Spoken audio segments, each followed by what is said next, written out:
Chapter 1383. Hu Xiaoheng looked at the name on the phone and saw that it was his mother. The call they had just heard happened to be from Luo Zhelan to Song Jining. Hu Xiaoheng didn't answer Song Jining's call. Instead, he listened to the monitor's report and texted Song Jining to ask her what was the matter. Song Jining understood that Hu Xiaoheng must be busy at this time, so she quickly texted him to call her after he was done. Hu Xiaoheng agreed and turned his attention back to the monitor's report. "Chief, that's what happened. Luo Zhelan claimed that she knew Gu Xiangwen's whereabouts and wanted to use this as a condition to exchange with Ms. Song and withdraw the charges against her." Hu Xiaoheng's face was expressionless as he nodded lightly. "Got it. Continue monitoring." After the eavesdroppers left, Hu Xiaoheng called Song Jining back. Song Jining's phone was busy. Song Jining couldn't help but call Gu Nianji again while waiting for Hu Xiaoheng's call. "Nianji, Luo Zhelan called me just now and said," Gu Nianji quickly said, "Luo Zhelan. Did she say that she wants to negotiate with us and use my father's whereabouts in exchange for dropping the charges?" "Yeah. How did you know?" Song Jining was puzzled. "Don't tell me." "Yes, she called me first and said that she knew my father's whereabouts. She used that as a condition to threaten us. Of course I objected wholeheartedly. People like her don't know what she's talking about. Who knows if she's telling the truth or not? I don't have the time to argue with her." Gu Nianji indicated that she had rejected Luo Zhelan's suggestion. Song Jining was touched and sad at the same time. She whispered, "Nianji, actually, it's not impossible. Ms. Song, don't say that. It really has nothing to do with you. Whether or not she knows where my father is doesn't affect our charges. I said I want her to go to jail, so I want her to go to jail." However, Song Jining was a scientist. She was used to imagining all kinds of possibilities and verifying them step by step. Just like Luo Zhelan's words, it might be a lie, but it could also be true. Before sufficient verification was conducted, they could not arbitrarily kill all of them. So she said, "What if she does know? If your father is somewhere waiting for us to save him, every day we stay here is another day of torture for him. Do you have the heart to do that?" Gu Nianji was silent for a long time. She restrained her churning thoughts and tried her best to say rationally. "Logically speaking, Luo Zhelan doesn't have the qualifications to know my father's whereabouts. But as you said, if she isn't lying and she really knows, then there's only one possibility. The mastermind has found her and sent us a message through her. If that's the case, then the nature of the whole thing has changed. All the more we can't accept her condition. Because that means that if we agree to her conditions, we will fall into the trap of the mastermind behind the scenes." When she said this, Song Jining could hear that Gu Nianji's voice was slightly choked up. This girl's heart was really bitter. Song Jining could tell that Gu Nianji yearned for family, and she was willing to fulfill her wish. "Nianji, you're right. We need to plan this out. But as long as there's a sliver of a chance, we can't give up." Song Jining comforted her and saw another call on her phone. She quickly said to Gu Nianji, "I still have something to do. I'll ask Xiaoheng to come out later and we can discuss it together." Gu Nianji nodded. "Okay, Miss Song. Go ahead." She hung up the phone and continued to work on cracking the plug-in on Luo Zhelan's phone.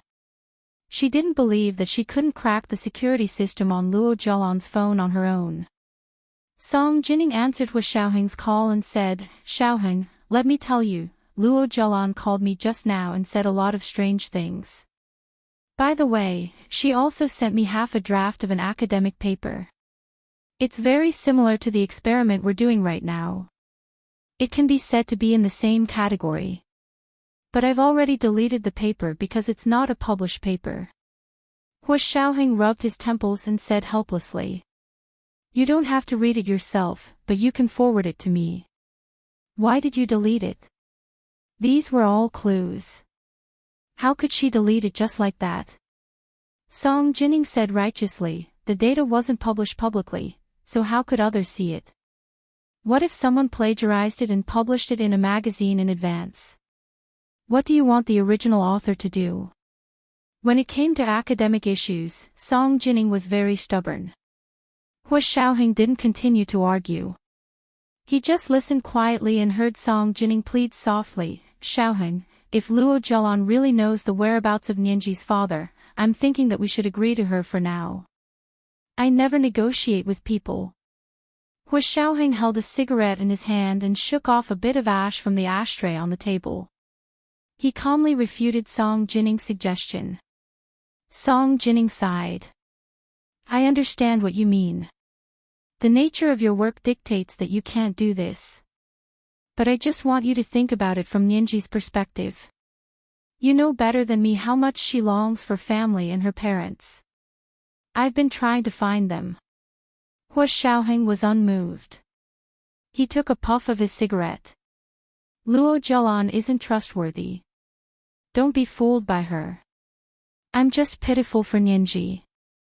Song Jining was rarely so emotional. She had been provoked today and was actually moved by her words. She really only has you in her heart. She's willing to do anything for you. Why can't you? Hua Xiaoheng's expression was solemn and calm. His eyes were hidden in the rising white smoke. He interrupted Song Jining unhurriedly, Ms. Song, principles can't be used in a deal. I still have something to do, so I'll hang up now. Sigh, Xiaoheng, if you weren't my biological son, would have persuaded Nianji to fall in love with someone else. You really have a heart of stone. Can't you make a little concession for her? For some reason, Song Jining felt very sorry for Gu Nianji. It wasn't because she completely believed Luo Zhelan's words, but because she was a little sad about Hua Xiaoheng's attitude. There was clearly a great clue in front of her, but Hua Xiaoheng refused to compromise. As the person involved, Song Jining was thinking that if Luo Zhelan really knew the whereabouts of Gu Nianji's father, Gu Xiangwen, then she would be willing to drop the charges. Of course, the premise was that Luo Zhelan wasn't lying. She really knew Gu Xiangwen's whereabouts, no matter how she found out. However, Hua Xiaoheng wasn't even willing to feign civility and quietly verify it. He directly said, I don't negotiate with anyone, and completely blocked this path. Hua Xiaoheng pursed his lips and said, this matter is very complicated. Don't tell Nianji. Do you need me to tell you? Song Jining was furious. Nianji already knew. Before Luo Zhelan called me, she called Nianji first. I talked to Nianji for a while just now, and the little girl was about to cry. She even said that she couldn't compromise. Seriously, look, even if you don't feel sorry for her, I feel sorry for her. Hua Xiaoheng was slightly taken aback.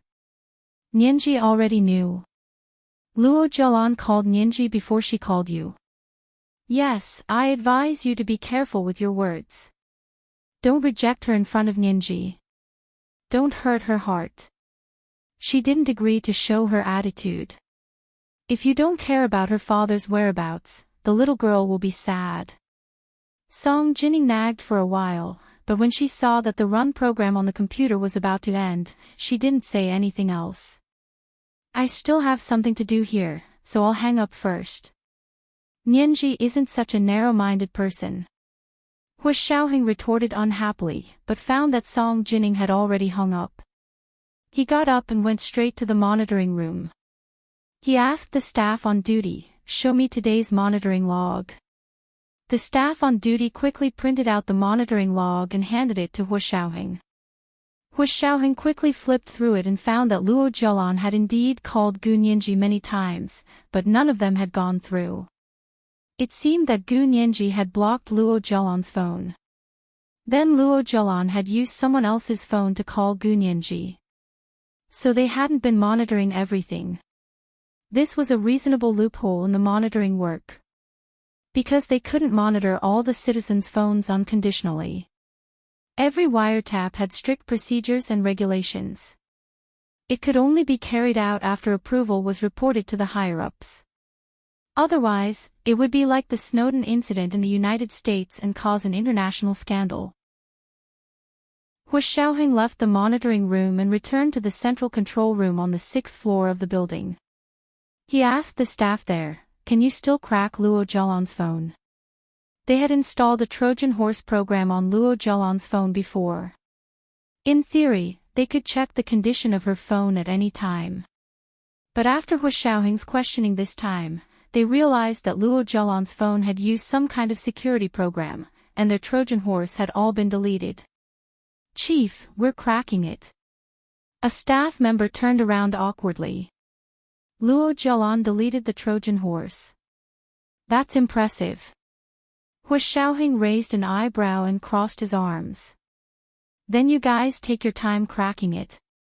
I'll wait for your news." The staff in the central control room blushed at his taunts.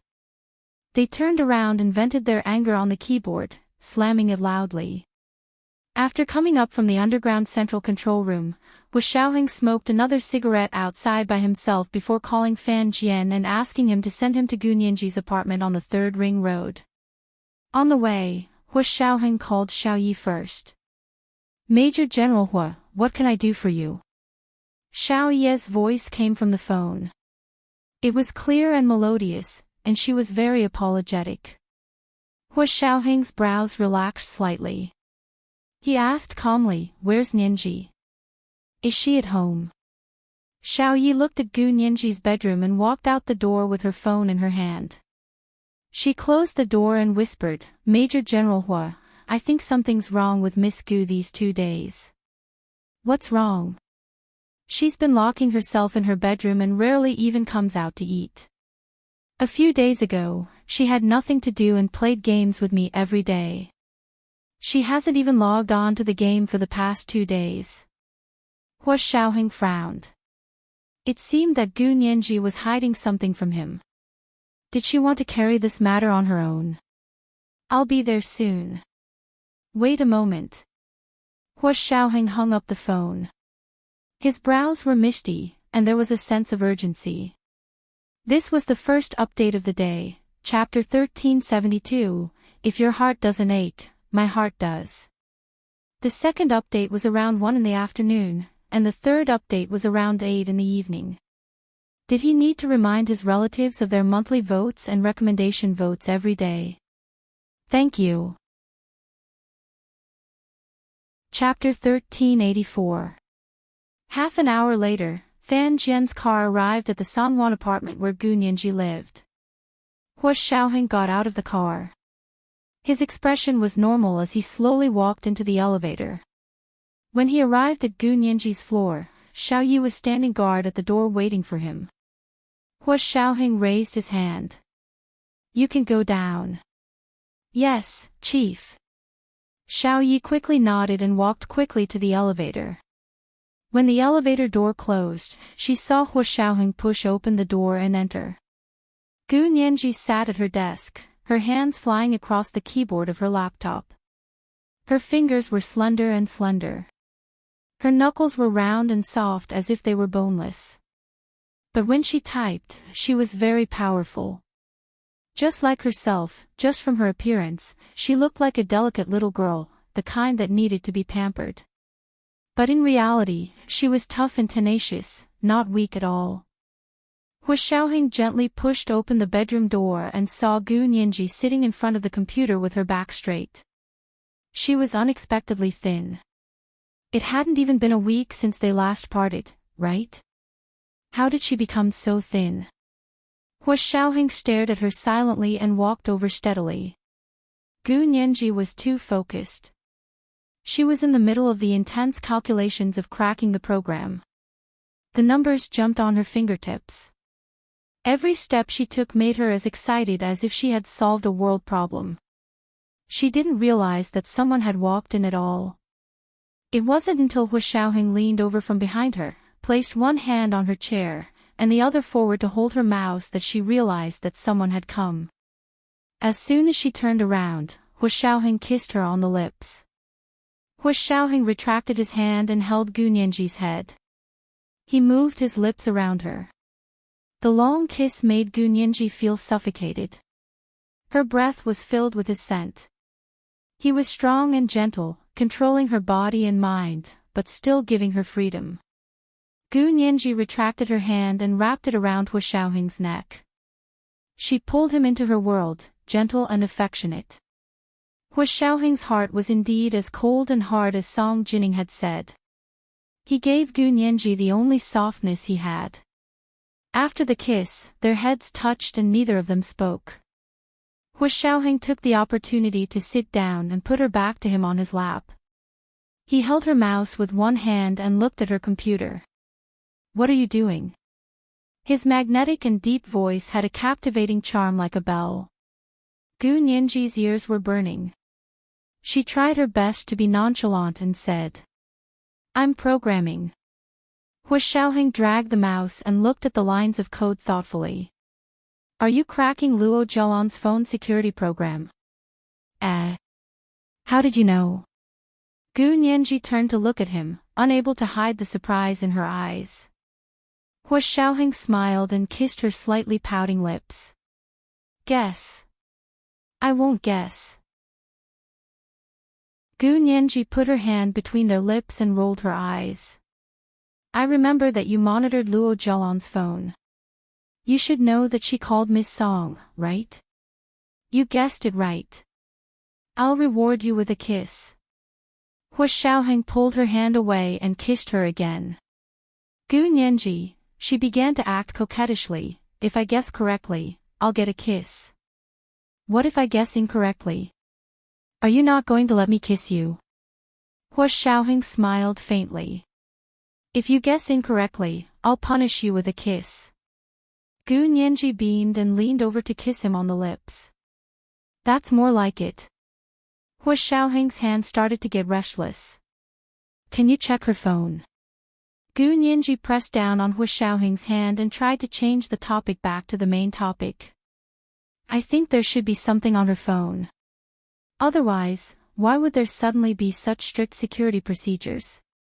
It really seemed like she was trying to hide something. Hu Xiaoheng stopped teasing her. He leaned back in his chair and said regretfully, "There was a Trojan horse program, but she deleted it all." Gu Nianji pursed her lips. Does she have the ability to delete it? I guess she doesn't even know that two parties are using her phone as a battlefield. You can say that. Hu Xiaoheng looked at the code that Gu Nianji had written and felt a little itchy. He was also a computer expert, and he was no worse than Zhao Liangze. However, there were no more than 3 people in the world who knew this. Your code is quite interesting. Hu Xiaoheng rested his chin on Gu Nianji's shoulder and leaned forward to carefully look at the code she had written. The architecture is quite unique. I've never seen such a logical structure before. Gu Nianji's heart skipped a beat. This logical structure was based on the idea of He Zhichu's app program. It was indeed different from the code they usually used. However, Luo Zhelan's security program, which was like a cheat code, was more suitable than the logical structure they usually used. Gu Nianji didn't say that she had gotten this inspiration from He Zhichu. She just smiled and said, "It's good that it works, but the effect isn't obvious. I don't understand why. But I know that I'm working in the right direction." There was just one obstacle that she couldn't overcome. It was like a bottleneck that prevented her from moving forward. Hu Xiaoheng held her in his arms and reached out with both hands. He typed lines of code on her keyboard and wrote down her program. Gu Nianji had never tried to write code with someone before, and she found it very interesting. The two of them were in high spirits. They supported each other, communicated, and wandered in the sea of computer programming languages. They communicated in a language that only the two of them understood in this world. It was like falling in love in another language. Because it was unique, it was irreplaceable. The efficiency of their cooperation was surprisingly high, and they both performed exceptionally well. There were a few very difficult areas that the two of them easily solved after a few minutes of discussion. From noon to 6 o'clock the next morning, the two of them didn't eat anything other than drinking some water. They didn't sleep either. They worked like this for a whole 18 hours. Fan Jian and Xiaoyi sat in the car and waited for 18 hours. This wasn't much to them. When they were out in the field, it was common for them to lie in ambush for a few days and nights. Moreover, the two of them had gone to eat 2 separate meals. They listened to music, chatted, and slept in the car. It was much more comfortable than going out in the field. Sitting in the underground parking lot, they couldn't see the rising sun, but from the cars that drove out one by one, they knew that it was dawn and people had woken up to go to work. Xiaoyi hesitated and asked Fan Jian, "Should we call the chief to confirm if they're safe?" Fan Jian crossed his arms and leaned against the driver's seat with his eyes closed. He said calmly, "No need. Major General Hua is working. He'll call us when he's done." Hua Xiaoheng ran through the code they had written again. After confirming that there were no bugs, he sent it to Luo Zhaolan's phone. Gu Nianji also stared nervously at the computer screen, watching as the program cracked the security system of Luo Zhaolan's phone. They had never tried to deal with such a complicated and advanced security program before. It could be said that if it weren't for He Zhichu's little app, Gu Nianji would never have thought that the code could be written like this. 5 minutes later, a soft beep came from the headset. It was the signal that the code they had set had been successfully cracked. Hua Xiaoheng's slightly furrowed brows relaxed. He smiled and pressed the last button.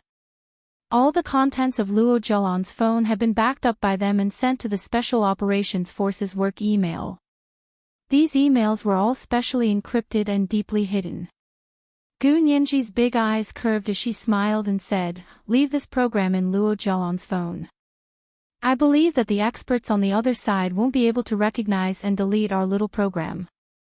This was because their program wasn't a Trojan horse program with the characteristics of a virus, but a proper application program. Just like cancer cells that disguised themselves as normal cells, targeted drugs that specifically killed cancer cells wouldn't be able to recognize and kill this kind of normal cancer cells. After a night of hard work, they finally bore fruit. Hua Xiaoheng carried Gu Nianji to the bed in the bedroom and put her down. "Go to sleep. You haven't slept all night, and you can't even open your eyes." Gu Nianji was indeed extremely sleepy. It wasn't just one night that she hadn't slept. She hadn't slept for several nights. But she didn't want Hua Xiaoheng to leave, so she held his hand reluctantly. Hua Xiaoheng patted her head. "Go to sleep, be good. I'll go deal with the contents of her phone." Gu Nianji had no choice but to slowly let go and look at Hua Xiaoheng quietly. Hua Xiaoheng thought about it for a moment, then said, "I'll investigate carefully. If she really knows where your father is." Gu Nianji's sleepy eyes suddenly lit up and sparkled. It turned out that she really wanted to know where her father was. Hua Xiaoheng pursed his lips and said word by word, "If she really knows where your father is, I won't even need to trade. I'll make her talk." Hua Xiaoheng said it casually, but Gu Nianji couldn't help but shiver when she heard it. She didn't dare to think about how Hua Xiaoheng would make Luo Zhaolan talk. "Go to sleep. I'll ask Xiao Yi to prepare lunch for you." Hua Xiaoheng didn't say anything else and got up to leave. Returning to the central control room of the headquarters of the Special Operations Forces, Hua Xiaoheng sat alone in front of the most powerful mainframe and began to analyze all the data on Luo Zhaolan's phone. The staff didn't know that Hua Xiaoheng and Gu Nianji had worked together to crack the security program on Luo Zhaolan's phone.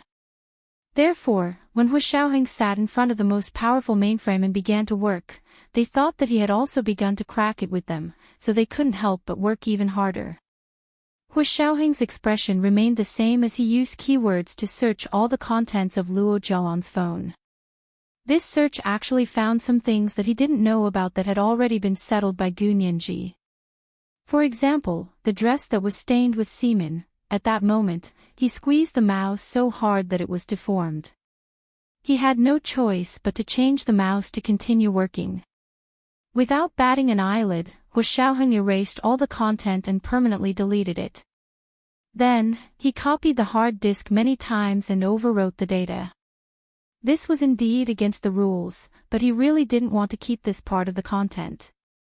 In the future, his political enemies would use it to disgust Gunyinji. Although it had nothing to do with him, it was disgusting to see what Luo Zhelan had said. This was the second update of the day, Chapter 1373, Extraordinary Performance. It was the third update at around 8:00 in the evening. Did he need to remind his relatives of the monthly votes and recommendation votes every day? Thank you. Chapter 1385. After processing this part of the content, Hu Xiaoheng finally saw a few text messages from the invalid number and a screenshot of a shared location. As expected, Luo Zhelan was still in contact with the owner of this invalid number. And the owner of this invalid number was actually Yamaguchi Aiko. She really wasn't dead. Hu Xiaoheng had never believed that Yamaguchi Aiko was dead. Whether she died in the Caribbean Sea or in Europe, he didn't believe it. This was because the news of her death had always been spread by word of mouth. Even if someone had seen her death with their own eyes, no one had seen her body in the end, nor had anyone attended her funeral. And Hu Xiaoheng was in this line of work. He knew how many ways to use death to escape and escape from death.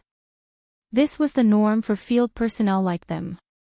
But this time, Yamaguchi Aiko was connected to that invalid number. This was too surprising. Hu Xiaoheng frowned as he looked at the invalid number displayed on the computer, as well as Luo Zhelan's long text messages. They were all sent to Yamaguchi Aiko. Looking at the screenshot of the shared location, Hu Xiaoheng's eagle-like eyes instantly narrowed. This location looked too familiar. Wasn't this the location of the Cape of Good Hope that they had previously delineated? Zhao Liangze had been stationed there for a year just to search the nearby sea. However, the sea was too big. After a year, they still hadn't had much success. This time, he hoped that their search circle would be narrowed down a little. Hu Xiaoheng sent the latitude and longitude shown on the screenshot of the shared location to Zhao Liangze. At the same time, he ordered him, search this area immediately. If you find anything, report it immediately. He immediately ordered the staff of the Special Operations Forces. Now there is evidence that Yamaguchi Aiko is not dead. Luo Zhelan is involved with Yamaguchi Aiko. Yamaguchi Aiko is a foreign spy wanted by our country. She once gathered intelligence in our country, bribed officials, and cooperated with the former Prime Minister Do Yongxing to interfere in our election. Luo Zhelan is suspected of colluding with and sheltering foreign spies. Immediately go to the court to apply for a search warrant and arrest warrant to search Luo Zhelan's residence and all her electronic network equipment. Hurry! A group of highly efficient Special Operations Forces staff obtained the search warrant and arrest warrant within 15 minutes and rushed to the West Mountain Villa where Luo Zhelan lived. At 8:30 in the morning at the beginning of June, the Shishan Villa area was bathed in the warm morning light. The capital city was already relatively hot, but the West Mountain was surrounded by towering mountains, dense forests, and fresh air. The temperature was about 10 degrees lower than in the city. The climate here was pleasant, neither hot nor cold. Luo Zhelan was still asleep on the bed. She had spent 48 hours in the detention center and was exhausted. She really did not want to go through that kind of life again. Now that she had victory in her hands, it all depended on Gunyinji's reaction, so she slept very soundly. The doorbell of the West Mountain Villa rang, and a maid hired by Luo Zhelan opened the door. Looking at the group of staff in black uniforms at the door, she was so scared that she took 2 steps back and asked in a trembling voice, Who are you? What do you want? The leader of the Special Operations Forces team kindly showed the arrest warrant and search warrant and said, Excuse me, are you Luo Zhelan? There are arrest and search warrants issued by the court. Please do not obstruct us from carrying out our duties. I am not Miss Luo. I'm just a maid. The maid quickly stepped aside. Please come in. The staff of the Special Operations Forces swarmed in and quickly took control of the entire villa. All the maids in the villa were invited to an empty room to wait for their identities to be verified. A few female staff members finally went to Luo Zhelan's bedroom and knocked on the door. No one answered inside. They looked at each other, took out their guns, and fired several shots at the fingerprint lock, breaking it. Then, they stretched out their long legs and kicked open the door of Luo Zhelan's bedroom. Luo Zhelan was woken up by such a loud noise. She rubbed her eyes and sat up from the bed. She said impatiently, "What are you doing? Are you rebelling?" She thought it was her maids. Luo Zhelan. This is the court's arrest warrant and search warrant. Please come back with us to assist in the investigation. A female staff member also showed her the court's arrest warrant and search warrant. Luo Zhelan's pupils constricted. She wrapped herself in the blanket and shouted, "I don't believe it. I don't believe it. Are you the police? You're deliberately framing me. Who has the time to frame you? Do you think you're the President of the United States?" A female staff member sneered coldly, "Don't think too highly of yourself. You're just a small fry who's been pushed to the front desk. Take her away." A few female staff members rushed up and dragged Luo Zhelan out of the blanket in no time. They took off her pajamas, changed her clothes for her, and brought her downstairs with her hair disheveled. Luo Zhelan watched in horror as her home was already under control. She glared at the staff members of the Special Operations Forces and was so angry that the roots of her teeth itched. The team leader of the Special Operations Forces team smiled like a Maitreya Buddha and said slowly, "Ms. Luo Zhelan, you can stay silent now.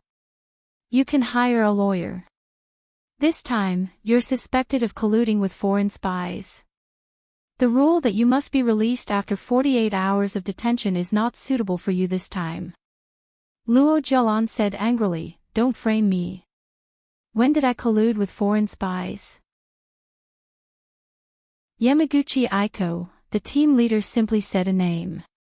Luo Zhelan's face quickly turned pale, and she stammered, "Sean. Yamaguchi Aiko. I don't know. I don't know what you're talking about." "Team leader, this is her phone. Let her unlock it." A female staff member handed over the phone found on Luo Zhelan's bed. The team leader took it and placed it in front of Luo Zhelan. "Unlock it. If you don't unlock it, our staff will unlock it themselves.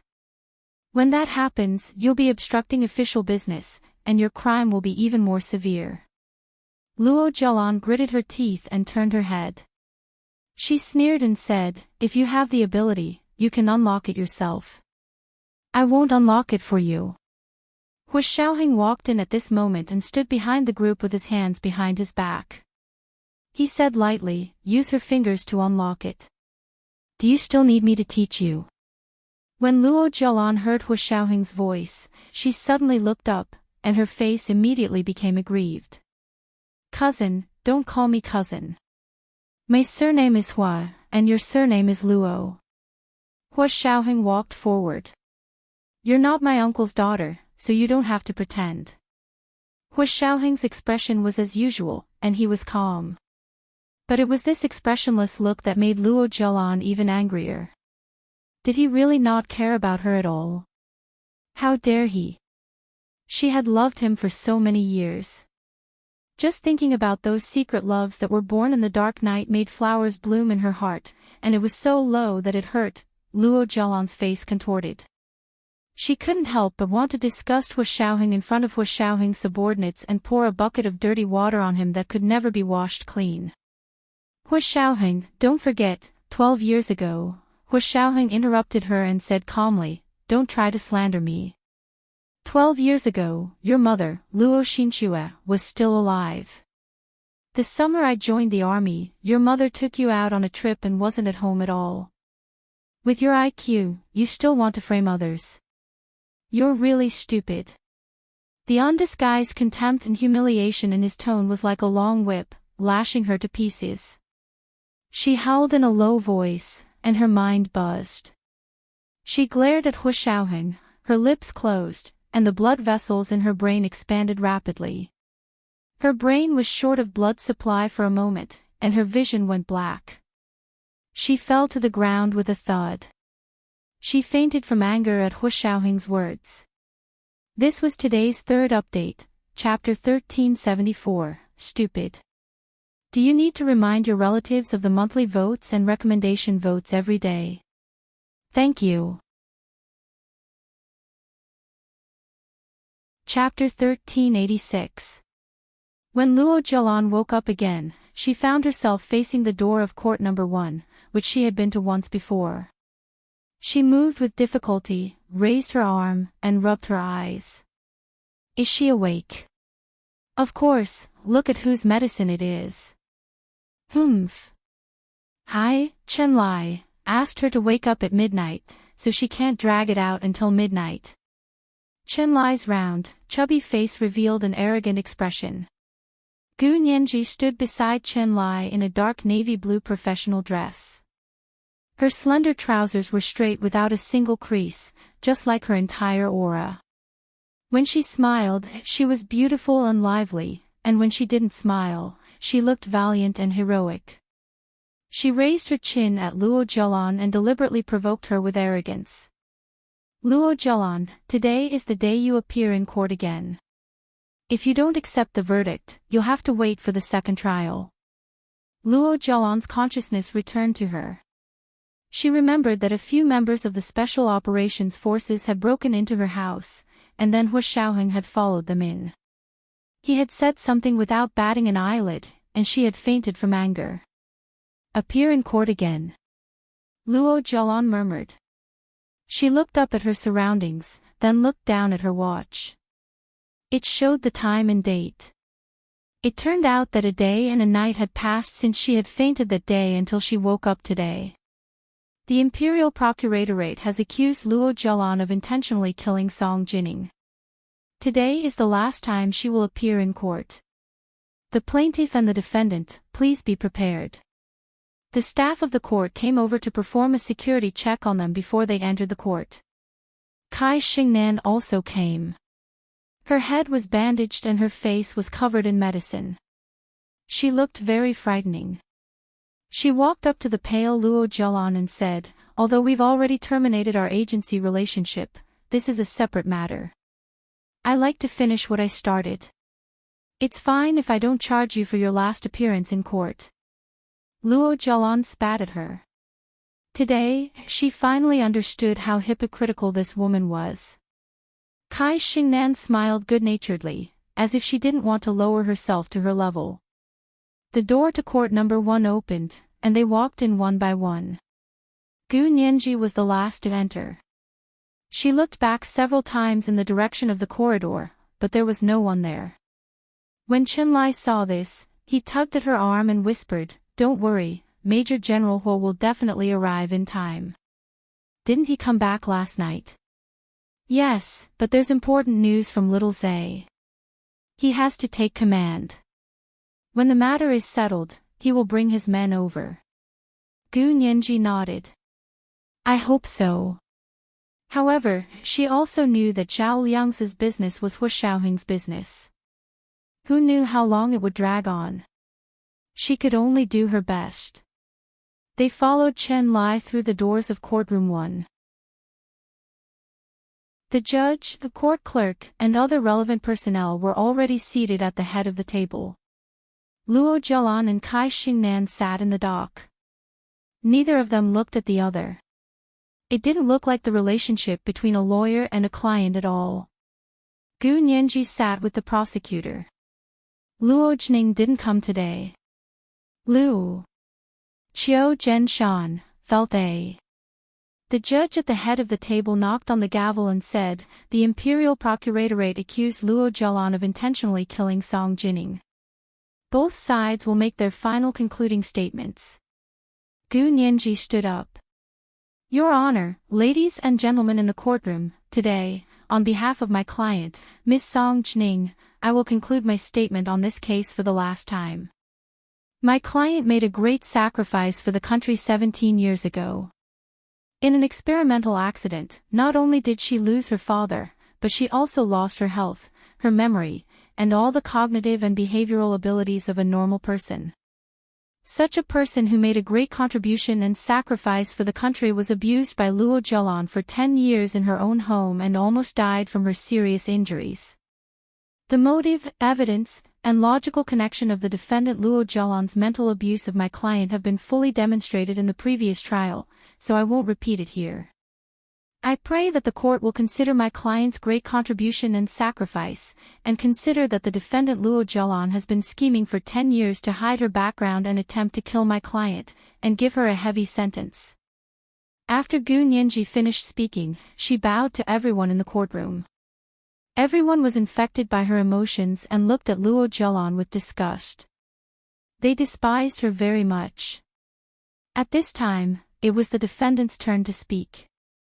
It was supposed to be Luo Zhelan's lawyer, Kai Xingnan, who gave the speech, but because they had already terminated their relationship as attorneys, the judge asked, Defendant Luo Zhelan, do you agree to let your former defense lawyer, Kai Xingnan, make the final concluding statement? Luo Zhelan was now completely awake.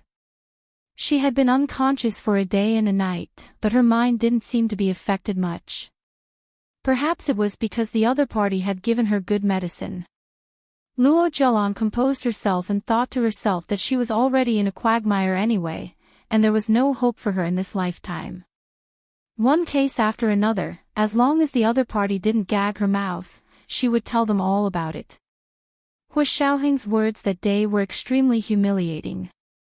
They had already fallen out, so she didn't care anymore. If they wanted to embarrass themselves, they would embarrass themselves together.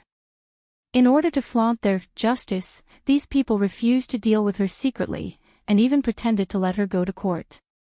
Then she wouldn't be polite. Luo Zhelan stood up and shook her head. I don't trust her. I want to defend myself. The judge raised his hand.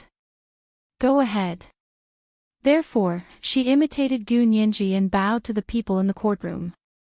She said, Your Honor, what I want to say is that although I have indeed failed to take good care of Ms. Song all these years, I really didn't mean to kill her on purpose. I had no idea that her health had deteriorated because I'm not a doctor. And there's a reason why I treated Ms. Song like this. Luo Zhelan looked at Gu Nianji maliciously. That's because 12 years ago, I was violated. I was still underage at the time. Gu Nianji, F***ck. This woman really didn't give up. Gu Nianji immediately stood up and said calmly, Luo Zhelan, 12 years ago, your mother took you out on a trip to the Rhine Mountains in the south, didn't she? Luo Zhelan's rhythm was interrupted, and she was immediately stunned. She instinctively asked, How do you know? You just have to answer yes or no. Luo Zhelan nodded and said frankly, Yes, my mother did take me to the Rhine Mountains for a trip. But do you know why I went to a remote place like the Rhine Mountains? Because your fiancé, my eldest cousin, Hu Xiaoheng, enlisted in the army that year and went to the Rhine Mountains for recruit training. That year, she couldn't suppress her longing and urged her mother, Luo Xinxue, to take her to the Rhine Mountains to see Hu Xiaoheng. On the surface, she said that she was going to the Rhine Mountains to see what the place Major General Hu was like so that she could explain to the Hu family when she came back. Luo Xinxue didn't suspect anything at the time, and she also wanted to care about Hu Xiaoheng, so she took her to the Rhine Mountains. 12 years ago, that place was very backward and poor. There was only a small, run-down hotel in the mountains for dozens of miles. Luo Zhelan's eyes flashed, and she forced herself to come back to her senses. She continued. It was there that I was violated. Gu Nianji narrowed her eyes. She didn't expect Luo Zhelan to be so good at misleading. She first said that she had gone to the Rhine Mountains, then said that Hu Xiaoheng had gone to the Rhine Mountains for recruit training, and finally said that she had been violated in the Rhine Mountains. If it had been someone with a bad brain, they would have directly made such a logical connection in their mind. Luo Zhelan was in the Rhine Mountains plus Hu Xiaoheng was in the Rhine Mountains plus Luo Zhelan was violated in the Rhine Mountains equals Luo Zhelan was violated by Hu Xiaoheng in the Rhine Mountains. In this way, Luo Zhelan didn't say a word about being violated by Hu Xiaoheng, but it left such an impression. It could only be said that it was fortunate that they were in court.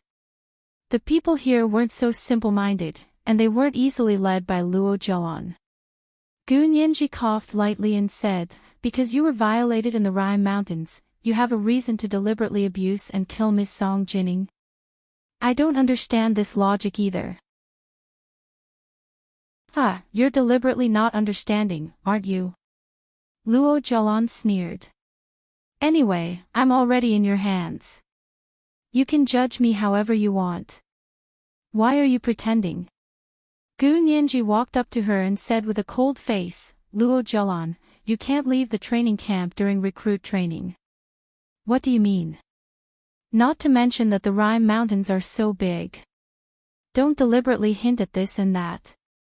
No one is more stupid than you. You'll insinuate that it's an innocent person. Could it be that I imagined that I was violated in the Rhine Mountains? Luo Zhelan was also angry. After so many years of forbearance, she really couldn't accept this outcome. Yes, let's assume that you were violated in the Rhine Mountains. It wasn't your imagination. Then let me ask you, why didn't you call the police 12 years ago? Why did you keep the evidence and wait until today to take it out? Gu Nianji actually took out Luo Zhelan's dress as evidence.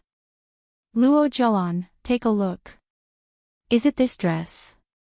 The semen spots on it were left behind by the person who violated you. Luo Zhelan looked at the silk dress that was a mess of red and white flowers stained with ink. It really seemed to be her dress, but she was still worried. She reached out and said, "Let me see." Gu Nianji handed the dress in the plastic bag to Luo Zhelan. Luo Zhelan pulled out the dress from the bag and shook it open to take a quick look. It was indeed her dress. She had marked it in a secret place, and no one had discovered the secret. She nodded. "Yes, that's the one.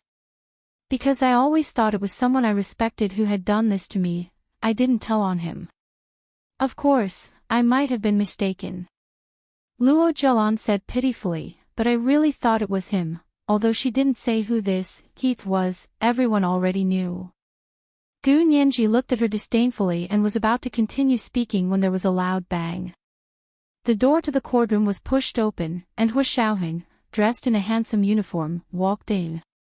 Behind him were two police officers who were escorting a dejected, balding, greasy, middle-aged man in a prison uniform. He was short and fat, less than 1.6 meters tall. As soon as she saw him, Luo Zhelan's pupils shrank to the size of a grain of rice, then quickly relaxed. Even her breathing became labored. Hu Xiaoheng raised his hand. A police officer walked up from behind him with a file in his hand and handed it to the court clerk. He said, "This man's name is Hao Yin, and he's the former owner of the Rhine Mountain Hotel. He's suspected of being involved in several sexual assault cases. According to his confession, one of them happened 12 years ago. We verified it and found that it was consistent with Luo Zhelan's account." The police officer pointed to the file again. "Inside is the DNA sequencing results of this person. It's exactly the same as the DNA test results of the semen stains on the dress provided by Ms. Luo Zhelan." In fact, Hu Xiaoheng had only found the boss's record after he had entered the DNA sequencing results of the semen stains on the dress into the nationwide police system database. He had already been sentenced to more than 20 years for sexual assault, and had already served 4 or 5 years in prison. And Luo Zhelan's case was just one of the many he had committed. Back then, when he ran that small hotel, he had done something to many single women traveling on the Rhine Mountain. But in the end, only 2 or 3 women came forward to testify against him. Otherwise, he wouldn't have only been sentenced to more than 20 years. Gu Nianji walked up to him and asked him, "Hao Yin, do you know this person?" She pointed at Luo Zhelan, who was pale in the dock. Hao Yin turned around and grinned at her. "Of course I know her. She's the prettiest, the best figure, the most tender and tightest of all the women I've ever slept with. She's also the only one." "Shut up." Luo Zhelan's face turned from white to red. She was so angry that her hands were trembling. I don't know you. It's not you. It's not you. It's not you. Ha ha ha ha. You think of me as your good brother. That trembling voice isn't bad, right? Although it's been so many years, I've still been thinking about you. The wretched man almost revealed the details of the incident in court. Even the judge couldn't stand it anymore. He quickly knocked the gavel and said, "Enough.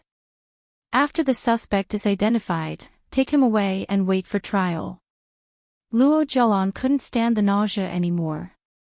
She covered her mouth and retched. Gu Nianji raised an eyebrow and walked to Luo Zhelan's side. She lowered her voice and said, "You finally understand how we feel. When you made up rumors about my fiancé, I felt the same way you felt when you saw this disgusting, wretched man. It's disgusting." Luo Zhelan's eyes turned red from her provocation, and she looked up at her abruptly. She pointed at Hu Xiaoheng and said, I always thought it was him. I was drugged at the time." She looked at Gu Nianji, then at Hu Xiaoheng, who had an indifferent expression on his face. "How are you better than me? Is your figure better than mine? Or is your face prettier than mine? Ha, he's really blind." Gu Nianji was amazed. She chuckled and said, "I finally understand. I thought you were the little dragon girl who had met Yin Jiping, but now I realize that you're actually the narcissistic Mrs. Ma." From the little dragon girl to Mrs. Ma, these words made Luo Zhelan's body sway and she almost fainted again. But with Chen Lai around, she couldn't faint even if she wanted to. After a few injections of medicine in court, she was extremely clear-headed. She could only watch as the judge pronounced the sentence. The evidence is conclusive in the case of Luo Zhelan's intentional murder of Song Jining. The criminal confessed and was sentenced to life imprisonment.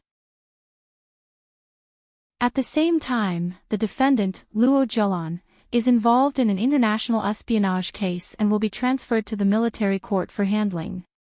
This was the first chapter of the day, 4,000 words, chapter 1375, From Little Dragon Girl to Mrs. Ma. The second chapter was around 1:00 in the afternoon, and the third chapter was around 8:00 in the evening. Monthly votes, recommendation votes, the more the better, thank you. Chapter 1387. At the end of the sentence, the judge looked at Luo Zhelan, whose face was as pale as a ghost, and said, "If you're not satisfied, you can choose to appeal. You still have a few cases that need to be tried separately. After this case was decided, the rest would be much easier."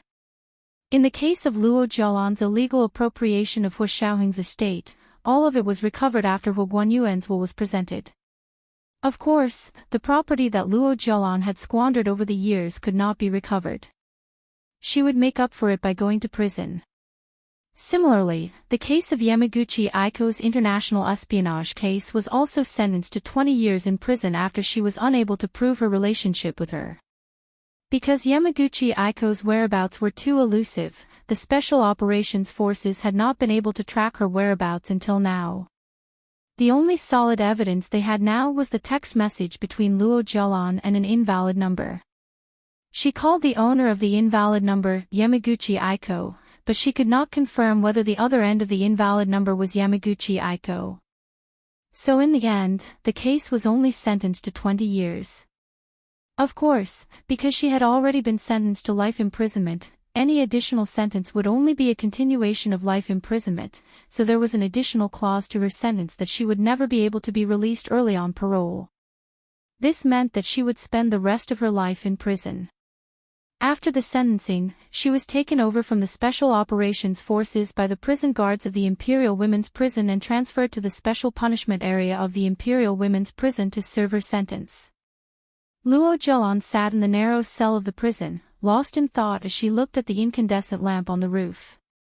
She had never lived in such a shabby place other than the shabby Foggy Mountain Hotel since she could remember. There was no hope for her in life anymore. She had hoped that Yamaguchi Aiko would descend from the sky to save her. However, when she found out that there was no news of her again, she did not have much hope for Yamaguchi Aiko. She also proposed to tell her about Gu Xiangwen's whereabouts, hoping to atone for her crimes, but she was also rejected. Because this information did not belong to her at all, she had no right to use it to atone for her crimes. She hugged her legs and sat on the hard wooden bed, feeling sorry for herself. At this moment, the prison door was silently pushed open. Luo Zhelan's eyes turned mechanically. A man walked in. "Are you Luo Zhelan?"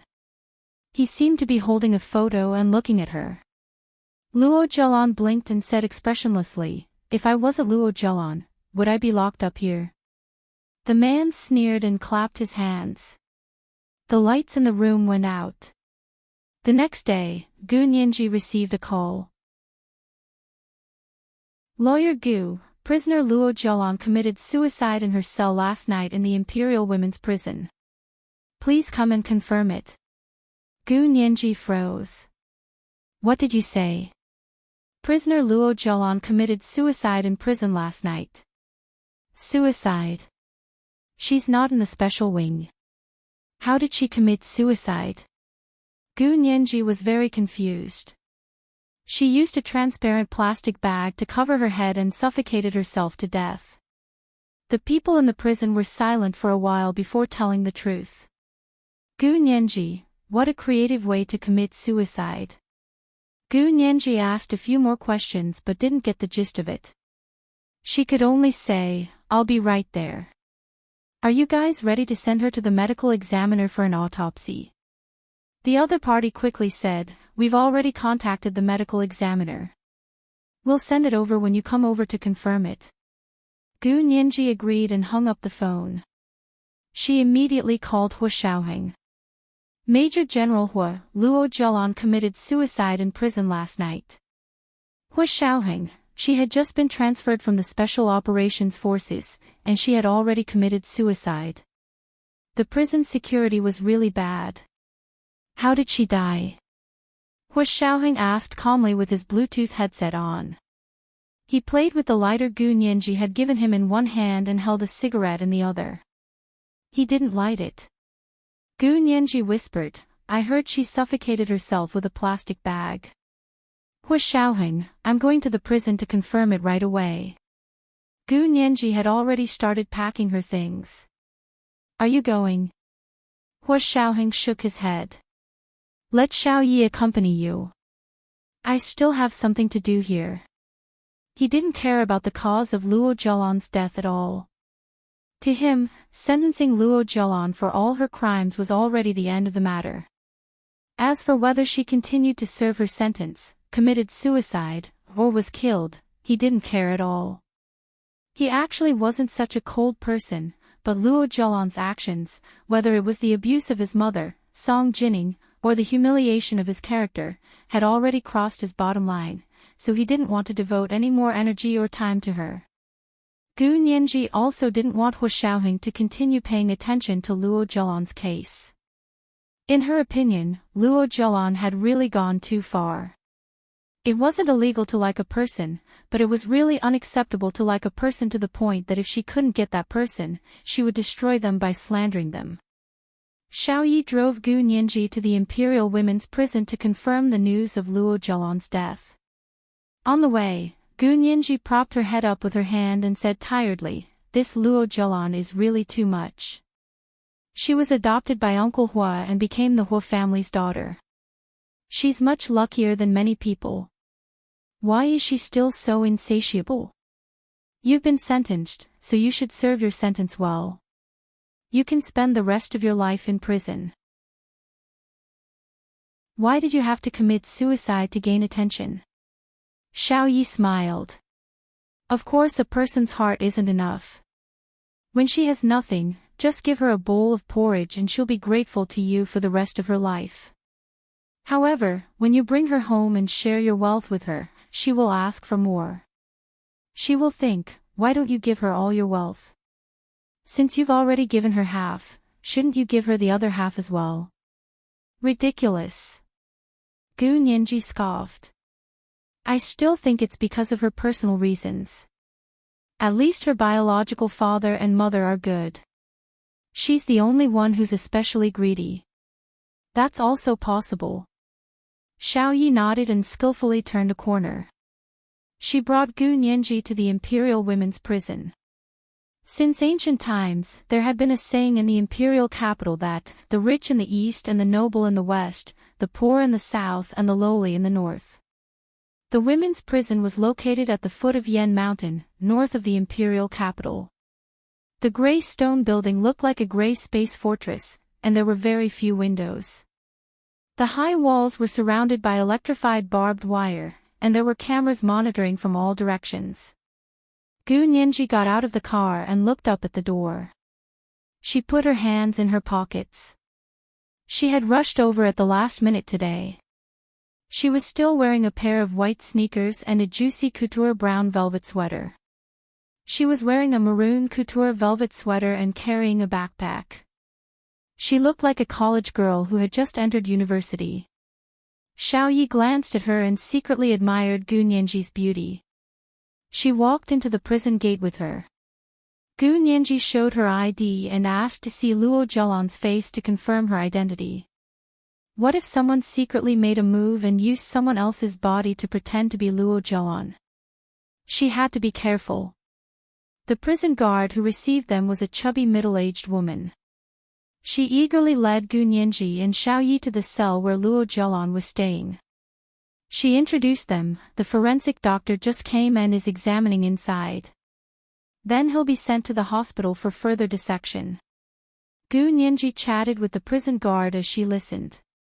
She quietly asked for a lot of information. Xiao Yi walked behind them and looked around warily. When they arrived at the door of Luo Zhelan's cell, the middle-aged woman's prison guard stopped and said, "This is the place. The scene hasn't been touched.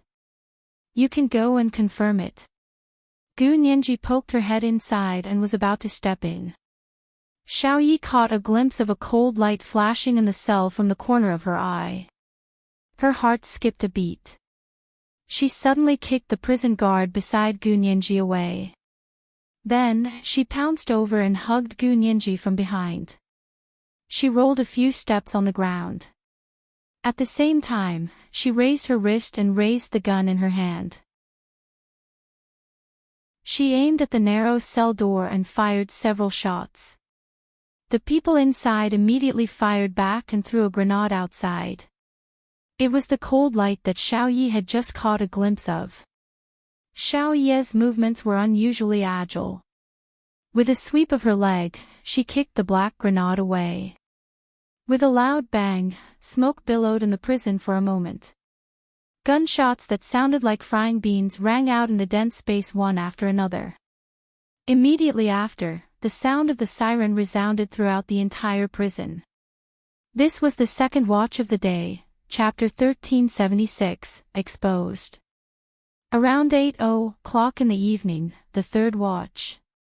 Monthly votes, recommendation votes, the more the better, thank you. Chapter 1388. What the prison was most afraid of was not external threats, but a riot by their own prisoners. Fortunately, the Imperial Women's Prison was filled with female prisoners, so the biggest threat was temporarily gone. However, most of the prison guards' power still had to be used among the female prisoners in the prison to prevent them from taking advantage of the situation. As soon as the prison alarm sounded, the Imperial Police Department and the army received the news. The riot police quickly gathered and rushed to the women's prison at the foot of Mount Yen in the north of the imperial capital. The troops were on standby, just in case. Although the special operations forces that Hu Xiaoheng and the others were in were part of the army, they had always been in charge of overseas affairs. If there was anything domestic, they would almost never look for them unless it involved overseas affairs. However, because of Xiao Yi and Gu Nianji's involvement, the Special Operations Forces quickly received the news. Major General Hua, the Imperial Women's Prison just sounded a level 1 alarm.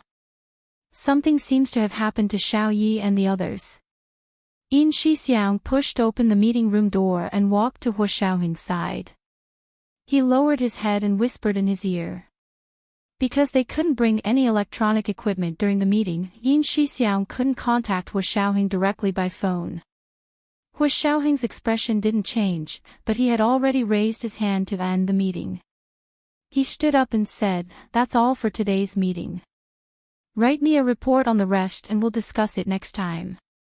He left in a hurry with Yin Shixiang and jumped into Fan Jian's car. He only brought a few elite men with him and rushed to the Imperial Women's Prison. "What's going on?" In the car, Hua Xiaoheng finally had the time to ask Yin Shixiang about the situation. Yin Shixiang reported to him, "I just received an urgent message from Xiao Yi. She didn't have time to talk, so she just sent Mayday 3 times." He then asked, "Why did Xiao Yi go to the Imperial Women's Prison?" In their line of work, this was considered a more serious distress signal, but it wasn't the most serious. Hua Xiaoheng made up his mind and said, "Nianji took Xiao Yi to the Imperial Women's Prison today to confirm Luo Zhelan's death." Yin Shixiang was stunned for a moment. He patted his head and said in surprise, "Luo Zhelan is dead." And then something happened in the prison. Hua Xiaoheng looked out of the car window and said calmly, "Luo Zhelan probably didn't commit suicide." The other party used the news of Luo Zhelan's death as bait. Fortunately, Xiao Yi followed Nianji. Otherwise, the consequences would be unimaginable. Yin Shixiang clicked his tongue. With Xiao Yi here, they really didn't need to worry too much. If she couldn't even deal with a few thieves who had broken into the prison, Xiao Yi would have wasted her reputation as a night owl. In front of Luo Zhelan's cell in the prison, Xiao Yi had already taken the initiative. The 3 people in Luo Zhelan's cell were all killed by her. Another person rushed out with a semi-automatic modified gun, trying to escape through the door while they were dodging. However, Xiao Yi was extremely valiant. She rolled a few times and rushed to the man's feet in the rain of bullets. She kicked the man's crotch. The other party reflexively softened his arms and covered his vitals. In the blink of an eye, his semi-automatic modified gun had been seized by Xiao Yi, and the situation was immediately reversed. More and more prison guards came to help, and the riot police outside also arrived. The entire prison was surrounded. When Hua Xiaoheng arrived, they were already cleaning up the battlefield. However, Xiao Yi was still very vigilant in protecting Gu Nianji and did not leave the scene for the time being. Because she didn't trust anyone there, she wouldn't hand Gu Nianji over to him unless Hua Xiaoheng appeared in person. This was her mission, and it was also her duty. Hua Xiaoheng walked down the long corridor of the prison with a calm expression. He listened to the prison warden's report as he strode forward. Only the sound of his hurried footsteps indicated that he was not without anxiety. Yin Shixiang brought a few elite men to protect Hua Xiaoheng from 4 directions and walked quietly beside him. "That's it. We didn't expect the call to be transferred. The forensic team that came wasn't a real forensic team at all." The warden apologized to Hua Xiaoheng awkwardly. "It's all our fault. We didn't find out their identities in time and let them in." Hua Xiaoheng didn't blame him.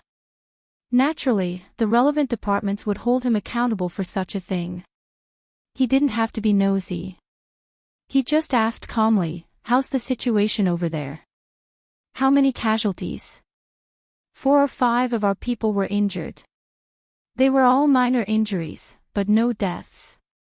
The four of them were all killed by Lawyer Gu's female bodyguard.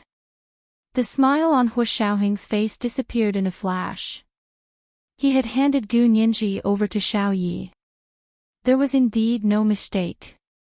However, even though he was mentally prepared, Hu Xiaoheng's heart still clenched when he arrived in front of Luo Zhelan's cell and saw the mess in front of him. There were potholes everywhere, and the walls were riddled with bullet holes. He looked up and saw Xiao Yi standing at the door of the cell with a semi-automatic gun in her hand. Gu Nianji was tightly protected behind her. Hu Xiaoheng stopped in his tracks. "It's fine. I'm here to pick you up." Gu Nianji's gaze lingered on Xiao Yi for a while. Gu Nianji could handle the sudden situation today, so she wasn't particularly afraid. However, Xiao Yi's attack really shocked Gu Nianji. Not to mention her agile movements, the key was that Gu Nianji felt that her every move was exceptionally familiar. She vaguely remembered where she had seen such outstanding skills before, especially when Xiao Yi had kicked the middle-aged female prison guard beside her in the beginning, then rolled on the ground with her arms around herself to avoid the bullets. It reminded Gu Nianji of her encounter in Tunguska, Siberia, Russia. Gu Nianji looked at Xiao Yi seriously before nodding at Hu Xiaoheng, who was walking towards her. "Major General Hua is here. I still have to go inside to confirm the cause of Luo Zhelan's death." As she spoke, she turned around and walked into the cell. Yin Shixiang touched his head in surprise. "Nianji, you're getting bolder." Hu Xiaoheng curled his lips and followed her in. Xiao Yi didn't go in, nor did she greet Yin Shixiang and the others. She raised the semi-automatic modified gun in her hand with a solemn expression and stopped Yin Shixiang and the others. "Stop. Who are you?" Although she knew Yin Shixiang, she was Gu Nianji's bodyguard at this time, so she shouldn't know Yin Shixiang. Yin Shixiang also understood, but he didn't show that he was very familiar with her. He frowned and said, "The chief has gone in. I have to go in to protect his safety." As he spoke, he showed Xiao Yi his ID. Xiao Yi looked at his ID carefully before raising the tip of the gun to let them in. Inside the cell, Luo Zhelan was sitting on the ground with a plastic bag covering her head. She had been dead for a long time. Gu Nianji looked carefully and said, "From the figure, it's indeed Luo Zhelan, but we still have to conduct a DNA test to confirm her identity." Hu Xiaoheng put his hands behind his back and responded. He called Yin Shixiang over to take a sample. They shouldn't have been the ones to do this, but if it weren't for the fact that the forensic doctor had ambushed Gu Nianji today, Hu Xiaoheng wouldn't have intervened. Now, like Xiao Yi, they didn't trust anyone in the prison. "Major General Hua, do you think they accidentally let those people in?" Yin Shixiang asked in a low voice. "Do you think I believe them?" Hu Xiaoheng said calmly. He looked away and glanced at Gu Nianji. "Let's go. I'll leave this to Big Xiong." This was the third update of the day, Chapter 1377, Exceptionally Familiar. Monthly votes, recommendation votes, the more the better, thank you. Chapter 1389. Hu Xiaoheng calmly held Gu Nianji's hand and led her out of the gate of the Imperial Women's Prison. Xiao Yi threw the semi-automatic modified gun to Yin Shixiang and said, "This is the weapon those people brought in. I'm wearing gloves, so I didn't leave any fingerprints." Yin Shixiang nodded and said politely, "You may leave. Protect Miss Gu well." Xiao Yi chased them out of the prison and saw that Hu Xiaoheng had already escorted Gu Nianji into the car. She hurried over, put her hand on the car door and said, "Miss Gu, where are you going?" Gu Nianji looked at Hu Xiaoheng. "What do you think?" "Go to the base." Hu Xiaoheng glanced at Xiao Yi. "You go back to Miss Gu's house."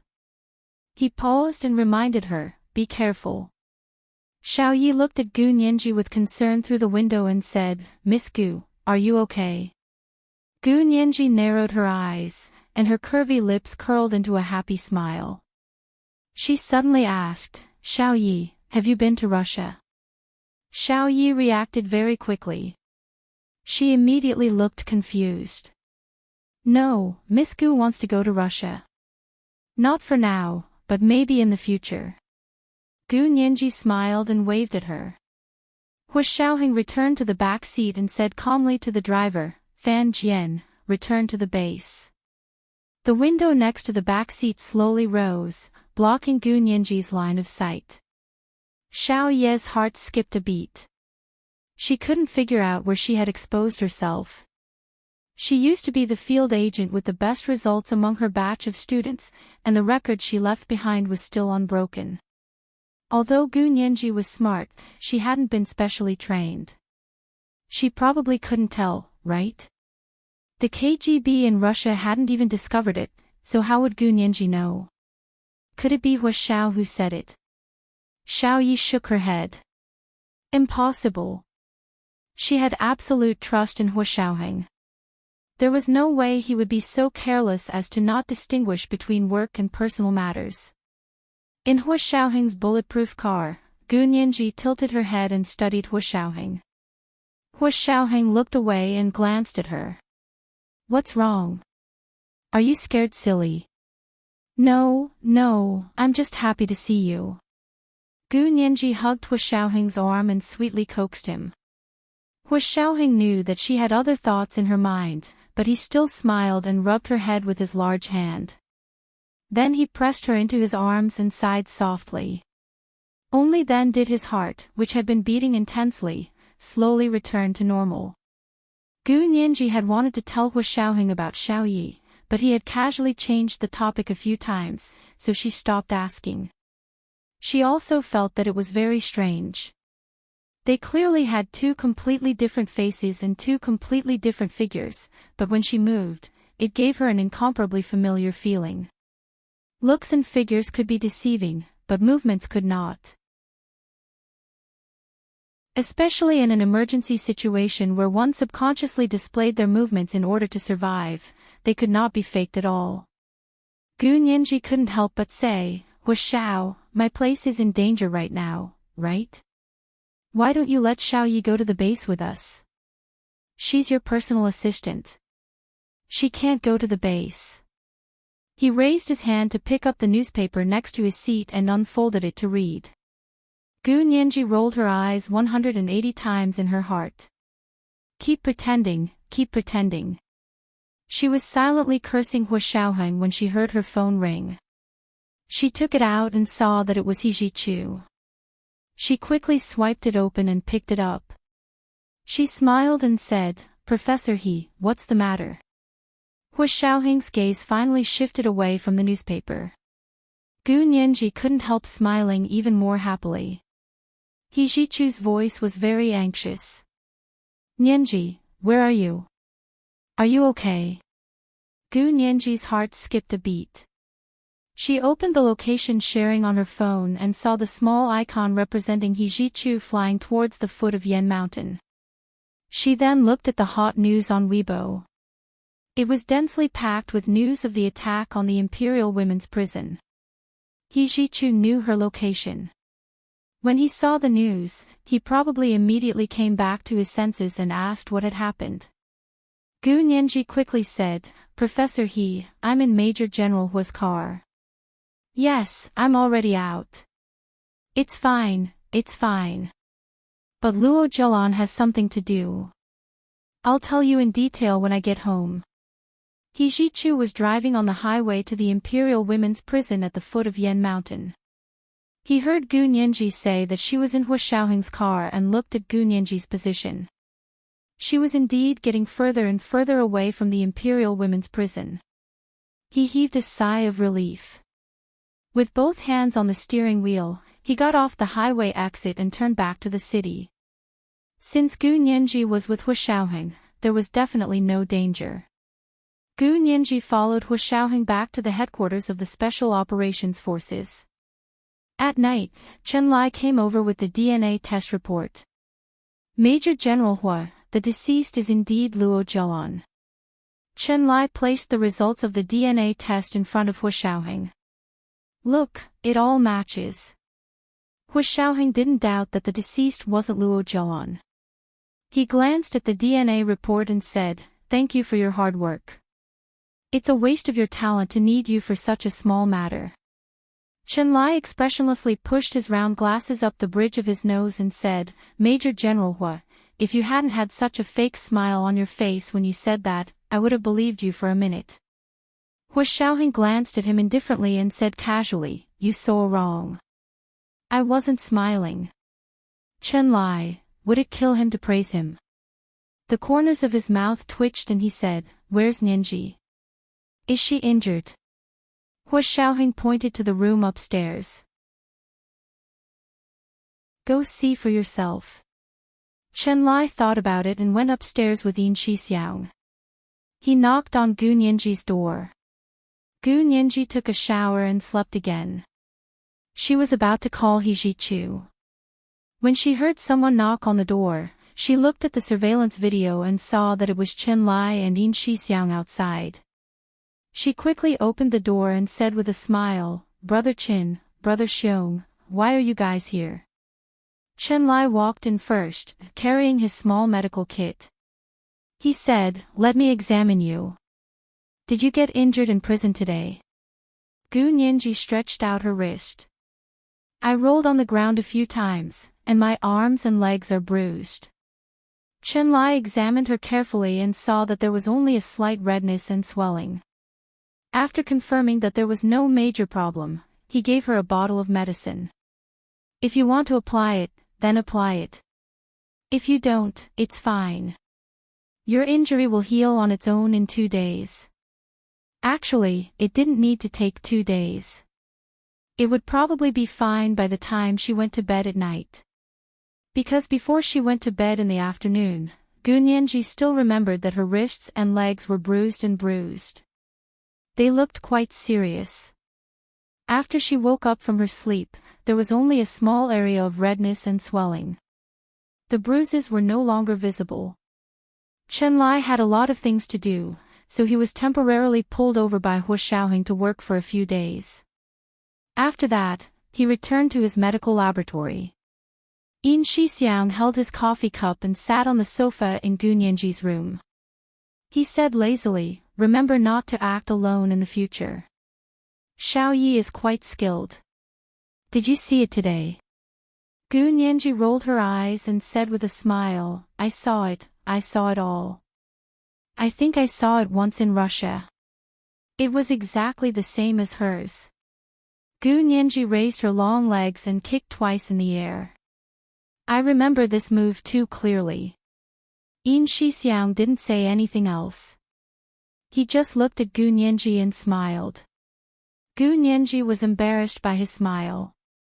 She sat over and pushed his shoulder. She whispered, "Brother Xiong, tell me honestly. Has Xiao Yi always been one of your people?" Yin Shixiang rubbed his chin and stared in the direction of the windowsill. He said with a half-smile, "Don't worry about who she is. She's always been one of us." Gu Nianji confirmed what she was thinking. She nodded vigorously and said excitedly, "Oh my, I should have thought of it. I was wondering why I liked that girl so much." "What girl?" Yin Shixiang flicked Gu Nianji's forehead with his finger. "Don't talk nonsense. She's your personal assistant and your bodyguard. She's doing a good job. Don't sell her out." "Of course I won't." Gu Nianji quickly sat up straight. "Isn't it just acting? Who isn't an actress?" "Yes, you're the only one who's acting." Yin Shixiang stood up and observed Gu Nianji repeatedly. Seeing that she really wasn't scared, he rubbed her head and said, "You've indeed grown up. You're much braver than before." He was worried that the bloody scene in the prison today would give Gu Nianji nightmares. He even wanted to find a psychiatrist to relieve her, but he didn't expect that he was thinking too much. He went downstairs with a fatherly smile. Yin Shixiang came to the living room and saw Hu Xiaoheng standing next to the sofa in the living room with his back facing him. He had one hand in his trouser pocket and the other holding a cigarette. It was obvious that he was wearing a Bluetooth headset and talking to someone. Yin Shixiang stood still next to the spiral staircase. Hu Xiaoheng's expression was solemn as he listened to his subordinate's report. "Chief, today's incident was quite a big deal. In addition to the pressure from our department, the Ministry of Justice conducted a comprehensive review of the Imperial Women's Prison. In the end, they found that 34 of the 346 felons imprisoned there had been replaced. Among them was Dou Qingyan, the daughter of the former Prime Minister Dou. Because Dou Qingyan's case was related to Hu Xiaoheng, the subordinate investigated very carefully. Hu Xiaoheng took a puff of his cigarette and exhaled a ring of smoke. He said calmly, "Did you find out where she went?" "The Ministry of Justice has formed a special task force to be stationed in the Imperial Women's Prison. Everyone in the prison, from the warden to the cleaners, is under investigation." Hu Xiaoheng frowned impatiently and said, "Don't wait for them. Give me the order to put a global bounty on Dou Qingyan's head. Just say that she just escaped from the prison's internal strife.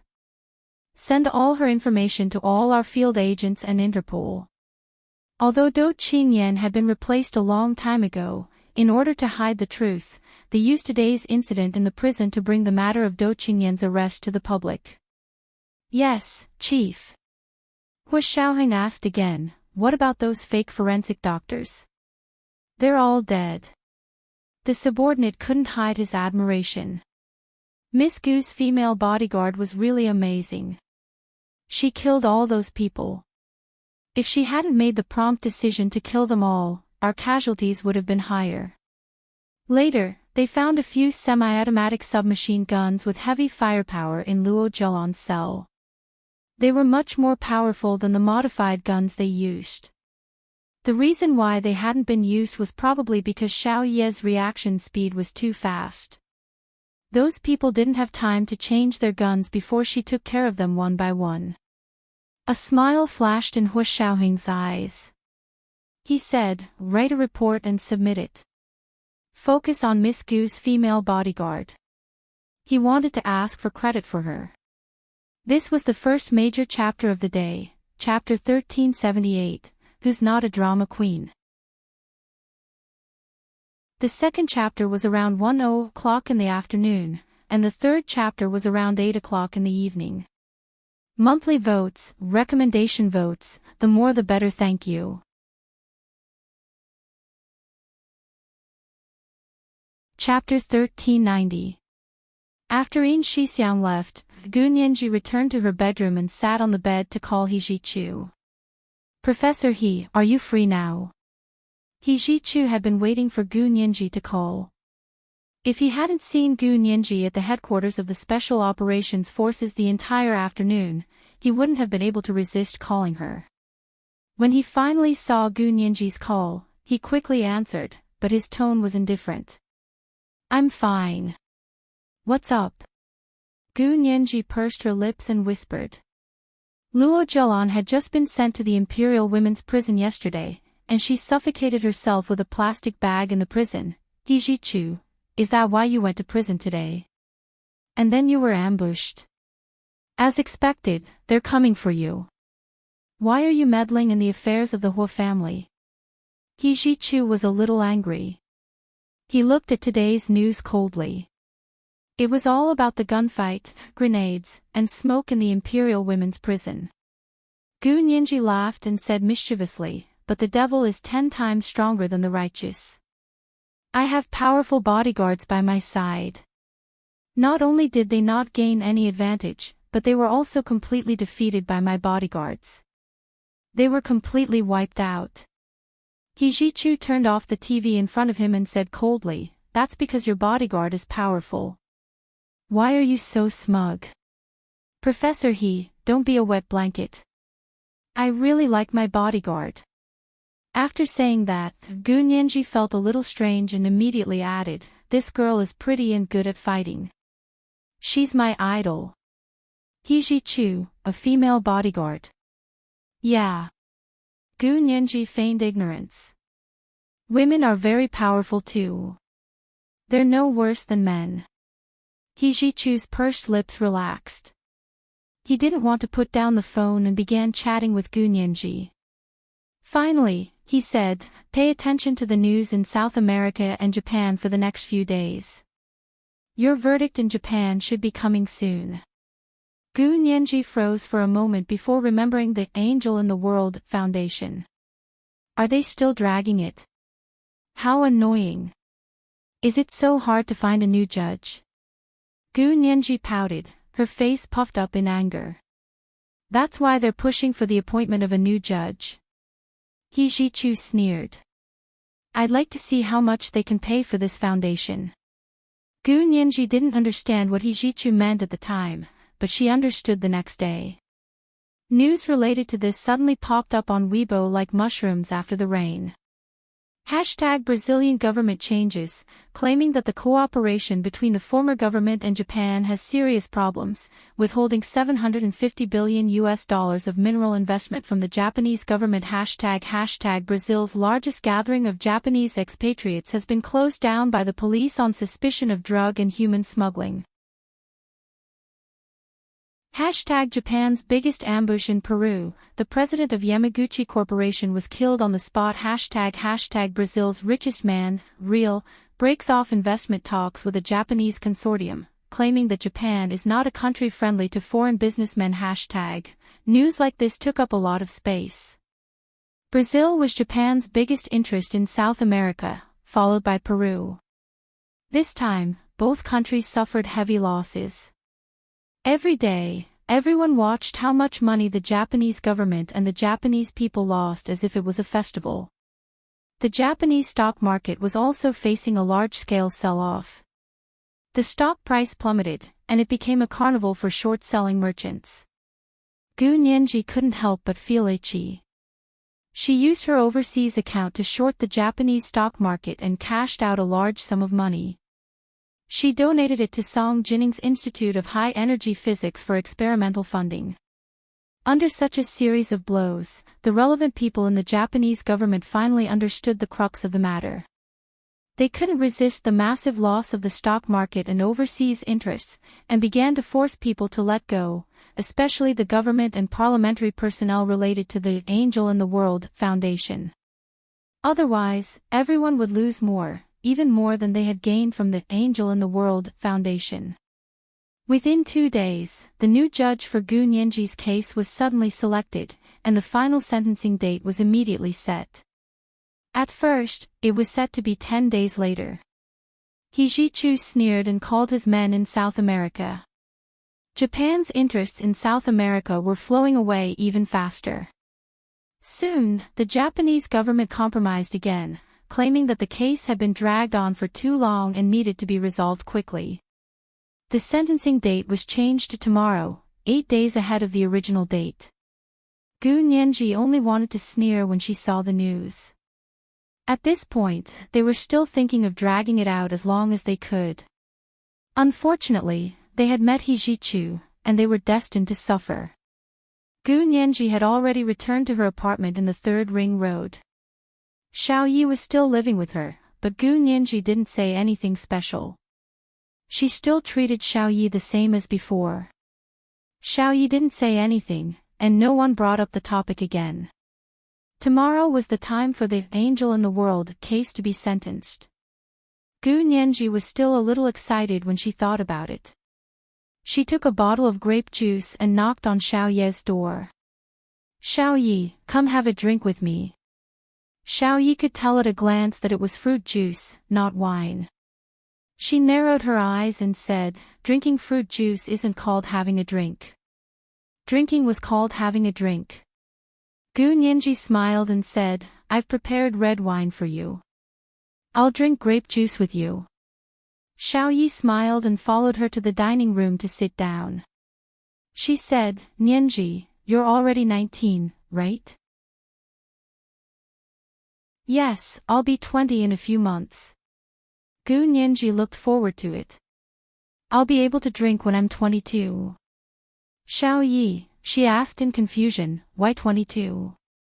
"As far as I know, you can buy alcohol at 21 in bars abroad." Gu Nianji shrugged. I'm not sure either, but since Major General Hua and Professor He said so, I can only listen to them. Xiao Yi smiled slightly and poured herself a glass of red wine. She raised the glass and swirled it. Come, I wish you more and more beautiful, and everything you want will come true. Gu Nianji smiled happily. Xiao Yi, you didn't even ask me why I'm so happy. There's no need to ask. If you want to tell me, you'll tell me. Xiao Yi looked at her with a smile. Under the lotus lamp in the dining room, her face was so beautiful that Gu Nianji's heart skipped a beat. This young lady was too perfect. If she were a man, she would probably be moved by her. Gu Nianji took a sip of grape juice and said, Actually, it's nothing much. It's just a lawsuit abroad. It's been going on for a long time, and the verdict is finally going to be pronounced tomorrow. Xiao Yi raised an eyebrow and said politely, Congratulations. You're welcome. Gu Nianji was in high spirits. By the way, where did you learn Kung Fu? Can you teach me when you have time? The two of them chatted for a while before Hua Xiaoheng walked in. Xiao Yi quickly stood up and said, Major General Hua is here. I'll be going back today. Every time Hua Xiaoheng came to visit Gu Nianji, Xiao Yi would avoid him. Firstly, with Hua Xiaoheng around, Xiao Yi didn't have to worry about Gu Nianji's safety. Secondly, they were engaged, so how could she have the nerve to stand there and be a third wheel? Hua Xiaoheng raised his hand to stop her and said, You've been performing very well recently. I've already requested for you to be commended. The organization just approved it. I came here today to tell you. Gu Nianji's eyes lit up. She held Xiao Ye's hand and said, Congratulations. You've been promoted. Hua Xiaoheng nodded with a very gentle expression. You're already a colonel now. Keep working hard. Xiao Yi was in a great mood, but because Hua Xiaoheng was there, she tried her best to suppress her joy. She said steadily, Thank you, Chief. This is what I should do. I need to call my parents. Excuse me. With that, she went back to her room. Gu Nianji looked at Xiao Ye's disappearing figure and said with a smile, Xiao Yi also has parents. What do you mean by that? It's not like she jumped out of a rock. How could she not have parents? Hua Xiaoheng pinched Gu Nianji's nose in amusement. Colonel Zhao's father is General Xiao of the General Assembly, and her mother is the principal of the military university. They are both dedicated to their country. These words made Gu Nianji sad. She buried her head in Hua Xiaoheng's arms and muttered. I feel like I jumped out of a rock. Hua Xiaoheng was speechless. He had planned to leave after telling her the news, but now he had no choice but to hug Gu Nianji and comfort her. The two of them returned to Gu Nianji's bedroom and lingered for a while. Hua Xiaoheng watched her go to the bathroom to wash up when he heard a phone call. Major General Hua, the Japanese field office has important news to report. Put it through. Hua Xiaoheng put on his Bluetooth headset and walked to the window to make a call. What's the situation? Mr. Hua, we've just received news that we've located Do Qingyan. The Japanese field agents seem to be in a spacious area outside, and their voices traveled quite far. Where? Kyoto's Shimizu Temple. The Japanese field agent said nervously, she lives with a middle-aged woman. This person looks similar to Yamaguchi Aiko and Yamaguchi Yuko. This is the second chapter for today, chapter 1379, Jumping Out of the Rock. Around 8:00 in the evening, the third watch. Monthly votes, recommendation votes, the more the merrier, thank you.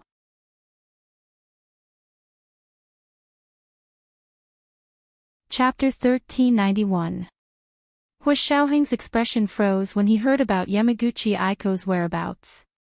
Are you sure? Do you have a photo? Yes. The other side quickly sent a photo. The photo was taken in the morning. The early morning sun automatically added a layer of soft light to the photo. The photo was of a wooden tank-style 3-story building. The wooden window on the 3rd floor was slanted open with a thin bamboo stick. A few cherry blossoms bloomed vigorously outside the window. 2 women in kimonos sat opposite each other and drank tea under the flowers. A beautiful long-haired woman sat on the left side of the window with her hand supporting her chin as she looked at the person opposite her. The woman opposite her wore black-rimmed glasses and looked to be in her 40s. The crow's feet on both sides of her cheeks were obvious. The 2 of them happened to look at the cherry blossom smiling through the window at the same time, so their faces were illuminated. The young long-haired woman was indeed Do Qingyan, and the middle-aged woman opposite her looked very similar to Yamaguchi Aiko. Hu Xiaoheng looked at the photo and immediately decided, "You guys keep an eye on her. I'll send someone to pick her up right away." He hung up the phone and had already decided to go to Japan himself. If he guessed correctly, Do Qingyan had been with Yamaguchi Aiko ever since she was released from prison. Hu Xiaoheng couldn't believe his luck when the people he had been tracking for so long suddenly appeared one after another. But when luck came, he wouldn't deliberately go against it. Hu Xiaoheng said to Gu Nianji through the bathroom door, "I still have something to do. I'll be leaving first." By the time Gu Nianji came out, he was already on his way to the airport. When Gu Nianji called him, she heard the wind outside and asked in confusion, "Major General Hu, where are you?" Hu Xiaoheng said calmly, "I suddenly received a notice to go to the grassroots level. You should sleep early." Gu Nianji also understood the nature of Hu Xiaoheng's work, so she quickly said, "Then be careful and don't stay up late." She paused and whispered, "Call me tomorrow." Tomorrow was the day of the Angel and the World Foundation's verdict. Gu Nianji really wanted to share this joy with Hu Xiaoheng. "Okay, be good. I'm hanging up." Hu Xiaoheng walked out of the car. In front of him was a flight to Tokyo, Japan. Because there was no direct flight from the imperial capital to Kyoto, they could only go to Tokyo first and then to Kyoto. His procedures had been completed a long time ago.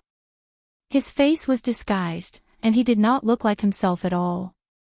His passport and credit cards were also his current appearance and identity. 10 minutes later, the plane roared into the sky and flew toward Tokyo. 3 hours later, they arrived at Tokyo International Airport. Hu Xiaoheng took Yin Shixiang out of the airport and didn't stop for even a second. He called a taxi and rushed to the Shinkansen train to the capital. By the time they were done, the sky was already bright. Early in the morning, the capital was shrouded in a light purple mist. Qingshui Temple was famous for praying for marriage. It was the oldest temple in the capital. It was made entirely of wood and sat at a high place, overlooking the entire capital government. There were cherry blossoms in spring and maple leaves in autumn. The scenery was very beautiful. It was early June, and the cherry blossoms had already withered. It was different from the photos. However, the eaves were high and the trees shaded the place, giving it an ancient solemnity and solemnity. It was just that no one knew what kind of evil was hidden under this solemnity and solemnity. Hu Xiaoheng and Yin Shixiang met up with the field personnel in the capital and asked, "Have they been here all this time? We received a report yesterday and checked. They are indeed here, but the middle-aged woman seems to have just arrived. She hasn't been here all this time. Do Qingyan has been here all this time." Hu Xiaoheng narrowed his eyes and looked up at the tall temple in front of him. "Have you verified Do Qingyan's identity?" "Yes. Our people sneaked in yesterday and got some of her hair. We've already done a DNA test." The field personnel took out the DNA report and showed it to Hu Xiaoheng. Hu Xiaoheng's current identity was only one of the field personnel. Even his own field personnel didn't know that he was the commander of the Special Operations Forces. Hu Xiaoheng glanced at it quickly and asked the man to send the report back. He worked out a plan with him. He looked at his watch. It was already 6 in the morning when Qingshui Temple opened. "Let's go." Hu Xiaoheng took the topographic map and tickets that the field personnel had prepared for him. He and Yin Shixiang followed the crowd into Qingshui Temple. Dou Qingyan lived in a meditation room in a small building in the back. Of course, ordinary people wouldn't be able to live in a 1,000-year-old temple like this. But if someone helped her, it would be easy. Thinking about it this way, Yamaguchi Aiko really had a lot of power in Japan. No wonder she had been able to hide for so long. Hu Xiaoheng and Yin Shixiang split up and snuck their way to Dou Qingyan's meditation room. It wasn't a scenic area, and was very quiet and peaceful. A black-backed, red-crowned bird chirped in a tree. It wasn't afraid when it saw them coming. It blinked its beady eyes and tilted its head to look at them. Hu Xiaoheng put a finger to his mouth and shushed it. The bird cooed and spread its wings to fly into the blue sky. The window of Dou Qingyan's small building creaked open, and a middle-aged woman wearing black-rimmed glasses leaned out to look. She had short hair and thick bangs that rested on her forehead. Her skin was a delicate milky white. Hu Xiaoheng felt a strange sense of vigilance in his heart. He stopped and stood under a big tree, motionlessly looking in the direction of the small building. Yin Shixiang had already snuck over and climbed up the small building from the wall. When the middle-aged woman saw him, she used a thin bamboo stick to prop open the wooden window. Hu Xiaoheng waited for a while, then followed his original plan and went up the stairs in front. His footsteps were very light, so light that they didn't make a sound. However, when he was about to reach the second floor, a cat suddenly rushed down from upstairs. Caught off guard, it saw Hu Xiaoheng, meowed, and scurried past him. The door not far from the stairs opened, and a voice came out. "Is that Mimi? She's up so early." The voice was clear and melodious. It was Dou Qingyan's. Then he heard a gentle Japanese voice saying, "She's a cat. Of course cats get up early. Do you think she's like you?" But there was no reproach in her tone.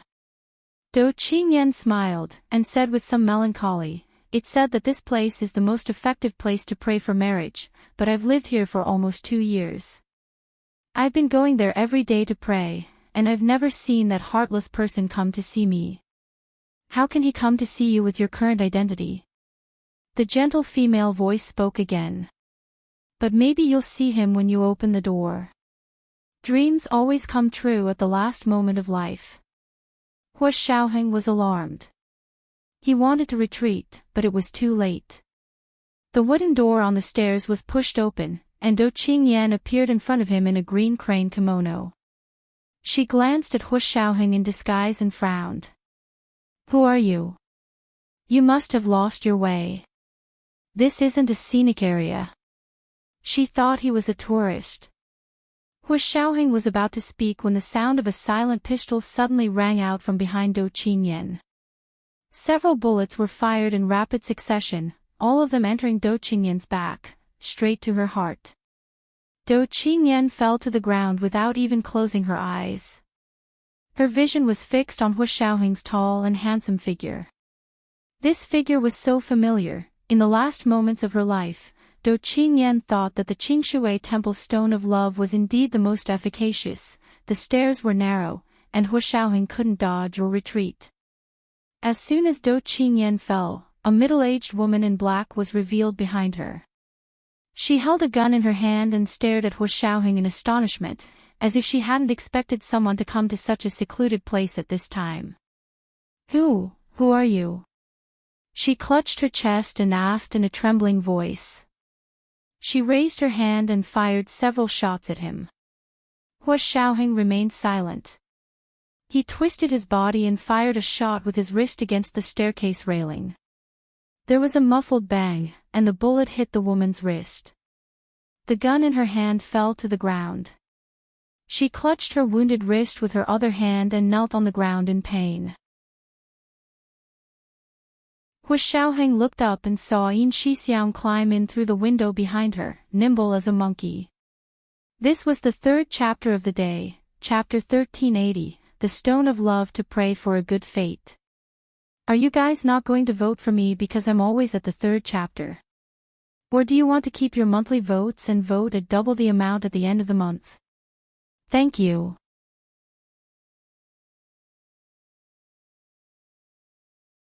Chapter 1392.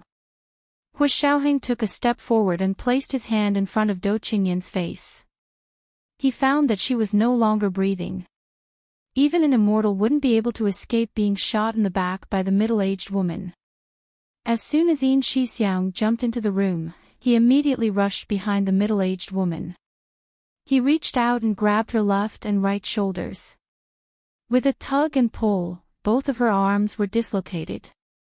Hu Xiaoheng followed suit. He reached out with his transparent plastic glove, grabbed her chin, and pulled it down, dislocating her chin as well. At the same time, Yin Shixiang took out an instrument and carefully scanned the middle-aged woman's face. A holographic image of the woman's facial bones quickly appeared on their phone screens. Very good. There were no signs of surgery on the bones of her face, and there was nothing hidden in her teeth. Hu Xiaoheng raised his hand and put the middle-aged woman's chin back in place. The dragging and pulling, dislocating and putting back, were all excruciating pain. The middle-aged woman was in so much pain that large beads of sweat broke out on her forehead. Her face was pale. She was already pale to begin with, and now her face was even paler than before. She was like a female ghost in the night, eerie and chilling. What should we do? Yin Shixiang communicated silently with Hu Xiaoheng in sign language. He also saw Dou Qingyan lying in a pool of blood, and then looked at the middle-aged woman with the gun. He knew that their previous plan was useless. Hu Xiaoheng frowned and looked somewhere. The surroundings were very quiet. There had been a few birds chirping just now, but now there wasn't even a trace of the wind. After a while, Hu Xiaoheng raised his hand and made a gesture to Yin Shixiang. Yin Shixiang understood and pulled up the middle-aged woman, who was lying on the ground in pain. She knelt in front of him and patted her face with the gun. He lowered his voice and said, "Are you Yamaguchi Aiko? Why did you kill Dou Qingyan?" The middle-aged woman opened her eyes and spat out a string of gibberish in Japanese. Yin Shixiang sneered and punched her shoulder where it had been dislocated. He said, "Don't play tricks on me. I know you can speak Chinese." The pain seeped into her bones, and the middle-aged woman almost fainted from the pain. When Yin Shixiang raised his hand again, the woman said weakly in Chinese, "No. I'm not Yamaguchi Aiko." "You're not." Yin Shixiang took out a few photos. "Look at this yourself. Don't you look exactly like this person?" They both had thick bangs, big black-rimmed glasses, round faces, and small mouths. Of course, there were slight differences, but those were minor differences in their expressions and had nothing to do with their appearance. Ordinary people couldn't make every selfie look exactly the same, let alone photos downloaded from the surveillance system. The middle-aged woman averted her eyes and refused to look at the photo in Yin Shixiang's hand. She stammered for a long time before saying, "The person looks similar. I don't know this person." "You don't know him? If you don't know her, why are you with Dou Qingyan?" Yin Shixiang squatted down and looked at the kneeling middle-aged woman. He raised the photo in front of her eyes. "Open your little mung bean eyes and look carefully. How dare you deny it? Should I call you Yamaguchi Aiko or Yamaguchi Yuko?" The middle-aged woman's body shrank and she knelt down on the ground. She turned her head and said fearfully, "No, it really isn't me." The more she tried to quibble, the more Yin Shixiang felt that she was pretending. He was furious and slapped her. "I'll give you a minute to think about it. If it weren't for Yamaguchi Aiko, I would have sent you to hell right now." Hu Xiaoheng walked around the house alone and looked at the furnishings. Finally, he found a safe in the storeroom at the back of the house. Hu Xiaoheng was best at opening safes. He stared at the combination lock expressionlessly for a while, then took out an instrument and began to decode it. In less than a minute, the safe opened, revealing passports, identity documents, bank cards, jewelry, cash, and several share certificates. Hu Xiaoheng was wearing plastic gloves, so he wasn't afraid of leaving fingerprints. He reached in and took out all the identity documents, passports, and share certificates. He opened them and saw that they were indeed Do Qingyan, Yamaguchi Aiko, and Yamaguchi Yuko's passports and identity documents. They had already bought passports from a South American country, and it seemed that they wanted to go to South America. And the share certificate was actually the share certificate of the charity organization Angels in the World.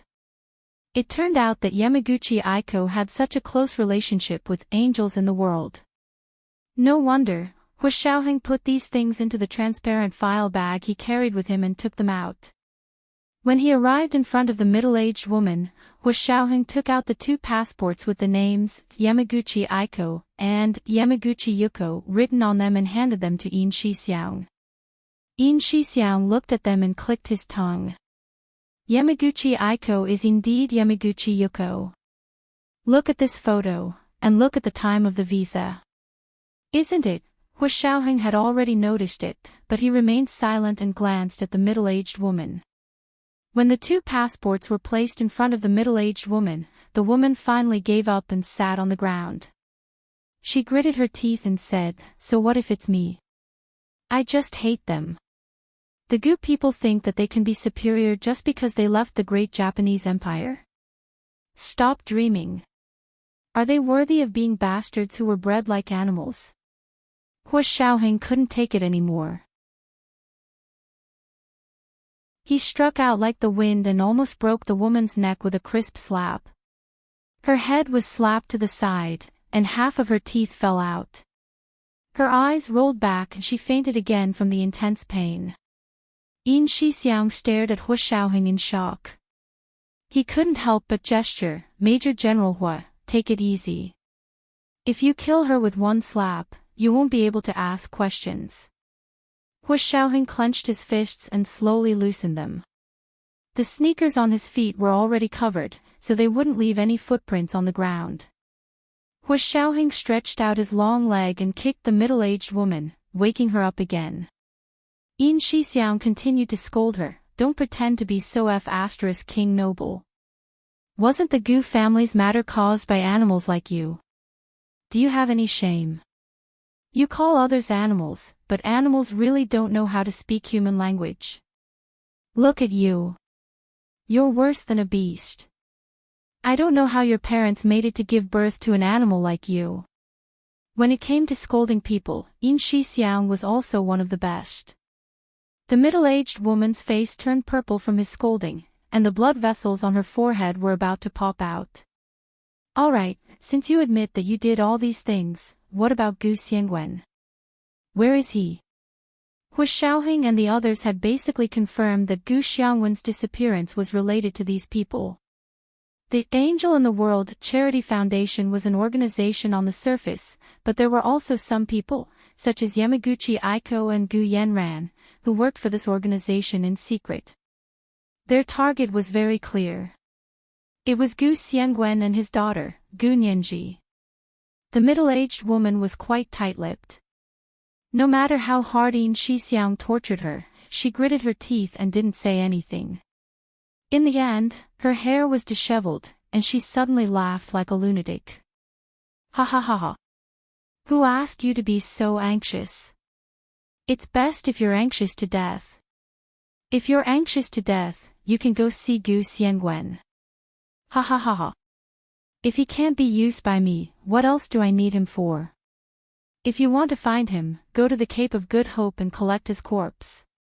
Remember to kneel 3 times and kowtow 9 times. Her voice was mournful and long. It had a strong penetrating power, as if she was sending a signal. Hu Xiaoheng felt a chill on the back of his neck for no reason. He suddenly leaped diagonally and shouted at the same time, "Get down!" Yin Shixiang, who was standing diagonally opposite him with his back to the window, reflexively fell to the ground. Pfft! A sniper bullet brushed past his scalp and hit the middle-aged woman in the middle of her back. If Hu Xiaoheng hadn't reacted quickly, the bullet would have hit Yin Shixiang in the back. There's an ambush. Let's go. Hu Xiaoheng suddenly pushed open the door and left in a hurry with Yin Shixiang. Not long after they left, an ear-piercing alarm sounded in the capital's Shimizu temple. The two of them blended into the crowd of tourists and were evacuated from Shimizu temple by the police. The people around them panicked, and 4 or 5 people snatched taxis together. The two of them found their own people and left in a private car. The two of them didn't stop anywhere. They took the Shinkansen back to Tokyo and bought tickets from Tokyo International Airport. It was only noon the next day when they returned to the Huaxia Empire's imperial capital International Airport. Fan Jian picked them up in front of the terminal.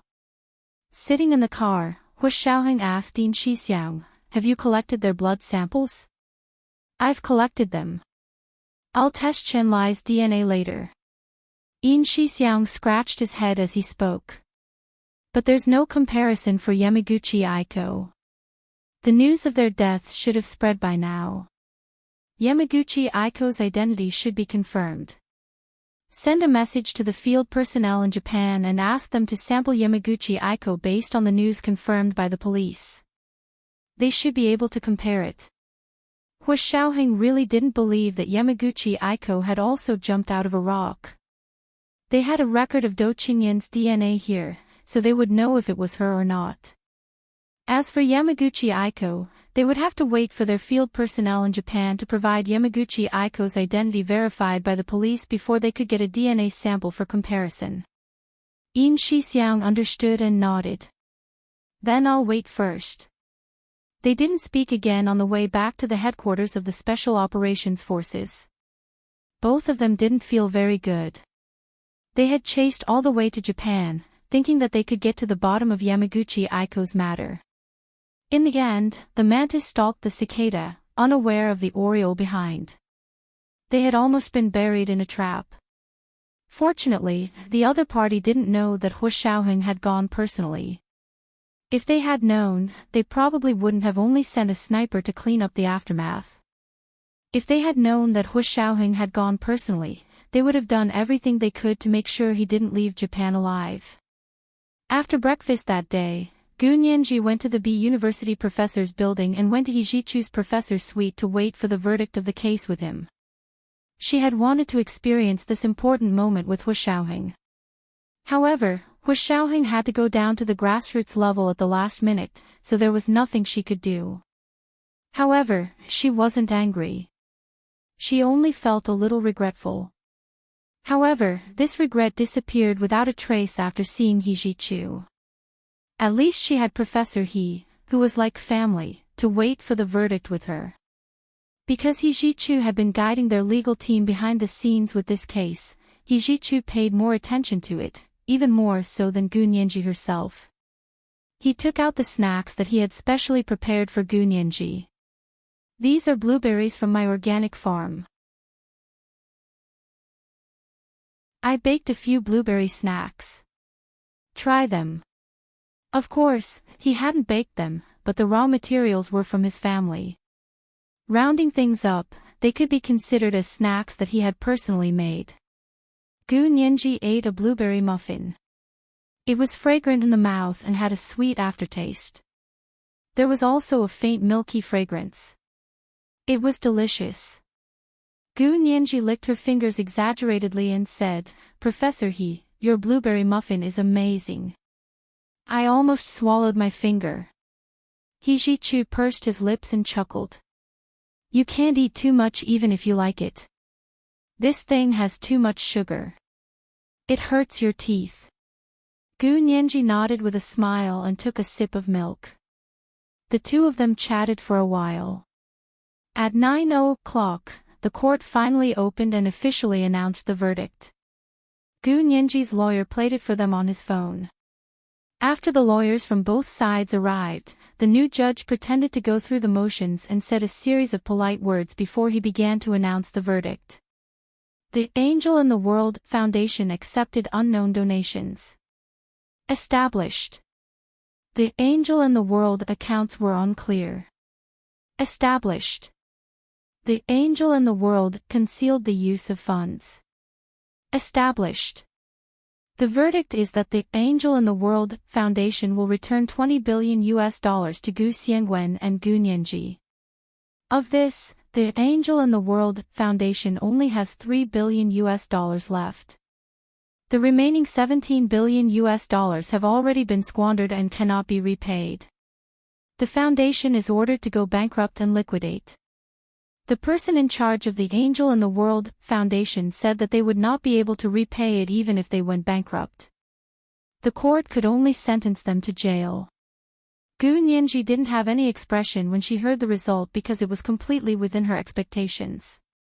If she had known earlier, the $20 billion that Gu Yanran had donated to the Angel in the World Foundation would have been squandered in the past 7 years.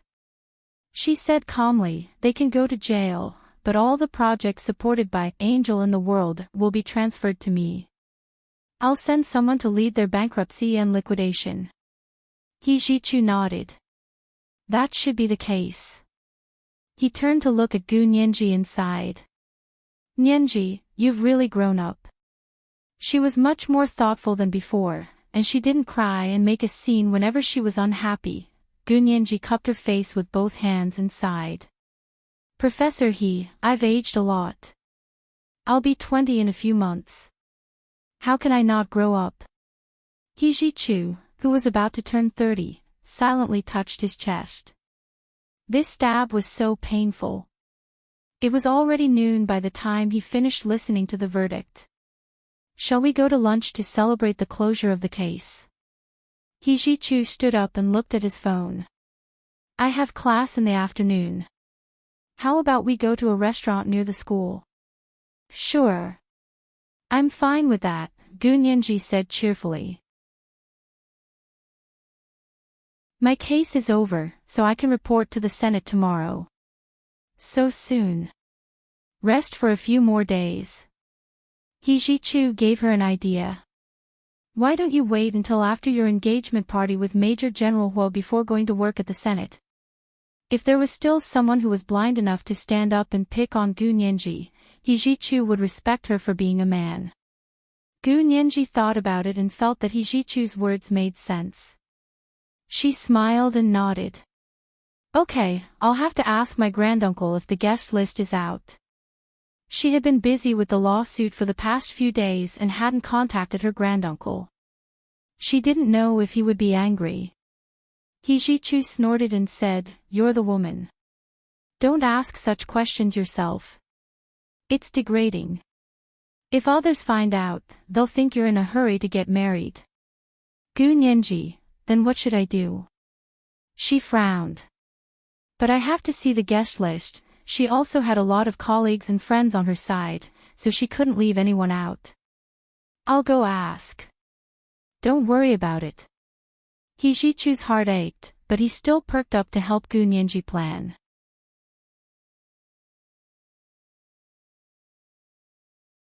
Chapter 1393. After lunch with He Jichu, Gu Nianji drove back to the Special Operations Forces headquarters.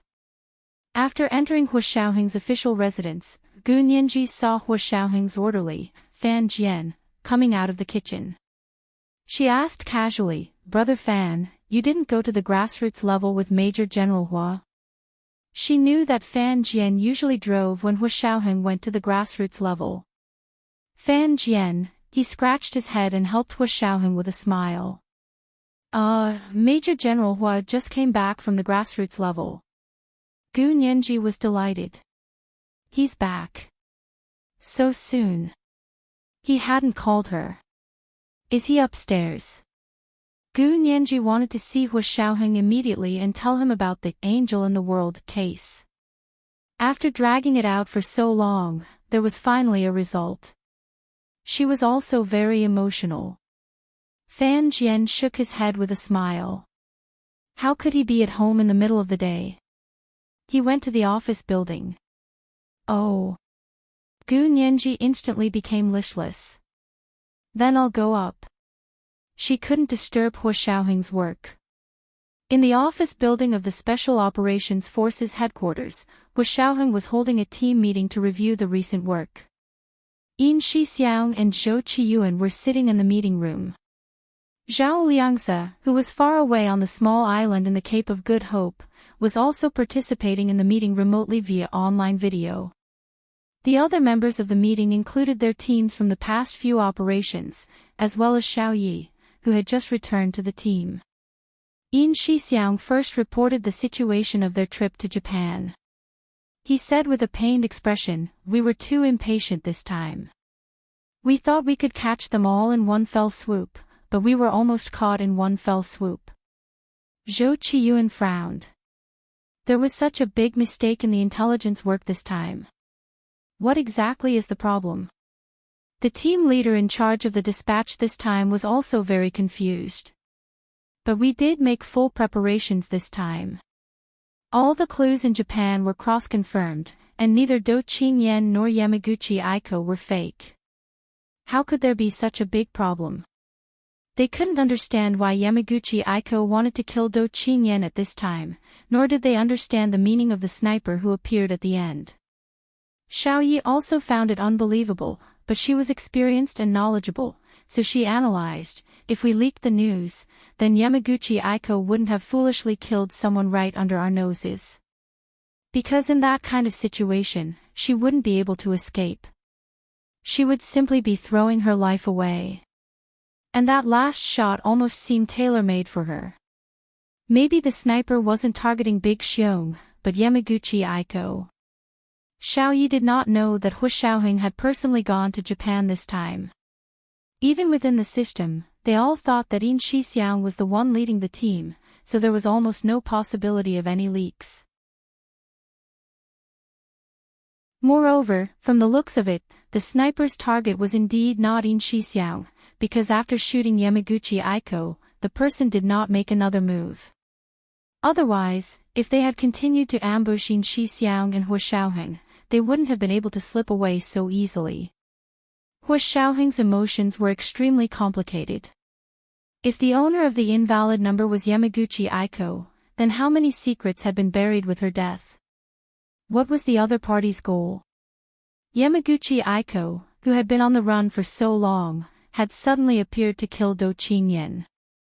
She had done it just as they arrived, and there was no leak in their system. Her methods were truly unimaginable. Yin Shixiang would not say that Hu Xiaoheng had personally gone. He only looked thoughtfully at Zhao Liangzi on the big screen, who was a darker shade than before, and asked, "Little Zhe, what do you think?" After experiencing Bai Shuang's death, Zhao Liangzi had not only become much darker, but also much rougher. He had grown a beard on his face. The handsome young man of the past had now become a tough man who had been tempered by life. Zhao Liangzi was expressionless. He looked at Hu Xiaoheng, who was even more expressionless, and gave an irrelevant answer. "It's not going well on your side, but it's going quite well on my side." Hu Xiaoheng looked up in his direction and nodded calmly. "Speak." Zhao Liangzi's profile picture quickly disappeared from the video, and was replaced by a comparison of two magnificent sea maps. His voice sounded like a narrator from the stereo Bluetooth speakers installed in the four corners of the roof of the conference room.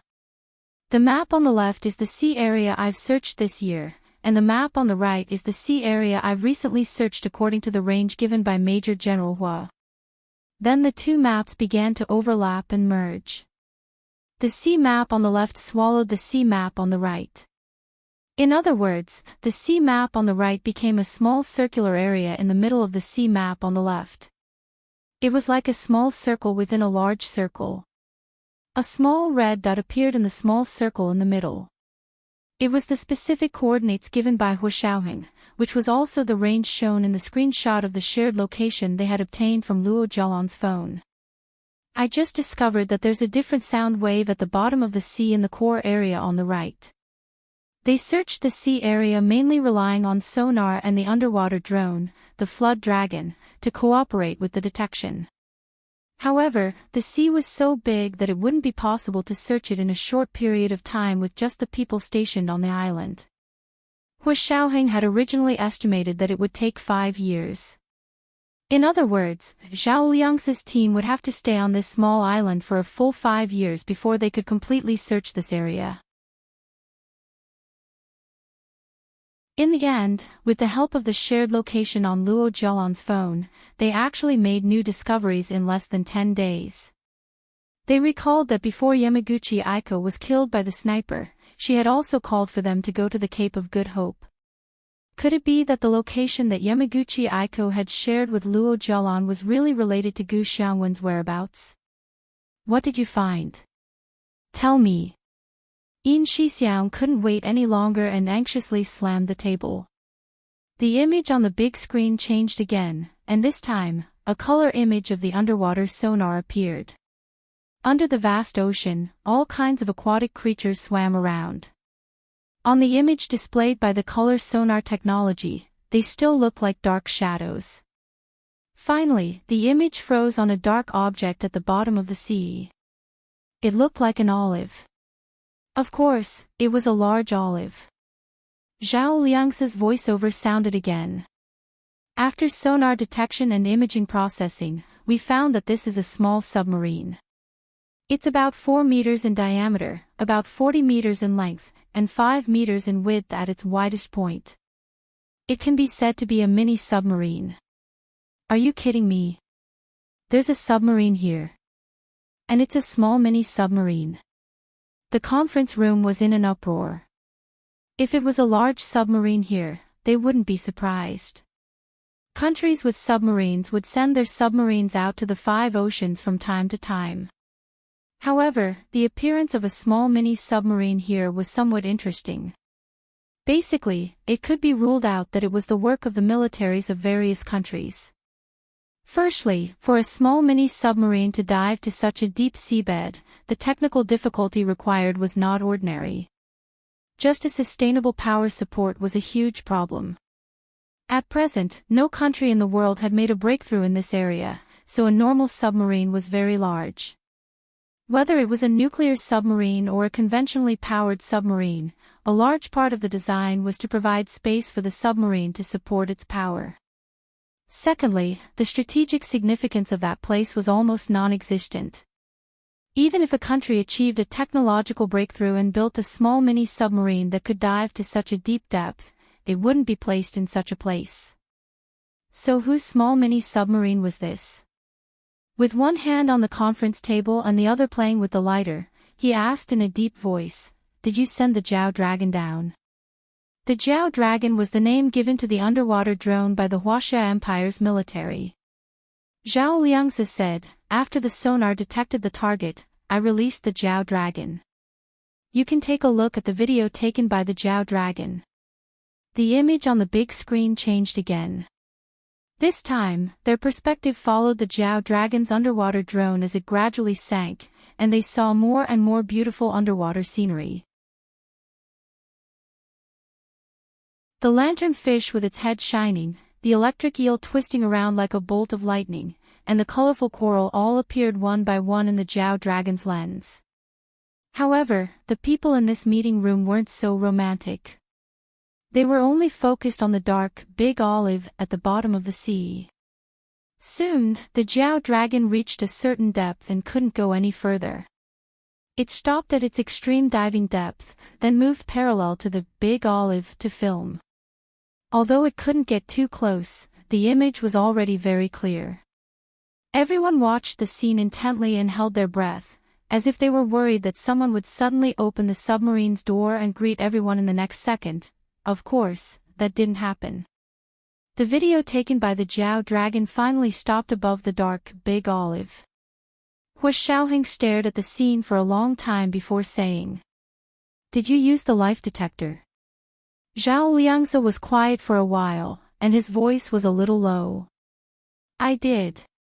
I used 2 types, the infrared life detector and the radar life detector. Although these 2 types were sold on the market, and the military also had equipment for disaster relief and battlefield rescue, their accuracy and strength couldn't be compared to the equipment owned by the Special Operations Forces. The infrared life detector used the principle that objects would produce infrared radiation above absolute zero to detect signs of life. The infrared radiation emitted by the human body and objects that could generate heat was stronger, while other objects were weaker. This could be used to determine if there was life. The radar life detector used the electric field generated by the ultra-low frequency radio waves emitted by the human body to determine the location of the living person. Hua Xiaoheng's heart sank, but he still asked calmly, "What are the results of the detection?" The sound of Zhao Liangzi taking a deep breath could be heard clearly from the stereo Bluetooth speaker. Everyone's hearts sank. No signs of life were found. Hua Xiaoheng closed his eyes and fell silent for a long time. Yin Shixiang sensed that something was wrong and immediately said, "Maybe it's too far away, and this is a submarine. Maybe the materials and coatings used are too powerful and completely block the infrared radiation and electric field, so it's possible that it can't be detected." Zhao Liangzi said, "That's not impossible. So in the end, we still have to fish this submarine out of the seabed and carefully examine it." Fish it out. Could it be that this submarine is broken? A member of the operation team asked in surprise, "Then what should we do?" The normal operation of a wrecked submarine was to quickly float to the surface, unless it was so broken that it couldn't float anymore. Everyone knew that if the wrecked submarine stayed at the bottom of the sea, the people inside would only have one way to go, and that was death. The sonar detection shows that this submarine has no signs of power, so it's inclined to have sunk to the bottom of the sea. Based on the analysis of the submarine's condition at the bottom of the sea, it has been at least 6 or 7 years. Zhao Liangzi finished speaking and turned off the video playback. His head appeared on the big screen again. This was the first update of the day, Chapter 1382, Signs of Life. At around 1:00 in the afternoon, there was an additional update for the first full moon of the little princess, Qian Mo. At 8:00 in the evening, the third update.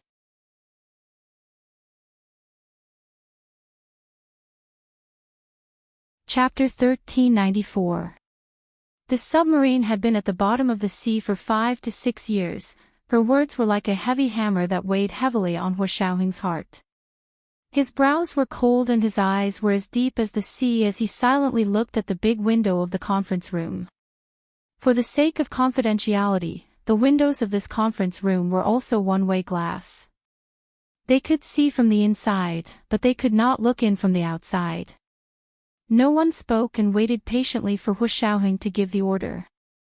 After some time, just when everyone thought that Hua Xiaoheng wouldn't say anything, Hua Xiaoheng finally spoke. "I'll apply to the military to send a research ship to the Cape of Good Hope and bring that submarine back." The mini-submarine had sunk to such a depth that no other facility could tow it out except for a large salvage ship.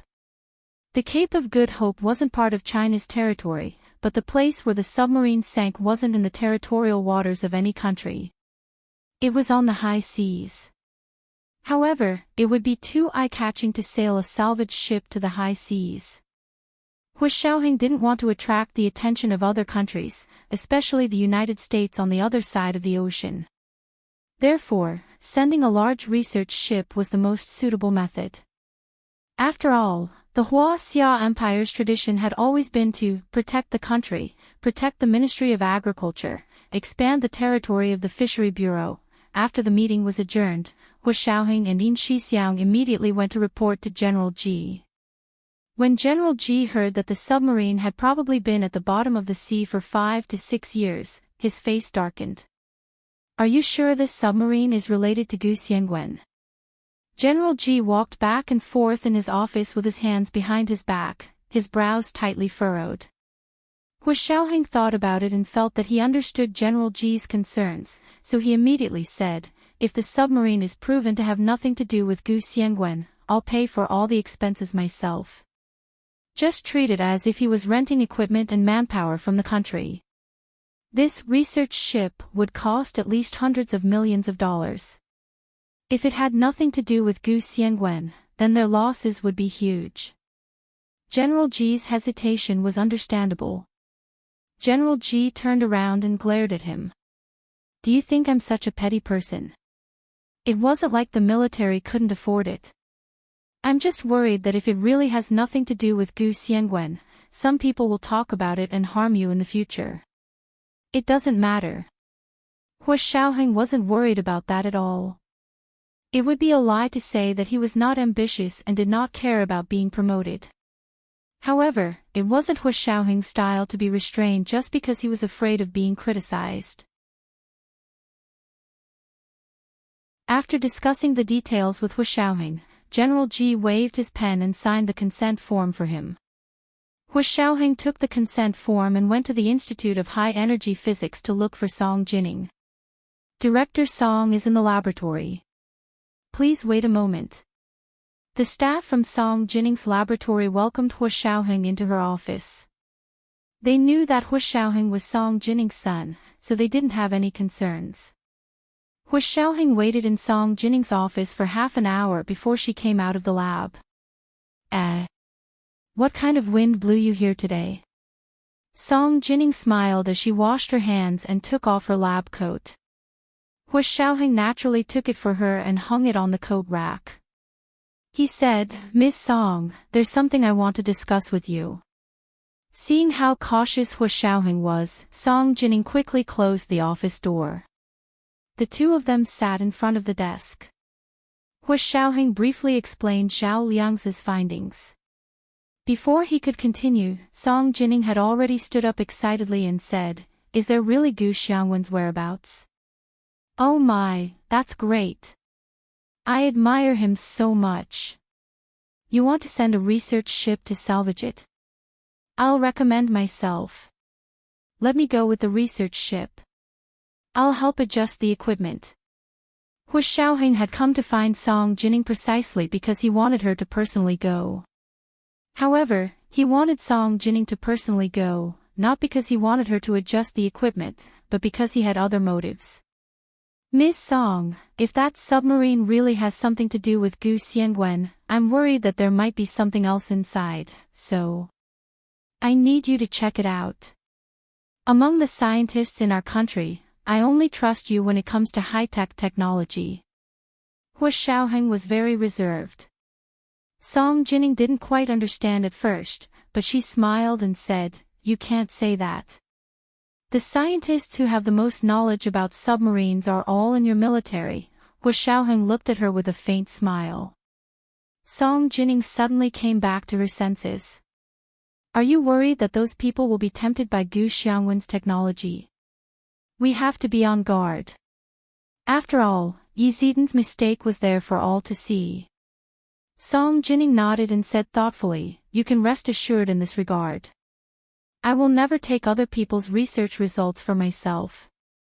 I know, so I hope you can go. Hua Xiaoheng showed Song Jining the consent form signed by General Ji. I'll give you a special letter of appointment.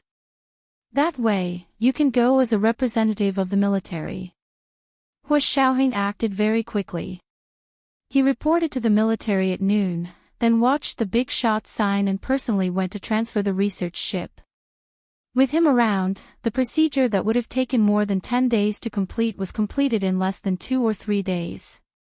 The lanterns were lit, and Hua Xiaoheng, who had been busy all day, finally returned to his official residence.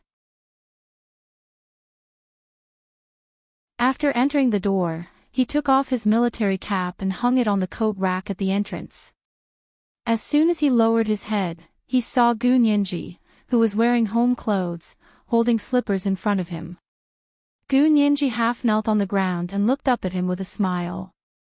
Major General Hua, I bought you a pair of slippers.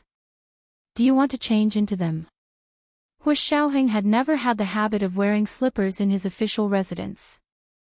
However, looking at Gu Nianji's sweet smile and beautiful eyes, he didn't say anything and silently put on the blue slippers Gu Nianji had bought for him. Gu Nianji pointed at the pink slippers on her feet and said, They're a pair. We're wearing couple slippers.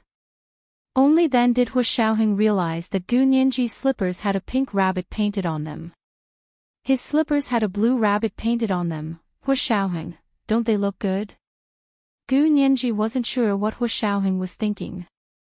Don't tell me you think it's too childish.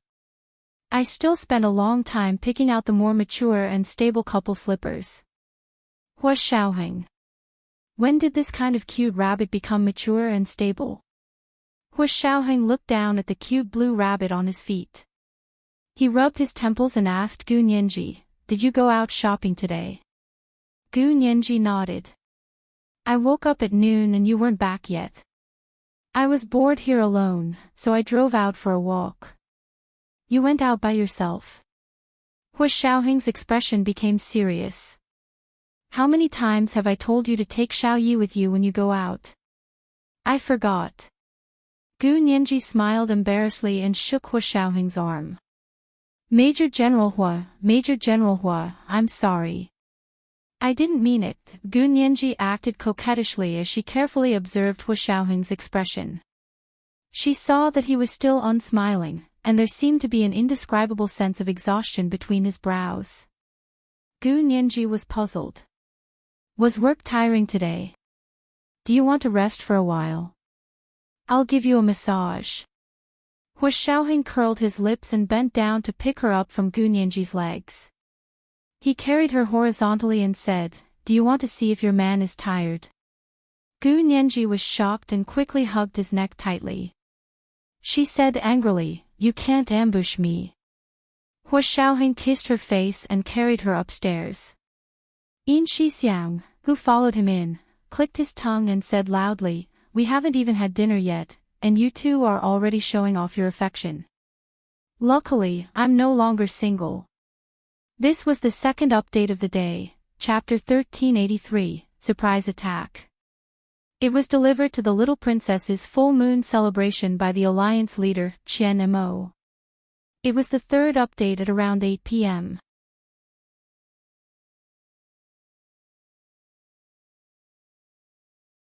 Chapter 1395.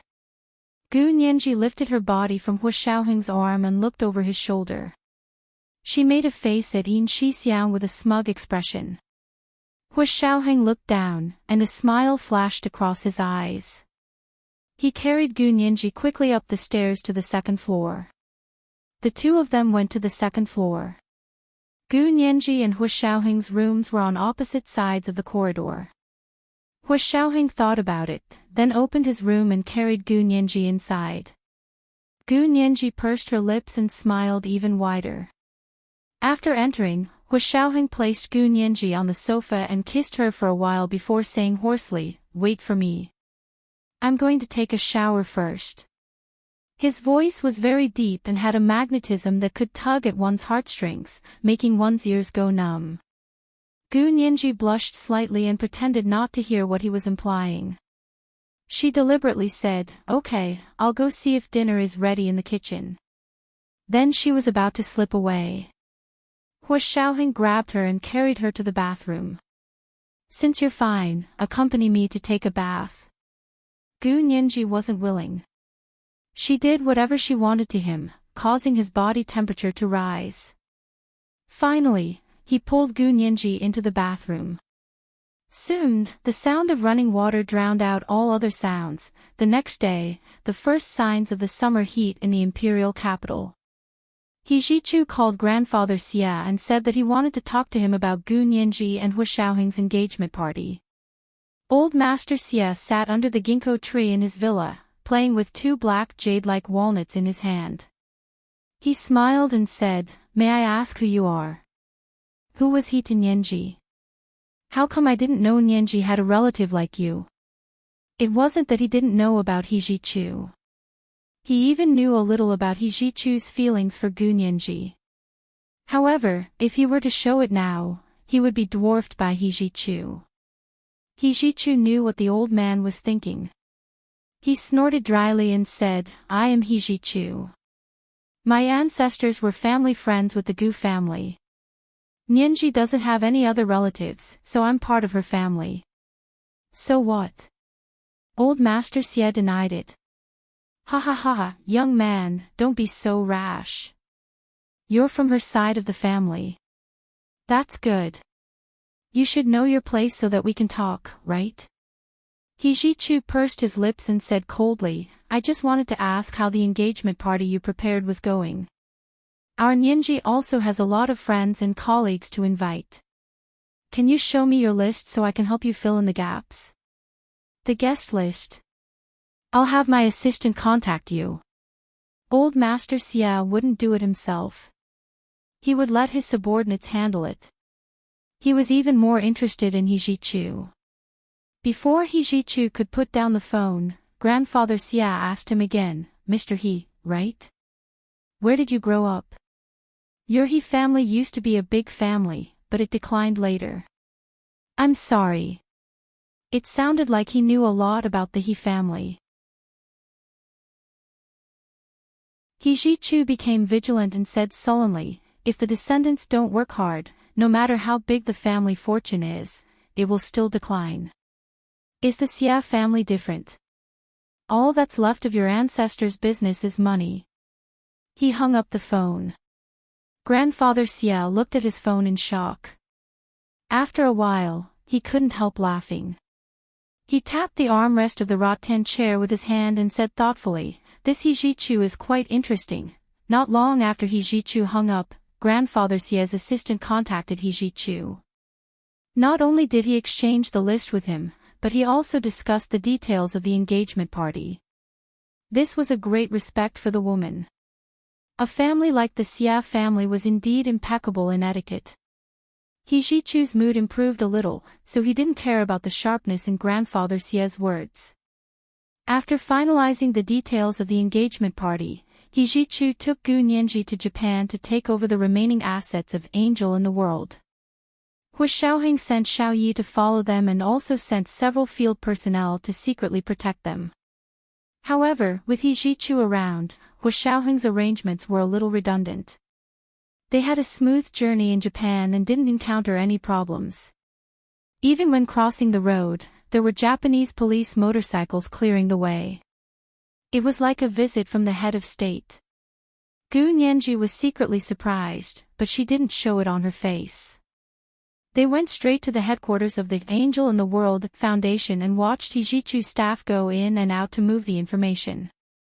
One of the people in charge of the foundation was escorted by the police. He personally handed Gu Nianji the key and password to a safe and said in Japanese, "This is our foundation's most precious asset and Mr. Gu's masterpiece. Please be sure to check it." He made it sound like he was a courier. They were clearly taking over someone else's property and research results, but now they looked like they were returning it to its rightful owner. It was really amazing how thick-skinned they were. Gu Nianji took the key and said with a half-smile, "You've illegally taken over my father's research results for so many years. What exactly have you researched?" The person bowed even deeper and kept saying, "We're researching biology." Mr. Gu didn't have much results. Why do I sound like you're very regretful? Gu Nianji looked away and looked at a safe welded in the wall of the room. Fortunately, there weren't many results. Otherwise, you guys would really be in heaven. Gu Nianji held the key and looked at it for a while. She walked to the safe and inserted the key, then entered the password. After a series of complicated procedures, she opened the safe. There was nothing special in the safe, only a heavy cylindrical object. Gu Nianji put on insulated gloves and reached out to touch the cylinder. It was very hard, like it was made of some kind of alloy. She opened her fingers and took out the cylindrical object. The upper part of the cylindrical object was designed like a telephone dial microphone. When the keys were pressed one by one, a beep could be heard. What is this? Gu Nianji was surprised. What can it do? It's so heavy. The man's eyes flashed with excitement, and he said repeatedly, "This is a quantum communicator. As long as I know your phone model, I can call you at any time without relying on the phone network." He Jichu's face instantly turned livid. He snatched the quantum communicator from Gu Nianji's hand, but as soon as he held it in his hand, he knew he was overthinking. Gu Nianji was shocked by He Jichu's action and quickly said, "Professor He, what's wrong?" He Jichu nonchalantly placed the quantum communicator in Gu Nianji's hand and said, "I'm worried that there's something wrong with this thing. I'll help you check it. Is there a problem?" "No." He Jichu smiled and shook his head. The charity foundation, Angels in the World, had been operating for so many years. Although it was now bankrupt and liquidated, a starving camel was still bigger than a horse. There were still quite a few things. He Jichu and Gu Nianji only stayed in Japan for 2 days. They sealed up the things in the foundation's headquarters and took them away. He Jichu entrusted his legal team members to continue receiving the assets of the other branches. He took Gu Nianji back to the Huaxia Empire. Gu Nianji took the quantum communicator to Song Jining. "This is the quantum communicator?" Song Jining held the cylindrical object and couldn't bear to put it down. "I'll go check it out." "Sigh, I've never seen a real quantum communicator before." She used all kinds of instruments in the laboratory for a day and night before she came up with the results. Hu Xiaoheng also attached great importance to this thing, so he came with Gu Nianji to listen to Song Jining's lecture. Song Jining said excitedly, "This quantum communicator is indeed a genius invention. It's a genius application of quantum theory. Only someone like Gu Xiangwen can think of it and put it into practice. It's that amazing." Gu Nianji raised her long eyebrows. "I heard from the Japanese that as long as you know the phone model, you can make calls without relying on the phone network." Song Jining and Hu Xiaoheng both thought of the invalid number that the mobile company couldn't find at the same time. However, the invalid number that Song Jining saw was on Hu Guanyuan's phone. Hu Xiaoheng had found out about the invalid number from Hong Kongguan, Tan Dongbang, and Luo Jialan's phones. Song Jining said thoughtfully, "This quantum communicator can disguise a normal number as an invalid number. Using quantum theory, it can achieve real-time communication between 2 phones. But unfortunately..." "What's wrong?" Hu Xiaoheng's heart sank. "This device is already broken. It can't test the effects you mentioned," Song Jining said regretfully as she handed the quantum communicator back to Gu Nianji. "And its technology is too advanced. I don't know how to repair it. Let's wait for your father to find it and let him repair it himself." Gu Nianji stared blankly at the cylindrical object in front of her. She rubbed it with her hand and hugged it tightly in her arms. This was the third thing she had from her father other than the doll and the pink diamond crown, right? This thing was extraordinary. It was even more precious than the doll and the pink diamond crown. This was because her father had personally made it. This was his invention and creation. It was a technological achievement that was decades or even hundreds of years ahead of the world. Hu Xiaoheng glanced at the quantum communicator in Gu Nianji's arms. He still had doubts in his heart, but he thought that as long as the submarine was salvaged immediately, these doubts should be solved. After He Jichu brought Gu Nianji back from Japan, he threw himself into the preparations for Gu Nianji and Hu Xiaoheng's engagement banquet. He had just discussed the details with the Xia family, but Hu Xiaoheng was up to no good. That night, he received a call from Grandfather Xia's assistant saying that Hu Xiaoheng had something urgent to attend to and had to postpone the engagement banquet for a month. In addition, Grandfather Xia's son, Xia Beichen, was entangled in an acquisition in Europe and couldn't get away for the time being. He also agreed to postpone it for a month. He Jichu's expression turned cold. What was so great about Hu Xiaoheng that even the engagement banquet had to be postponed? This is today's third update, Chapter 1384, from the Father. Today's third update, I'm asking for a wave of monthly votes and recommendation votes. PS, has everyone seen the new cover? This is an exclusive copyright. It cost me a lot of money. If everyone sees the same picture, please report it. It must be a stolen picture. Moi, everyone.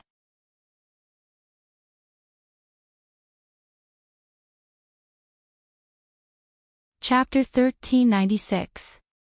Hijichu was quiet for a moment, then he said to Grandfather Xie's assistant with a serious expression, "Do you think you can postpone it just because you say so? Did you ask for my opinion?" Grandfather Xie's assistant didn't expect Hijichu to be so rude. He scoffed and said, "Mr. He, what do you mean? Our old master informed you about this matter because of our relationship. You have to know your place." In other words, it didn't matter if he didn't tell him. Why was Hijichu putting on airs here? Hijichu was well aware of the Xia family's attitude. It was precisely because he knew that there were many things to do in such a large family that he took the initiative to contact the Xia family himself and not let Gu Nianji interfere. It was to prevent such an awkward situation from happening. Gu Nianji was a woman after all, and she had no relatives to make decisions for her. The other party could do whatever he wanted and inform her after making a decision. Did he even ask for her opinion? Hijichu sneered as he opened the curtains and looked at the setting sun outside the window. He said dryly, "I'm in the right position. I was representing the bride, the other main character of the engagement party, Miss Gu. Have you communicated with Miss Gu about the decision to postpone the engagement party? If there's no communication, what right do you have to postpone it?" The other party froze for a moment before saying, "But this is Hua Xiao's decision. Miss Gu will definitely not object." More importantly, there was nothing he could do about it. Hijichu was furious. He was certain that Nianji had no family, so he could do whatever he wanted to her, right? She definitely won't object, but you'll have to ask her first. Since you're not sincere, then there's no need to hold the engagement party in a month. That person said anxiously, "What right do you have to say no? Then what right do you have to postpone it?" Hijichu hung up abruptly and stood in front of the window with a stern expression before calling Gu Nianji again. He looked at the location on his phone. Gu Nianji had already returned to her apartment on San Juan Road. She wasn't at the Special Operations Forces headquarters. The phone rang for a while before Gu Nianji finally answered. "Professor He. Why are you calling me at this time? Do you want to treat me to dinner?" Gu Nianji's laughter was like a sweet spring that instantly calmed Hijichu's restless heart. He rubbed his temples and thought about it with a bitter smile. Actually, if he were to personally marry Nianji off, he would be cutting his own flesh with a knife. Unfortunately, some people just didn't cherish it. Hijichu composed himself and said, "The Xia family just called me and said that the engagement party would be postponed." Gu Nianji's breathing visibly stopped for a moment before she feigned casualness and said, "So be it. They're the organizers, so of course they have the final say." It was obvious that the other party hadn't discussed it with Gu Nianji before deciding to postpone it. Hijichu felt even worse, but seeing that Gu Nianji was already upset, he didn't have the heart to criticize her in front of her. Saying that would only make Gu Nianji feel worse. Hijichu changed his words and said confidently, "Don't worry about it. I'll talk to them about this. If they have any difficulties, I'll organize the engagement party for you." Gu Nianji finally let down her guard against Hijichu and opened up to him. Her voice was a little choked up and a little awkward as she said softly, "Thank you, Brother He." Hijichu's eyes were a little moist when he finally changed Professor He to Brother He. Hijichu grunted and said in a low voice, "Nianji, don't worry. I'm a member of your family. If they did something wrong, I'll come forward and negotiate with them." How could a girl be allowed to handle her own engagement? Would she have to hold her own wedding in the future? At the thought of this, Hijichu had the urge to beat Hua Xiaoheng up. The girl he had in his hands and couldn't get was being put aside as a decoration by him. Did he really think that he and Gu Nianji were already settled and that Gu Nianji wouldn't be able to leave him for the rest of her life? Hijichu took out a tissue, wiped his hands elegantly, and threw it into the trash can. Gu Nianji spoke a little more to He Zhichu before hanging up and calling Hu Xiaoheng. He Zhichu was also calling Hu Xiaoheng at the same time. But no one could get through. Because Hu Xiaoheng was in a meeting. He was forming a team for the research ship. This research ship was called a scientific research ship, but in fact, the only real scientist on board was Song Jining. From the captain, chief officer, to the sailors, soldiers, and the equipment experts from the military's General Armament Department, they all had to be carefully selected. In addition to the research ship, they also had to be equipped with cruisers, destroyers, submarines, and anti-submarine patrol ships for protection. The cruisers were the personal bodyguards of the research ship, providing it with air defense, anti-ship, and anti-submarine protection. The destroyers provided protection for the cruisers and expanded the scale of air defense, anti-ship, and anti-submarine protection. There was no need to mention the submarines. When such a large research ship was dispatched, the safety of the seabed depended on the powerful nuclear submarines. The anti-submarine patrol ships were used to deal with the opponent's submarines. To put it bluntly, the battle at sea was still a matter of using one spear to attack one's shield. It was to see whose spear was sharper and whose shield was harder. Because they needed to rely on the equipment experts from the General Armament Department this time, the General Armament Department had specially sent the political commissar, General Shao, to attend the preparatory meeting to express the General Armament Department's support and importance to this operation. The political commissar of the General Armament Department was second only to the Minister of the General Armament Department in terms of administrative rank, but his power within the organization was even greater than that of the minister. Hu Xiaoheng held a laser pointer and showed the generals and ministers his operation arrangements on the big screen. Finally, he said, the purpose of this trip in the name of the research ship will be absolutely confidential. Everyone, don't ask me what I'm going to do. In short, everyone will know after the operation is over. The General Armament Department only knew that they were going to the high seas to salvage a submarine. As for who the submarine belonged to and why, everyone knew nothing. Those who knew the real purpose had been told not to tell anyone. However, with Hu Xiaoheng's identity and job functions, even if they thought with their toes, they would know that this time was a top state secret, so they didn't ask blindly. General Shao, the political commissar of the General Armament Department, was a very calm middle-aged man. He also looked very handsome. He expressed his unconditional support and said, Major General Hua, this is the roster of our General Armament Department's equipment experts. Take it and choose. It's our honor to serve our country, but it's also our responsibility. The big shot of the General Armament Department had already spoken, let alone the other departments. They were afraid that if they were too slow in expressing their stance, their limelight would be stolen. Therefore, the meeting this time was very successful. After the personnel were confirmed, the Special Operations Forces still had to carry out an independent political review to confirm that there were no problems with these people as soon as possible. This required the mobilization of the entire country and even the field personnel of the Special Operations Forces from all over the world to work together to ensure that all the political reviews would be completed within 3 days. Therefore, Hu Xiaoheng had been so busy these days that he hadn't returned to his official residence even once. Almost all of his meals and accommodation were in the office building. After the meeting, General Shao took a few steps behind and smiled at Hu Xiaoheng. Major General Hua, I heard that you postponed the engagement banquet because of this.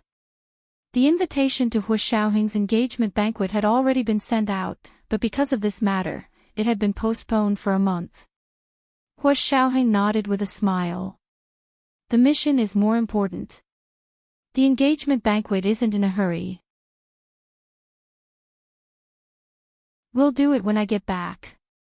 Although he also felt that changing the time at the last minute was a little unfair to Gu Nianji, he couldn't continue waiting when he thought that Gu Xiangwen's whereabouts were finally clear. Even though he knew that Gu Xiangwen's chances of survival were very slim, he still couldn't help but hope that if he rushed over earlier, that slim chance of survival would increase a little. General Xiao patted him on the shoulder and said with emotion, "It's not easy for you either. Your fiancée can understand, right?" "She understands." Hu Xiaoheng was very at ease with Gu Nianji. She understood his work and what it meant to be the family of a soldier. "That's good. Your Auntie Qin and I have already prepared gifts. Both the engagement and marriage are double. We're just waiting for you to do something big." General Xiao smiled boldly and left. Chenlai followed behind Hu Xiaoheng and said with a smile, "Xiao Ye's personality is more like uncle's." General Xiao, the political commissar of the General Assembly, was Xiao Ye's father. Xiao Ye's mother, Principal Qin, was Chenlai's aunt. Chenlai would also be going on this operation. He was the best doctor, and taking him out to sea was also a precaution.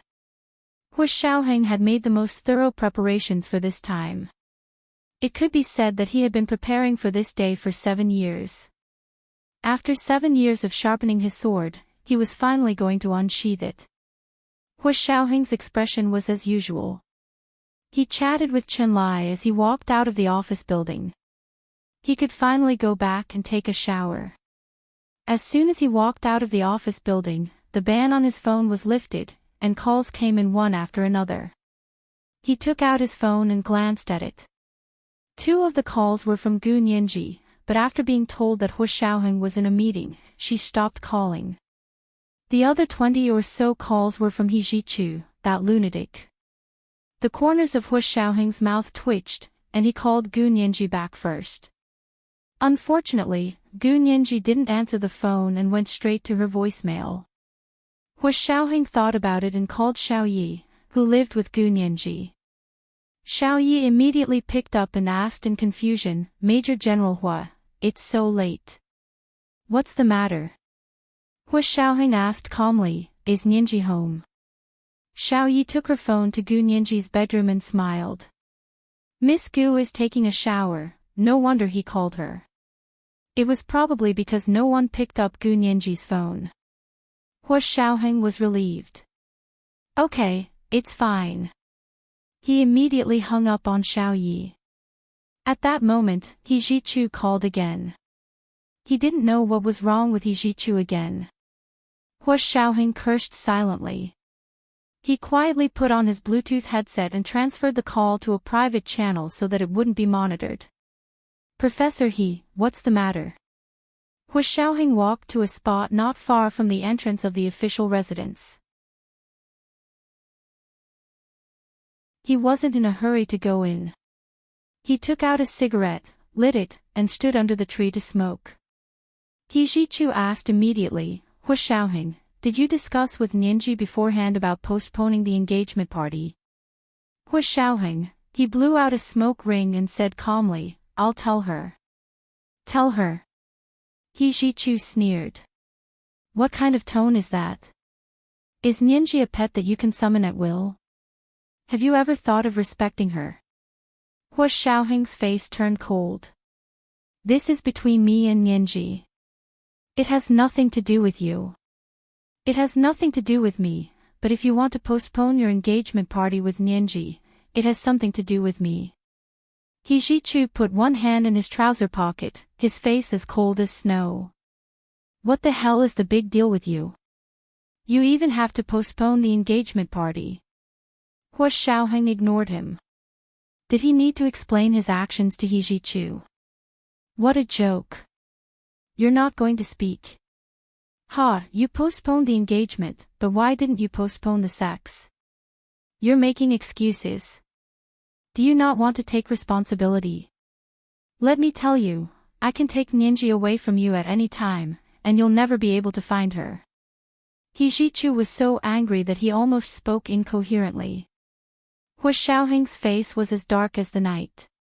He directly hung up on He Zhichu and asked Fan Jian to drive the car over immediately to take him to Gu Nianji's apartment in the 3rd Ring Road.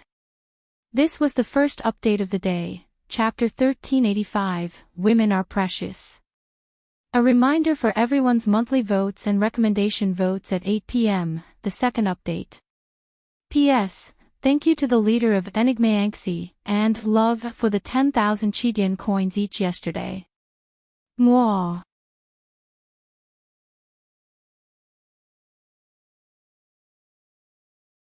Chapter 1397. Hu Xiaoheng's expression didn't change much, but as his orderly for many years, Fan Jian could sense that Hu Xiaoheng wasn't in a good mood. He stole a glance at Hu Xiaoheng through the rearview mirror. It was common for people in their line of work to not sleep for a few days, but the human body was not made of iron. He could tell that Hu Xiaoheng was still exhausted. Hu Xiaoheng propped his head up with his hand and rested his elbow on the edge of the car window. Fan Jian could only see the side of his face. His jawline was very strong and clean, but now it was a little tight. There was a murderous aura about him, and he exuded a strong aura of "stay away from strangers." Fan Jian shrunk his neck and didn't dare to say anything. He just drove fast and arrived at Gu Nianji's apartment complex in 15 minutes. Usually, it would take half an hour to get there. The car was parked in the parking lot, but Hu Xiaoheng was in no hurry to get in. He sat in the car and pondered silently.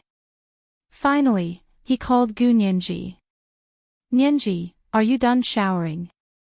Hu Xiaoheng asked nonchalantly. It was impossible to tell what he was feeling from his voice alone. Gu Nianji had just finished showering and was wrapping her hair up as she sat in front of the vanity to apply a facial mask. She responded and said faintly, "Were you in a meeting just now?" "Yeah." Hu Xiaoheng closed his eyes, crossed his arms, and leaned back in his seat. After a moment of silence, he said, "I have a temporary mission.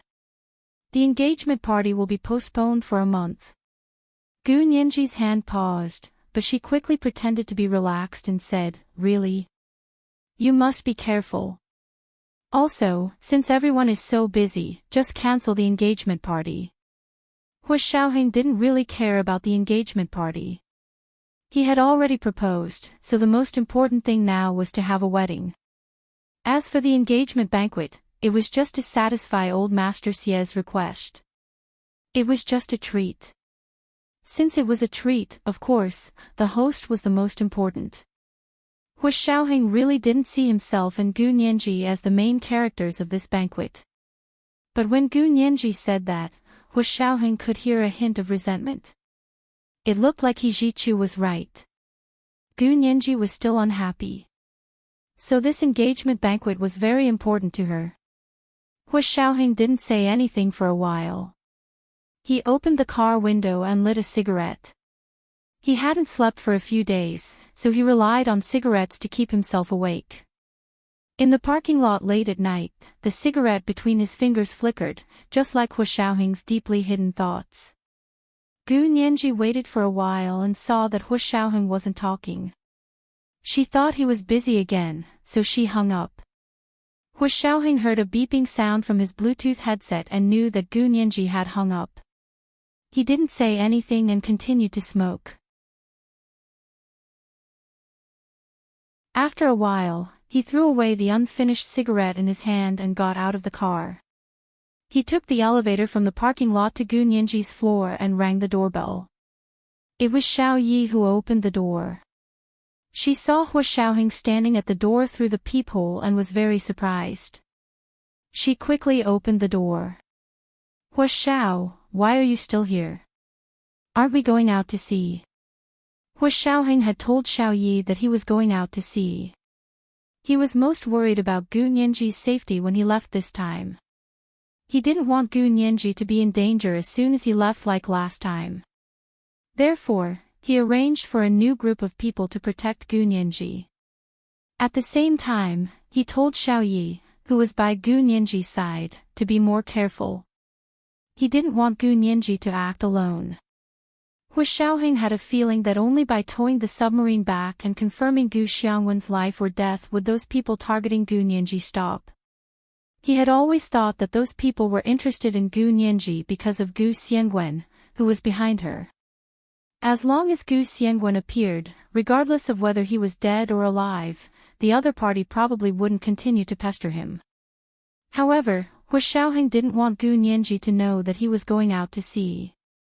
Therefore, he gave Xiao Yi a look and didn't answer her question. Where's Nianji? Xiao Yi understood and immediately pouted in the direction of Gu Nianji's bedroom. She's in the bedroom. There's nothing going on tonight. It's just that professor he called her in the evening that made her a little depressed. Hu Xiaoheng nodded and walked towards Gu Nianji's bedroom. He knocked on the door. Gu Nianji's sweet and soft voice came from inside the door. Is that Xiao Yi?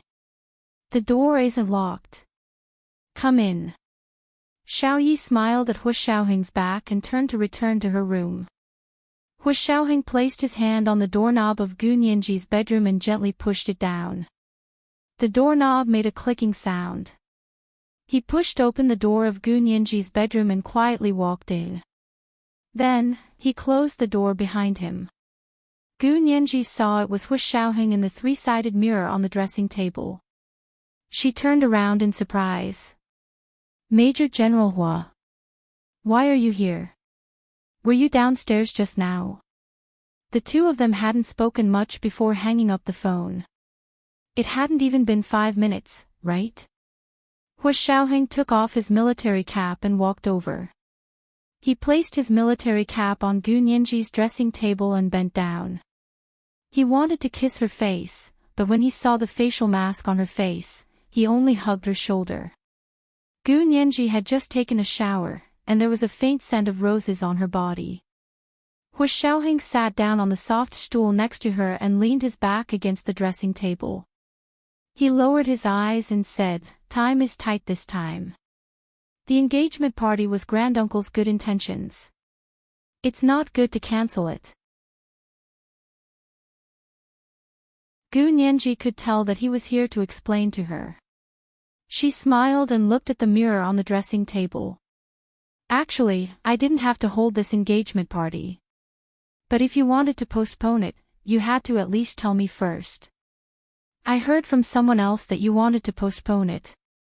Did you think about how I felt? Hu Xiaoheng pursed his lips and thought that Gu Nianji really valued this engagement party. He said slowly, "It's just a meal for everyone. I didn't tell you in advance. I was negligent." Gu Nianji didn't know whether to laugh or cry. It turned out that in Hu Xiaoheng's heart, this engagement party was just like a banquet that old Master Xiao wanted to treat everyone to. He really didn't have the self-awareness that he was one of the main characters. It was just a meal for everyone. He couldn't go at the last minute, so of course he had to inform the host to postpone it. Because he subconsciously didn't think of himself as the main character, he naturally didn't think of Gu Nianji as one of the main characters. Therefore, he only told the Xia family that he wanted to postpone the news. Gu Nianji naturally had someone inform her. Therefore, it was normal for the Xia family's assistant to call He Zhichu. Normally, if there was a change in the time of a meal, wouldn't it be a last-minute notice? Hu Xiaoheng was very disgusted by He Zhichu's constant criticism of him. Understanding what Hu Xiaoheng meant, Gu Nianji pursed her lips and teased, "Major General Hua, are you explaining and apologizing to me?" TSK, it's really not easy. Major General Hua, who is used to giving orders and not going back on his word, has a day when he has to humble himself and explain to someone. I'm really flattered. Hu Xiaoheng turned to look at the mirror on the dressing table and met Gu Nianji's angry gaze in the mirror. His heart skipped a beat and he thought, so Nianji is so beautiful when she's angry. Then he realized that he really loved this girl. Even when she was angry, she looked so lively. He smiled and turned to pick up the hairdryer. He stood up to dry Gu Nianji's hair and said, "This time, it's actually just a meal for everyone. The so-called engagement party is just an excuse. Don't be angry. When we hold the wedding, we'll listen to you. You can do whatever you want." Foreign weddings were all organized by the bride. Of course, the bride was also paying for the wedding, so the bride had the absolute right to decide. The groom just had to be careful not to run away before the wedding. Hu Xiaoheng had been on missions abroad all year round, so he had a very thorough understanding of foreign customs. Gu Nianji pursed her lips and said, "You're spouting nonsense again. Can I make the decision about the wedding?" Because President Putin of Russia had said that he would be their witness, the Huaxia Empire was already making preparations to make the wedding a diplomatic feast. Hu Xiaoheng felt even more guilty. He hadn't thought about it at all. Recently, all his thoughts had been occupied by the small mini-submarine at the bottom of the Cape of Good Hope. He leaned over and hugged Gu Nianji. He wanted to tell her about the small mini-submarine. However, he was worried that Gu Xiangwen wasn't alive inside. He couldn't give her false hope first and then shatter it with his own hands. That would be worse than having no hope. Pursing his lips, Hu Xiaoheng pushed the matter aside and changed the topic. "I'll explain the wedding to General Ji and Speaker Long. You're the leader, and they're just supporting you. They can't take over the role." When Hu Xiaoheng said that, Gu Nianji was worried about him again. She turned to look at him and whispered, "Will you offend them by talking to them like that?" "It's fine." Hu Xiaoheng thought to himself, "As long as I don't offend you, it doesn't matter if General Ji and Speaker Long offend me 100 times. This was the second update of the day, Chapter 1386, in living color. A reminder for everyone's monthly votes and recommendation votes moi.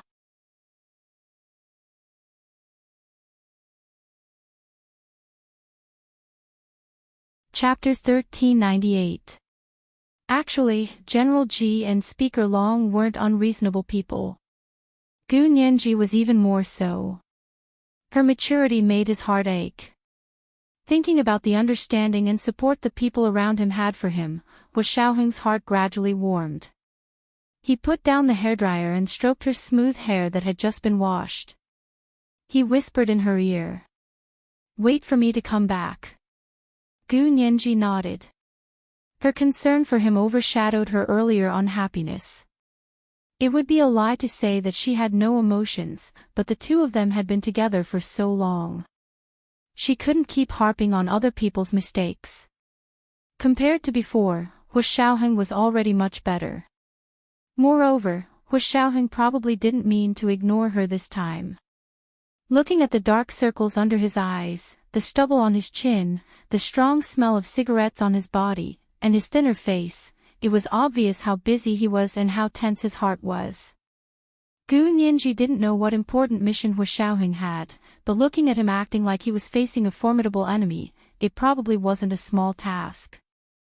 Moreover, with Hu Xiaoheng's current status, small tasks wouldn't be his turn. "You have to be careful." Gu Nianji reminded him again. "Okay, I'm fine now. You can go back. Rest well. You look like you didn't sleep at all last night, right?" Hu Xiaoheng's eyelids were actually so heavy that he almost couldn't keep them open. He really couldn't take it anymore and said, "I'll just lie here for a while. Don't worry about me." As he spoke, he sent a text to Fan Jian to tell him to go back first and pick him up at 6 the next morning. Fan Jian drove away as soon as he received the text. Gu Nianji got up to get a blanket from the closet. When she turned around, she saw that Hu Xiaoheng had already fallen asleep on the couch in the bedroom. She wanted him to sleep on the bed, but he wouldn't wake up no matter how hard she tried. Hu Xiaoheng seemed to have fallen asleep in a second. Gu Nianji could only carefully take off his shoes and lift his legs onto the couch. She covered him with the blanket and quietly returned to bed to sleep. Lying on the bed, she looked in Hu Xiaoheng's direction and sighed softly in her heart. Then she closed her eyes and fell asleep. When she woke up the next day, it was already 8 in the morning. The couch on the other side of the bedroom was empty. It was clean and tidy, not even a blanket. It was as if everything that had happened last night was just her imagination. Hu Xiaoheng didn't come. He didn't apologize to her, and he didn't sleep on the sofa. Gu Nianji blinked and climbed out of bed. She went to the closet and opened it to take a look. The quilt she had taken out of the closet last night was folded neatly on the closet lattice like a piece of tofu. Gu Nianji smiled. It wasn't her imagination. Hu Xiaoheng had indeed been here last night. Other than Hu Xiao, no one else would be able to fold this into a standard tofu block. Gu Nianji smiled and had just closed the closet door when her phone rang again. She walked over to pick up her phone and saw that it was He Jichu's call. She quickly swiped to answer it. "Good morning, Professor He." He Jichu frowned. He had been Big Brother He yesterday, but now he was back to Professor He. However, he didn't say much. He felt that Nianji was just used to calling him that. "Nianji, about the engagement banquet," Gu Nianji quickly said tactfully, "Professor He, Hu Xiao has already told me about this. It's fine to postpone it for a month. I'm not in a hurry anyway." Her tone was very different from yesterday. He Jichu was quick-witted and quickly thought of the reason. His face darkened as he said, "Hu Xiaoheng looked for you yesterday. Nianji, you can't be like this. You won't be angry just because he coaxed you a few times. If you do this, he'll ignore you more and more in the future." They were both men. How could He Jichu not know the bad habits of men? Gu Nianji smiled slightly and said, "Brother He, I know you're doing this for my own good, but Hu Xiao does have a mission right now. I understand. Even if we want to fight, scold, or quarrel, we have to wait until he comes back. I don't want to be at odds with him when he's about to go out on a mission and distract him." She was unhappy, and Hu Xiaoheng hadn't completely coaxed her last night, but she knew the severity of the situation. In her heart, nothing was more important than Hu Xiaoheng's safe return. He Jichu was speechless, but he couldn't say that Gu Nianji was wrong. Although he still felt uncomfortable, he could only say, "It's good that you've thought it through. I'll follow up on the rest, and I'll tell Grandfather Xia about this." Gu Nianji quickly said, "Forget it, Grandfather Xia might not know. Why cast a shadow over his good intentions?" She didn't want He Jichu to be unhappy, so she quickly changed the topic and said, "Brother He, I've been studying the quantum communicator that my father invented recently. I really regret not studying high-energy physics in college." He Jichu, his anger was instantly extinguished by the quantum communicator. After a moment of silence, he said, "Take your time studying it. I still have things to do." With that, he hung up the phone. Gu Nianji didn't mind. She took out a high-energy physics textbook that Song Jining had forced on her in the past and planned to study it by herself. However, she probably didn't have the talent for it. After reading for a while, she felt sleepy again. She threw down the book and went back to bed. Hu Xiaoheng did wake up on time at 6 in the morning. He washed up quietly, tidied up the sofa, and kissed Gu Nianji on the forehead before leaving quietly. Xiao Yi was waiting for him in the living room. She whispered, "Don't worry, Major General Hua. I won't leave Miss Gu's side. If anyone wants to harm Miss Gu, they'll have to step over my dead body." Hu Xiaoheng was slightly taken aback. He said amiably, "I know Colonel Zhao's abilities. I believe that you can protect both Nianji and yourself." "Yes, Chief." Xiao Ye's heart warmed up, and she stood at attention and saluted excitedly. With such a boss, why didn't they follow him wholeheartedly? They would do their best until the day they died. Hu Xiaoheng came out of the elevator of Gu Nianji's Sanwan apartment and went straight to the parking lot at the bottom of the building. Fan Jian's car stopped there on time and took him back to the headquarters of the Special Operations Forces. He went back and continued to work for 2 more days. The results of the political investigation returned one after another, and all the personnel were confirmed. The research ship and the escort fleet were already in place. They were quietly moored at the southernmost military port of the Huaxia Empire, ready to go. Before leaving, Hu Xiaoheng stood in front of the window in his office. He looked at the blue sky and red sun outside the window and narrowed his eyes. For some reason, he felt that something was wrong. But he couldn't tell what was wrong. Everything made sense, and it matched all the clues they had found in the past 7 years. If he had to say that something was wrong, it was probably that many clues that they had not found in the past 7 years had suddenly appeared in the past 2 months and finally gathered in the Cape of Good Hope that they had already confirmed. But it could also be said that quantitative change had caused qualitative change. Their 7 years of hard work had finally paid off at this moment. Hu Xiaoheng looked down at the empty square outside the window. He put on his Bluetooth headset and said to Zhou Qiyuan, "Make the arrangements. I want to see Gu Yanran immediately." He still needed to confirm it one last time. The whole world had been searching for that plane for so many years, but only Gu Yanran claimed that she had seen the crashed plane. However, the father she had saved wasn't Gu Xiangwen. She had already confessed during her trial last year. When she found the wreckage of the crashed plane, her father had already been killed, so she cremated him and his wife and threw their ashes into the sea. The place where the plane crashed was in the Cape of Good Hope. This was also the reason why Hu Xiaoheng still sent Zhao Liangzi to search the islands in the Cape of Good Hope even though he didn't believe her. Because they had found out through the lie detector that Gu Yanran's words were still partially true. For example, the place where the plane crashed was most likely on that island. However, Zhao Liangzi still hadn't found out which island in the Cape of Good Hope it was. Before he found the island where the plane crashed, Hu Xiaoheng had obtained another coordinate from Luo Zhelan's phone. Zhao Liangzi used this coordinate to find a small submarine that had sunk to the bottom of the sea, but he didn't find the wreckage of the plane. From all aspects, only Gu Xiangwen had the ability to build this small submarine. Therefore, they felt that salvaging this submarine was the closest clue to Gu Xiangwen. However, Hu Xiaoheng felt that there was still an important link in how Gu Xiangwen had changed from the plane to the submarine. The only person who could possibly know what was going on was Gu Yanran.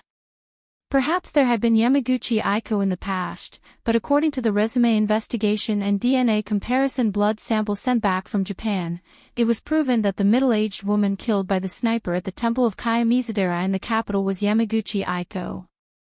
Hu Xiaoheng pressed down on his military cap, turned around, and walked out of the office building to where Gu Yanran was being held. Gu Yanran was a foreigner, and her conviction was in the Huaxia Empire.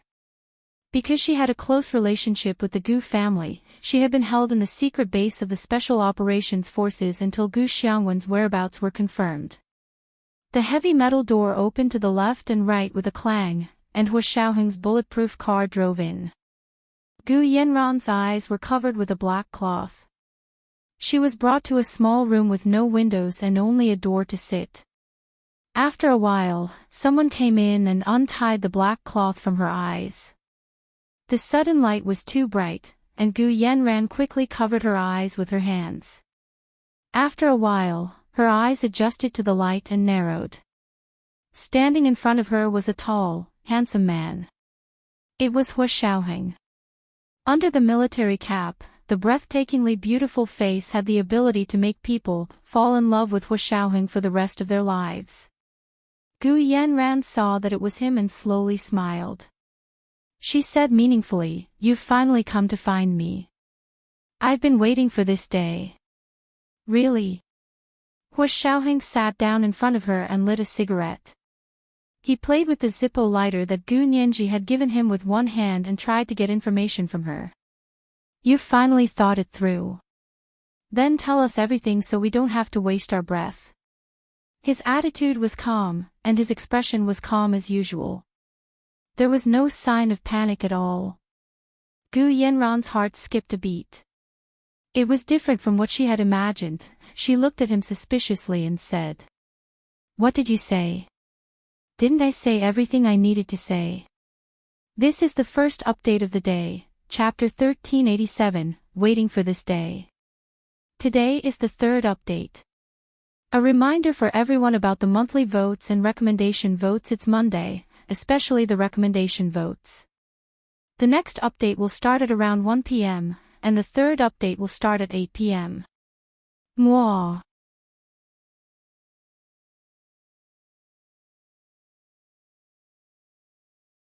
Chapter 1399. I told you everything. Weren't you waiting for me to ask you? Hu Xiaoheng didn't miss the fact that Gu Yanran had blurted out, I was waiting for this day. Gu Yanran looked down and smiled. I thought you thought it through and came to let me out. Hu Xiaoheng's lips twitched. He knew she wasn't telling the truth, so he asked calmly, I'll give you one last chance. Where is Gu Xiangwen? Gu Xiangwen. You're asking me about Gu Xiangwen. Gu Yanran seemed very disappointed. After a while, she shrugged. Didn't I already tell you? He died in the plane crash. I cremated his and his wife's bodies and threw the ashes into the sea. Then I found my biological father who abandoned his wife and daughter. I made him a vegetable and pretended to be Gu Xiangwen. Then how did you know about the island where the plane crashed? Hu Xiaoheng asked again. I'll let you say it again. You might not believe it, but I received a message from Gu Xiangwen asking me to go there to find him, so I went. Gu Yanran tilted her head with a smile. Hu Xiaoheng's expression turned cold. How did you receive the message? Gu Yanran seemed like she couldn't continue. She suddenly smiled and looked at him. You're forcing me to make up a story. Hu Xiaoheng was speechless. Just repeat what you said last time. Were you also making up a story last time? Hu Xiaoheng was getting impatient. He swore that if he found out Gu Xiangwen's real whereabouts this time, he would definitely get someone to execute Gu Yanran, regardless of whether he was dead or alive. The death penalty was enough for her crimes. The only reason they kept her alive was because she was the only person they knew who had seen the crash of MH210. And Gu Xiangwen was on that plane. Gu Yanran leaned back in her seat and said nonchalantly, Hu Xiao, don't force me. I've told you everything I know. If you continue to force me, I can only randomly make up a story. Ha ha ha ha, she laughed maniacally. The corners of her eyes were bloodshot, and her cheeks were abnormally red. No matter how he looked at it, it seemed like he was insane. Hu Xiaoheng narrowed his eyes and didn't continue to press her. He stood up and adjusted his military uniform. He said calmly, It's fine if you don't say it. I'm not in a hurry anyway. Let's see how long you can keep your mouth shut. Hu Xiaoheng turned around and left. Gu Yanran's hysterical laughter stopped abruptly. She looked at Hu Xiaoheng's silhouette in shock and uncertainty. Biting her lip, she suppressed the surging blood in her chest. She could not say it, actually, she didn't want to die. She really didn't want to die. By the time they got out of the place where Gu Yanran was being held, there was only half an hour before the military plane took off. Let's go to the airport. Hu Xiaoheng calmed himself down, and the expression on his face became even more unshakable. So what if it was a trap? This time, he was not alone. He had brought along the most elite Navy warships and Marine Corps of the Army. Setting a trap for him would be setting a trap for the Huaxia Empire. However, in this world, the person who was qualified to set a trap for the current Huaxia imperial military had yet to be born. In the face of absolute strength, all schemes and tricks were paper tigers. If it was really a trap, the other party must have put in a lot of effort, and the bait must be exceptionally delicious. Of course, Hu Xiaoheng was only considering the worst-case scenario. In fact, according to their intelligence analysis, the possibility of this being a trap was very low. That day, the weather was clear and the sun was shining. A military plane roared into the blue sky, carrying Hu Xiaoheng and his chosen team to the southernmost military port city airport. Song Jining sat with him and looked at the white clouds flying past the window. Her emotions were fluctuating. She whispered to Hu Xiaoheng. Did you detect any signs of life in the submarine? Hu Xiaoheng nodded. I did. No. Song Jinning's heart skipped a beat, and she raised her eyebrows.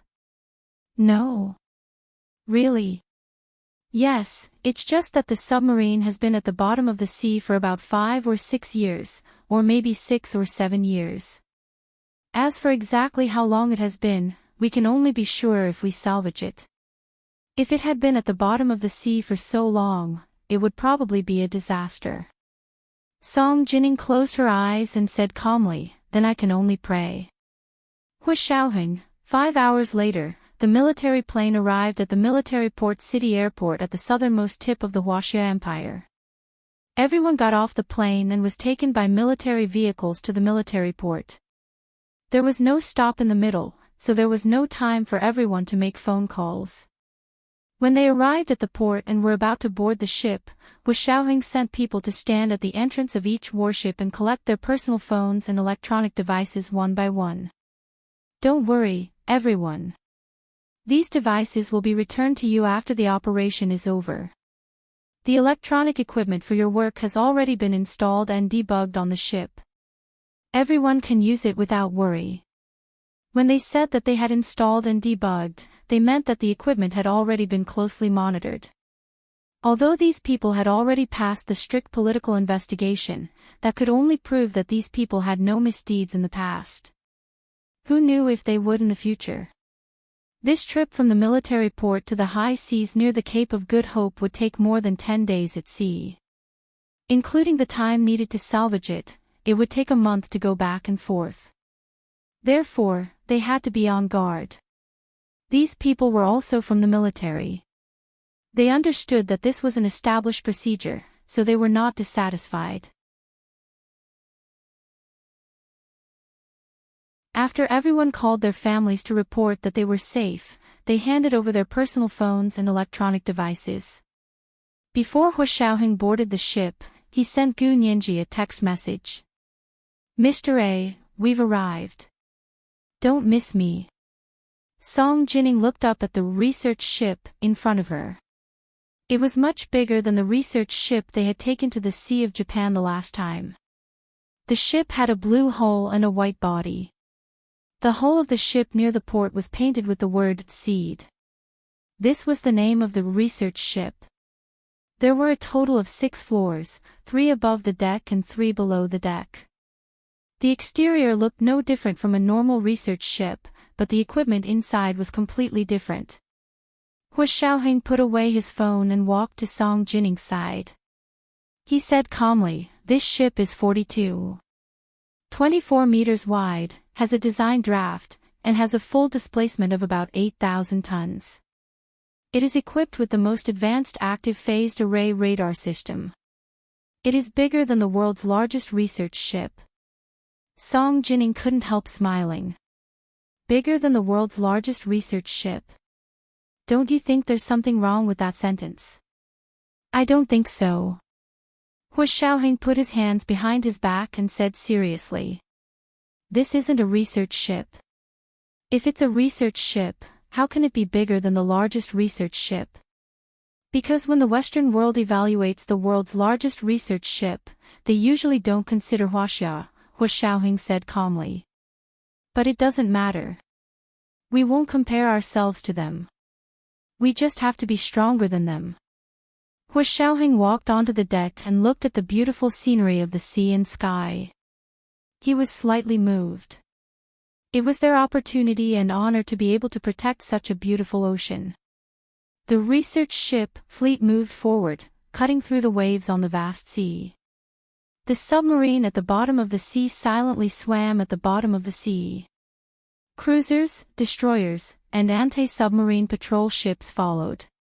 The sea, land, and air were combined into one to form an omnidirectional, deep, multi-level, all-weather, and 3-dimensional target identification, positioning, and strike system.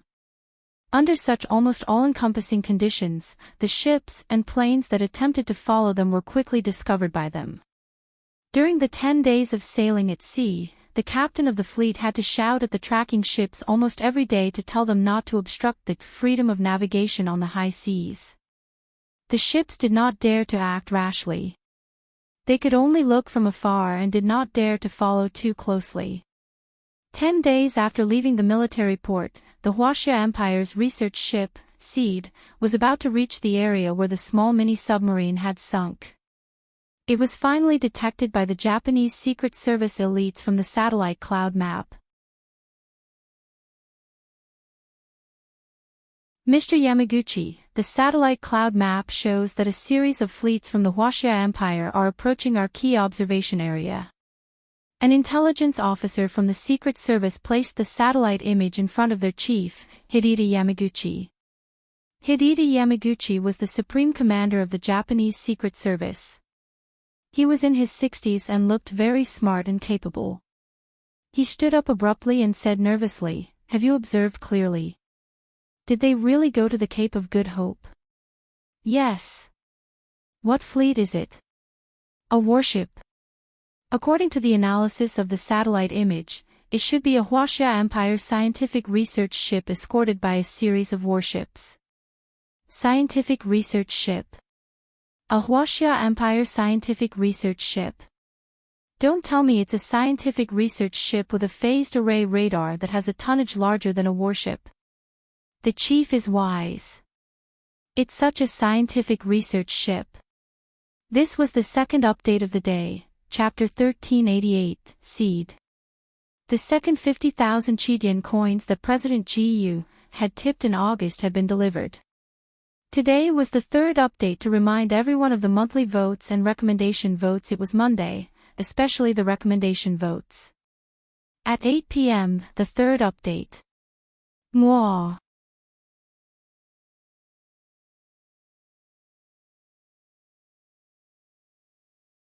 Chapter 1400. Hideta Yamaguchi was so angry that he slammed the table and cursed, "You bastard.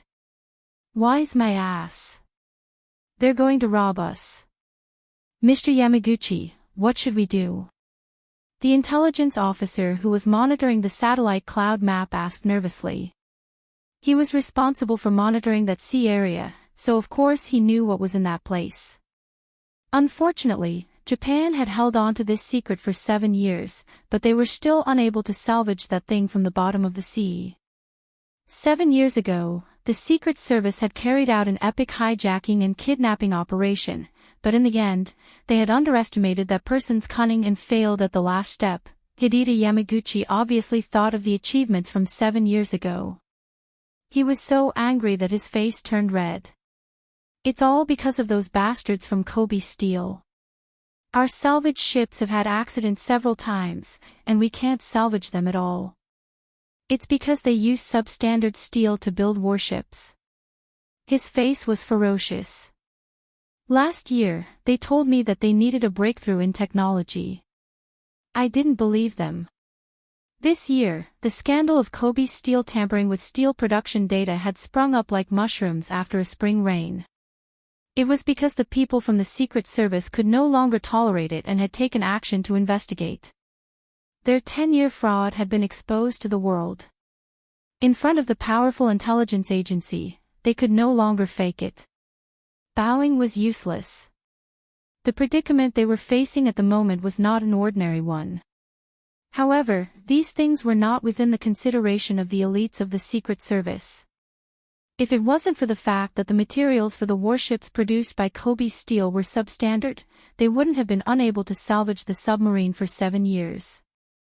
The intelligence officer on the other side waited for Hideta Yamaguchi to finish scolding Kobe Steel before asking softly, "Mr. Yamaguchi, what do you want to do?" It was too late to jump in now. The other party had already sailed into the Cape of Good Hope with great fanfare. What was even more infuriating was that it was the high seas. They couldn't even send warships to fight directly. After Hideta Yamaguchi vented his anger, he felt much better. He frowned and came up with a plan. The more he thought about it, the more excited he became. He suddenly waved at his intelligence officer and said, "Gather everyone for a meeting immediately. Hurry." 5 minutes later, the most elite 5-man team of the Secret Service sat in the most confidential conference room and held a meeting for the entire day. There's a saying in Huaxia. The mantis stalks the cicada, unaware of the oriole behind. There's another saying, when the sandpiper and the clam fight, the fisherman benefits. This time, we want to be the oriole and the fisherman at the same time. Hideta Yamaguchi set the purpose of this operation and then waved his hand. Our great Japanese maritime self-defense force has a base near the Cape of Good Hope. Feel free to deploy them. However, you can't use the name of the great Japanese maritime self-defense force, understand? Hey! The group of 5 answered in unison, their voices loud and clear.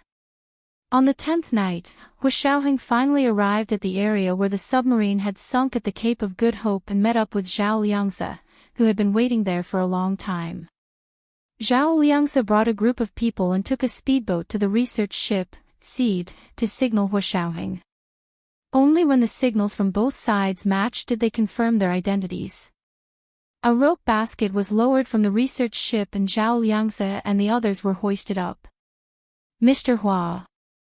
Zhao Liangzi saluted as soon as he reached the deck. He was also very excited. He hadn't seen anyone familiar for a long time. He was almost cut off from the world. Hu Xiaoheng nodded. How's the situation here? Zhao Liangzi's radar system was much more sophisticated than the equipment on their ship. He said, we haven't found any ships or planes approaching this area for the time being, but we've detected some signals at sea recently. I'm worried that a ship will be coming soon. Hu Xiaoheng walked into the cabin and asked Zhao Liangzi to take out the detection records of the past few days. He entered them into his computer and looked at them carefully. Soon, the perimeter security system was deployed. Hu Xiaoheng gathered all the military equipment experts and said, we've reached our destination. Time is of the essence, so we can't let everyone rest. From now on, we'll form 3 teams. We'll work in 3 shifts every day without stopping. We must salvage that small submarine as soon as possible. Technically, there were 4 ways to salvage a submarine: sealing the cabin and pumping water, floating box, foam plastic, and inflatable drainage. However, none of the 4 methods were suitable for the deep-sea submarine this time. For example, sealing the cabin and pumping water was for a damaged submarine. After sealing the breach, the water would be pumped to float the submarine. However, this small submarine was very tightly sealed, and there was no sign of water entering it at all. Another example was inflatable drainage, which was to inject compressed air into the sunken submarine to allow the water to be discharged, so that the submarine could float to the surface. Similarly, because the small submarine had sunk too deep, the frogmen couldn't dive to that depth, so neither method was suitable. In addition, the floating box and foam plastic salvage took too long and weren't suitable for their specific situation. Therefore, considering the location and size of the submarine, the experts from the Huaxia Imperial Military General Assembly Department came up with a new idea.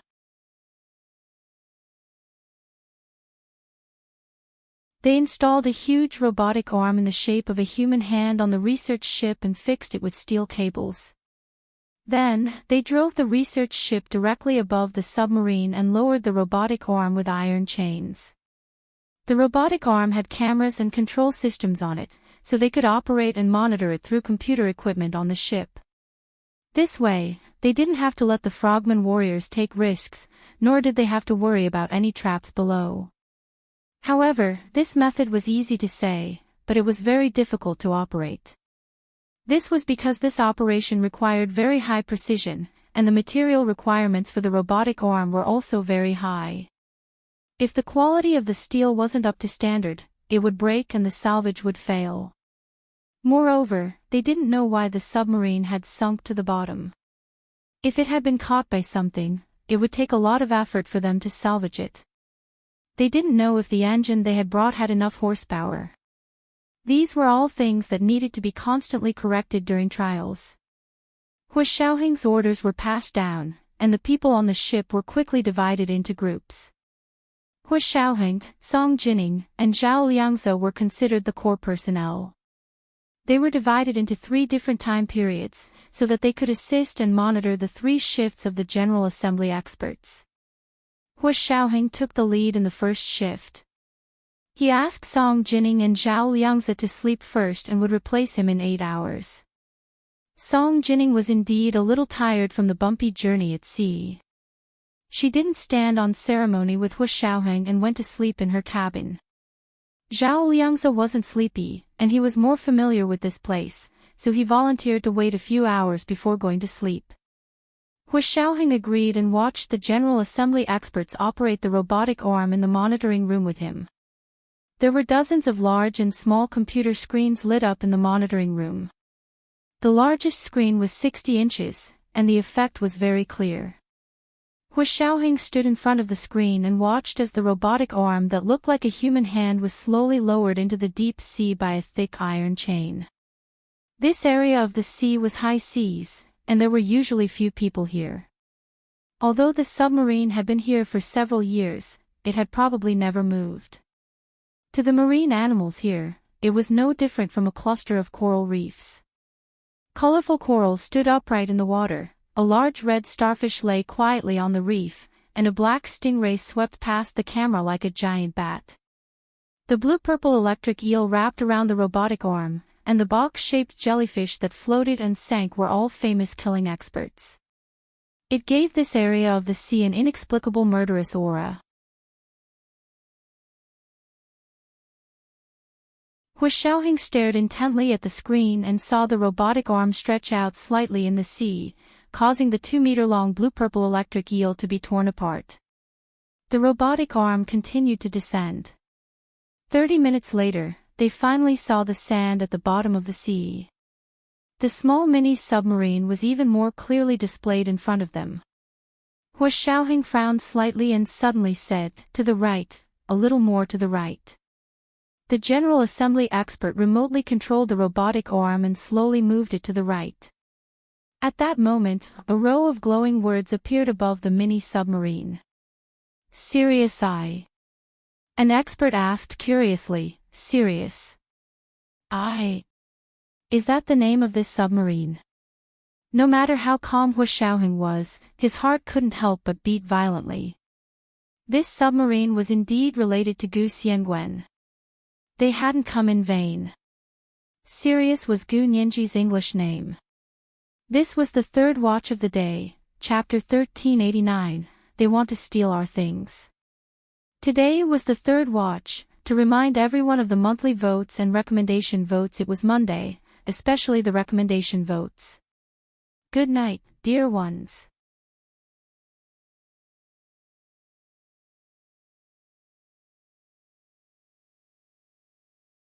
Chapter 1401. Although Hu Xiaoheng was excited, his expression remained calm. "I think so," he said calmly. "Can the mechanical arm find a position and fix it?" The assembly expert's idea was to use this mechanical arm to grab the small submarine and then use mechanical strength to fish it up.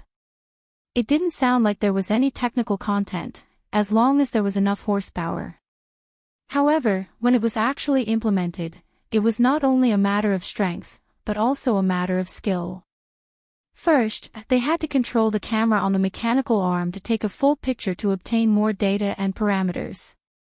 Otherwise, if they grabbed the wrong place, it would cause great damage to the submarine. Secondly, the mechanical arm had to carry out metal detection on the seabed around the submarine to prevent any traps or explosives. It was better to be safe than sorry. Finally, the mechanical arm had to grasp the most firmly and effortlessly from which positions it could grasp. It also had to ensure that the steel thorns could pierce into the submarine for internal sampling. This was a comprehensive knowledge that involved material engineering, fluid dynamics, marine geology, and other aspects. The assembly experts controlled the mechanical arm to take pictures of the small mini-submarine as they analyzed. "It looks like this submarine has been here for many years. Look at the shellfish and seaweed on the submarine. It's black like a large piece of dried rock. TSK, a good titanium alloy material has been ruined like this. The main material of the submarine was titanium alloy. The better the quality of the titanium alloy, the higher the performance of the submarine. Sometimes, technology was no longer a barrier, but materials were always. Large countries did not block technology, only materials, and small countries could only watch helplessly. Hu Xiaoheng's face darkened and he didn't say anything. 4 hours passed, and the camera on the mechanical arm finally captured the small mini submarine from top to bottom. Then, it went to detect if there were any mines or other explosives on the seabed around the submarine. At this time, the other assembly experts, Hu Xiaoheng and Zhao Liangzi, played back the images they had just taken. Even Zhao Liangzi had never taken these close-up high-definition images before. That was because he didn't have a large device like the mechanical arm that could dive into the deep sea to take close-up shots. He only had the underwater drone, the Flood Dragon, which could only sink to 5,000 meters before it could sink any further. The place where the submarine had sunk happened to be a trench. It was at least 8,000 meters from the surface of the sea.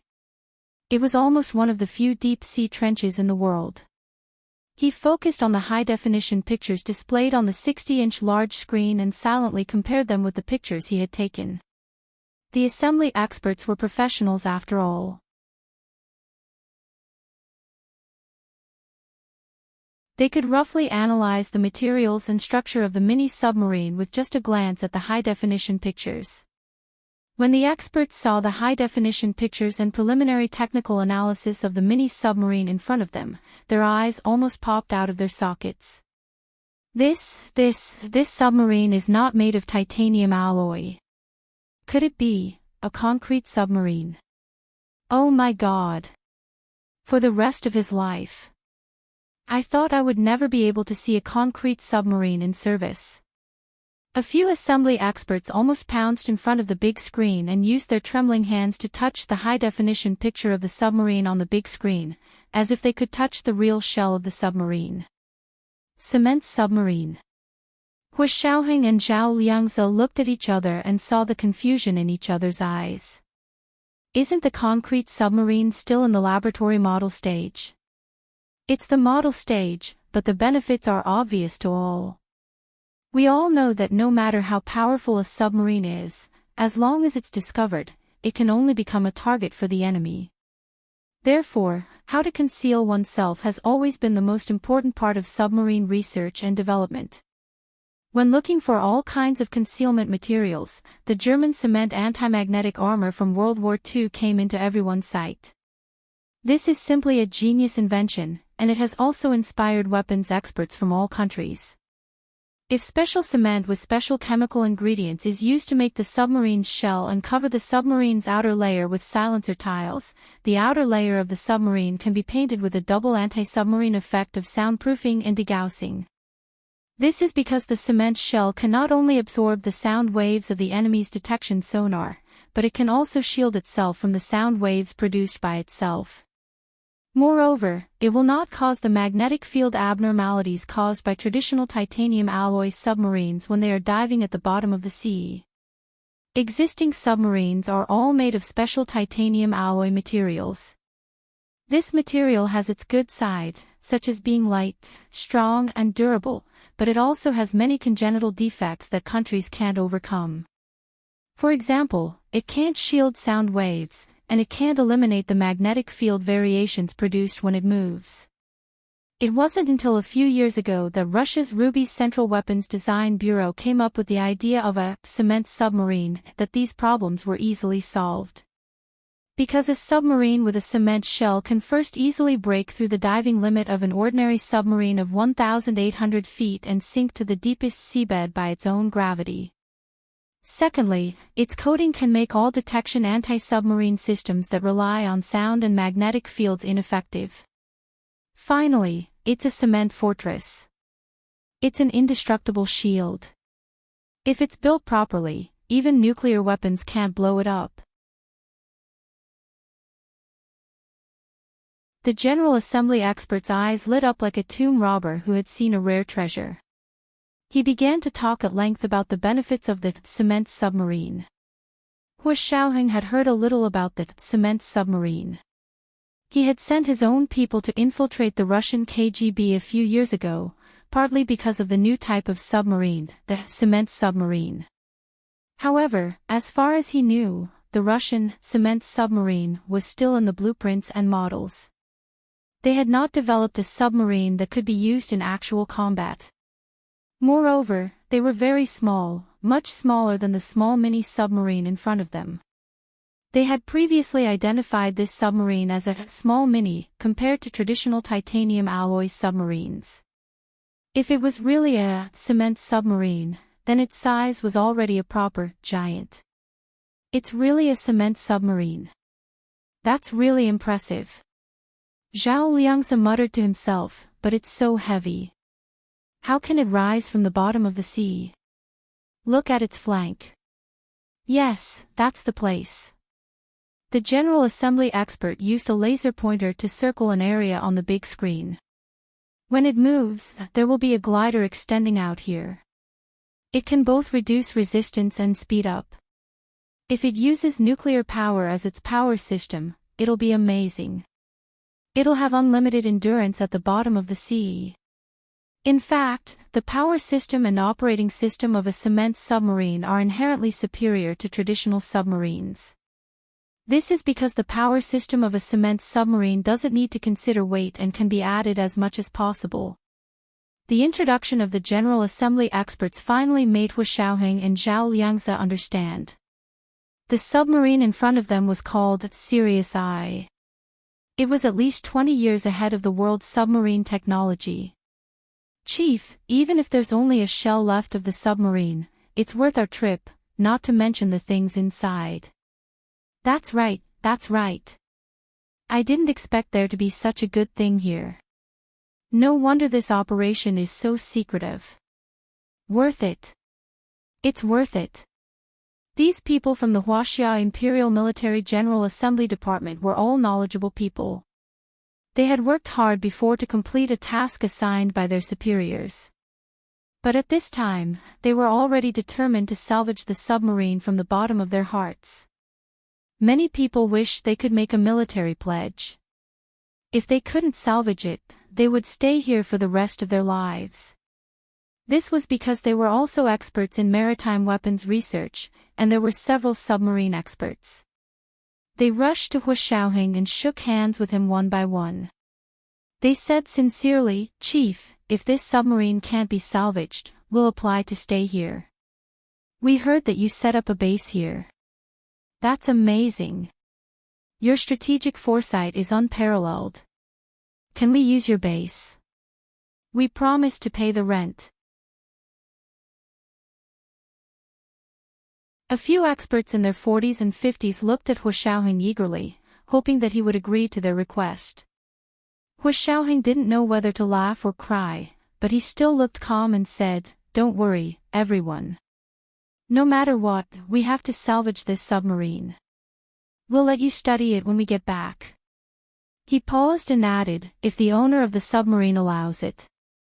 The owner of the submarine. This submarine has an owner. Who is it? An expert asked curiously. Sirius, Hu Xiaoheng said slowly, his heart suddenly softening. The name came out from the tip of his tongue and collided with his lips and teeth, reminding him of Gu Nianji's soft lips. Hu Xiaoheng closed his eyes and quickly chased this untimely charm out of his mind. He adjusted his expression and said, "As long as she agrees." Sirius. Is there really such a person? The experts were even more surprised. They thought it was just the name of the submarine. Gu Nianji's English name was only known by her close friends and colleagues. Ordinary people, such as these experts from the military, naturally had no way of knowing it. Hu Xiaoheng nodded and said with a smile, "Since this name is written on it, then there must be such a person. As long as you find her and get her permission, you can study this submarine." The experts looked at each other and wisely shut their mouths. They didn't continue to argue with Hu Xiaoheng about the ownership of the name Sirius. He was the one who discovered it anyway, so whatever he said was right. If they made things difficult for him, they would probably never have the chance to work with this submarine that they had dreamed of in their lives. Everyone quieted down and continued to operate the mechanical arm. 8 hours passed quickly, and it was time for the second group of experts to go on stage. Song Jining hadn't woken up yet, so Hu Xiaoheng asked Zhao Liangzi to stay here and find a place to sleep. He didn't know if it was because there was indeed a problem with the magnetic field here, or if it was because he had been too engrossed in his work recently that he dreamed about what he thought about during the day and dreamed about it at night. In short, not long after Hu Xiaoheng closed his eyes, he saw a tall and thin man in a khaki trench coat standing in front of him. The man looked at him and smiled. There was deep regret in his smile, then he bowed to him and slowly disappeared. Hu Xiaoheng woke up with a start, and the man's regretful smile flashed through his mind. Wasn't that what Gu Xiangguan looked like in Yi Xian's photo? This is the first chapter of the day. Chapter 1390, The Dream. There are 2 chapters today. To remind everyone of the monthly votes and recommendation votes, tomorrow is our company's Christmas party, so I'm afraid I'll be back very late. In order to keep updating, we have to prepare the manuscript in advance today. So there are only 2 chapters today.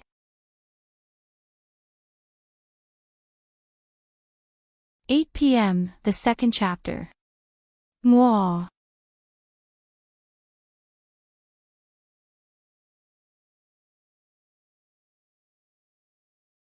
Chapter 1402.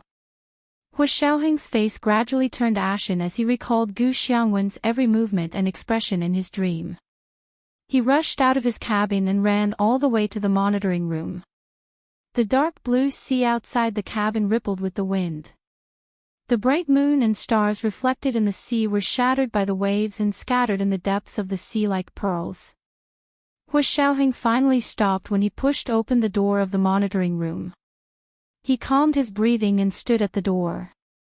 The people in the monitoring room were shocked and turned to look in the direction of the door. It was Song Jining's turn to operate the mechanical arm with the experts. Zhao Liangzi was still here with them. Seeing Hu Xiaoheng suddenly barge in, Zhao Liangzi quickly walked over and said, "Major General Hu, you've only slept for 3 hours. Aren't you going to sleep more?" Hu Xiaoheng shook his head and said as calmly as possible, "I'm not sleeping. You go to sleep. I'll watch this side." Zhao Liangzi quickly said, "I'm not sleepy either. Major General Hu, you came at the right time. We were just about to grab the submarine." Hu Xiaoheng looked at his watch. 11 hours had passed since they started fishing. "You've already started fishing." Hu Xiaoheng walked over and stood behind the expert to look at the display screen controlling the mechanical arm. "Have you detected the situation around the submarine?" Song Jining stood beside him and nodded. "We've tested it all. No abnormal metal objects have appeared. Moreover, the trench here is so deep. No country has the technical means to bury explosives on the seabed here." Hu Xiaoheng slowly exhaled and looked at the mechanical arm on the display screen. It was like a large steel hand opening and closing in the seawater, stirring up the seawater until it gradually turned turbid. The coral was cut off at the waist and scattered on the seabed. The red starfish didn't move at all and floated into the distance with the overturned reef. The blue-purple electric eel hid far away. Only a few ugly anglerfish remained motionless in the water. A fin extended from their heads, and the top of the fin shone like an electric bulb. The box-shaped jellyfish was faintly discernible in the flickering lights of the anglerfish, and its long tentacles swayed in the seawater. This scene was like a dream or an illusion. Hu Xiaoheng stared closely at the mechanical arm. Seeing that it had finally completed its positioning, the 5 large mechanical fingers at the bottom opened up with a whoosh, bringing with it waves. Amidst the rolling waves, the 5 mechanical fingers suddenly closed and firmly grasped the upper half of the submarine on the seabed. Then, 5 shiny steel thorns suddenly extended from the tips of the 5 mechanical fingers. This was a steel spike made of the strongest hard alloy. It could instantly penetrate the cement shell of the submarine and pierce into the interior of the submarine to fix it, making it easy to salvage. Furthermore, the 5 steel spikes were hollow in the middle. They could also sample the air inside the submarine and analyze it. Under everyone's nervous gaze, the 5 steel spikes pierced into the submarine's shell from different angles. Pest! A series of ear-piercing noises came from the monitor. This kind of ear-piercing sound was 100 times worse than the sound of a steel file grinding a hacksaw. Those with weaker hearts had their faces drained of blood and were as pale as paper. Fortunately, it didn't take long. Not long after, the ear-piercing sound of the drill disappeared. The 5 steel thorns slowly pierced through the submarine's outer shell and firmly held the submarine in place. Prepare the lift. Prepare the power unit. Rope team, get ready. As a series of instructions were issued, the submarine was ready to be lifted up. At the same time, the steel thorns that had drilled into the submarine had already sent up the air sample inside the submarine. Song Jining quickly took over the analysis. She entered the air sample sent up from the steel thorns into the instrument. Before she could start the full analysis, she heard a beep from her instrument. The analysis was completed. In less than a second. Song Jining's expression immediately became even worse than when she heard the sound of the steel spike drill. The analysis results were produced in such a short time not because her instrument was particularly good, but because the air composition in the submarine was very simple. It was so simple that the analyzer could perform the theoretical fastest analysis speed. In other words, the air in the submarine only had one active ingredient. No matter what the conditions were, if the air in a sealed space only had one component, it meant that the space was a dead space. Her hand trembled as she pressed on the air analyzer. She saw a large chemical formula appear on it, N2. N2, nitrogen. This submarine was filled with nitrogen. It was so dense that the other components were almost negligible. Song Jining rubbed her eyes and took a deep breath. She removed the air sample from the first steel thorn, emptied the analyzer, and began to measure the air sample from the second steel thorn. It was almost exactly the same as before. The air analyzer also showed N2. Then the third, the fourth, and the fifth. It was all N2, nitrogen. At this point, Song Jining could no longer convince herself. She turned her head to look at the equipment experts who were still monitoring and said in a deep voice, "The submarine is filled with nitrogen. There are no other components." Nitrogen. Are you sure? It's all nitrogen. The equipment experts were stunned. What kind of operation was this? Where did the nitrogen come from? How did it get into the submarine? If the oxygen in the submarine was thin, they could completely understand. However, not only was there no oxygen or carbon dioxide, but it was filled with pure nitrogen. That was a little strange. They could conclude that the pure nitrogen in the submarine definitely did not exist naturally. It must have been man-made. Although he was mentally prepared, Hua Xiaoheng's heart still felt empty when he heard Song Jining confirm his guess. It was like the strong sense of weightlessness when parachuting from a height of 10,000 meters. Then, there's definitely no one alive inside, an expert came back to his senses inside. They had originally held on to a sliver of hope that there might be someone alive inside. That way, they could have a good chat with them. Unfortunately, their last hope was shattered. Hua Xiaoheng's eyes were sore and dry, and his eyes instantly turned red. Zhao Liangzhe looked at him worriedly and patted his back comfortingly. He said in a low voice, "My condolences."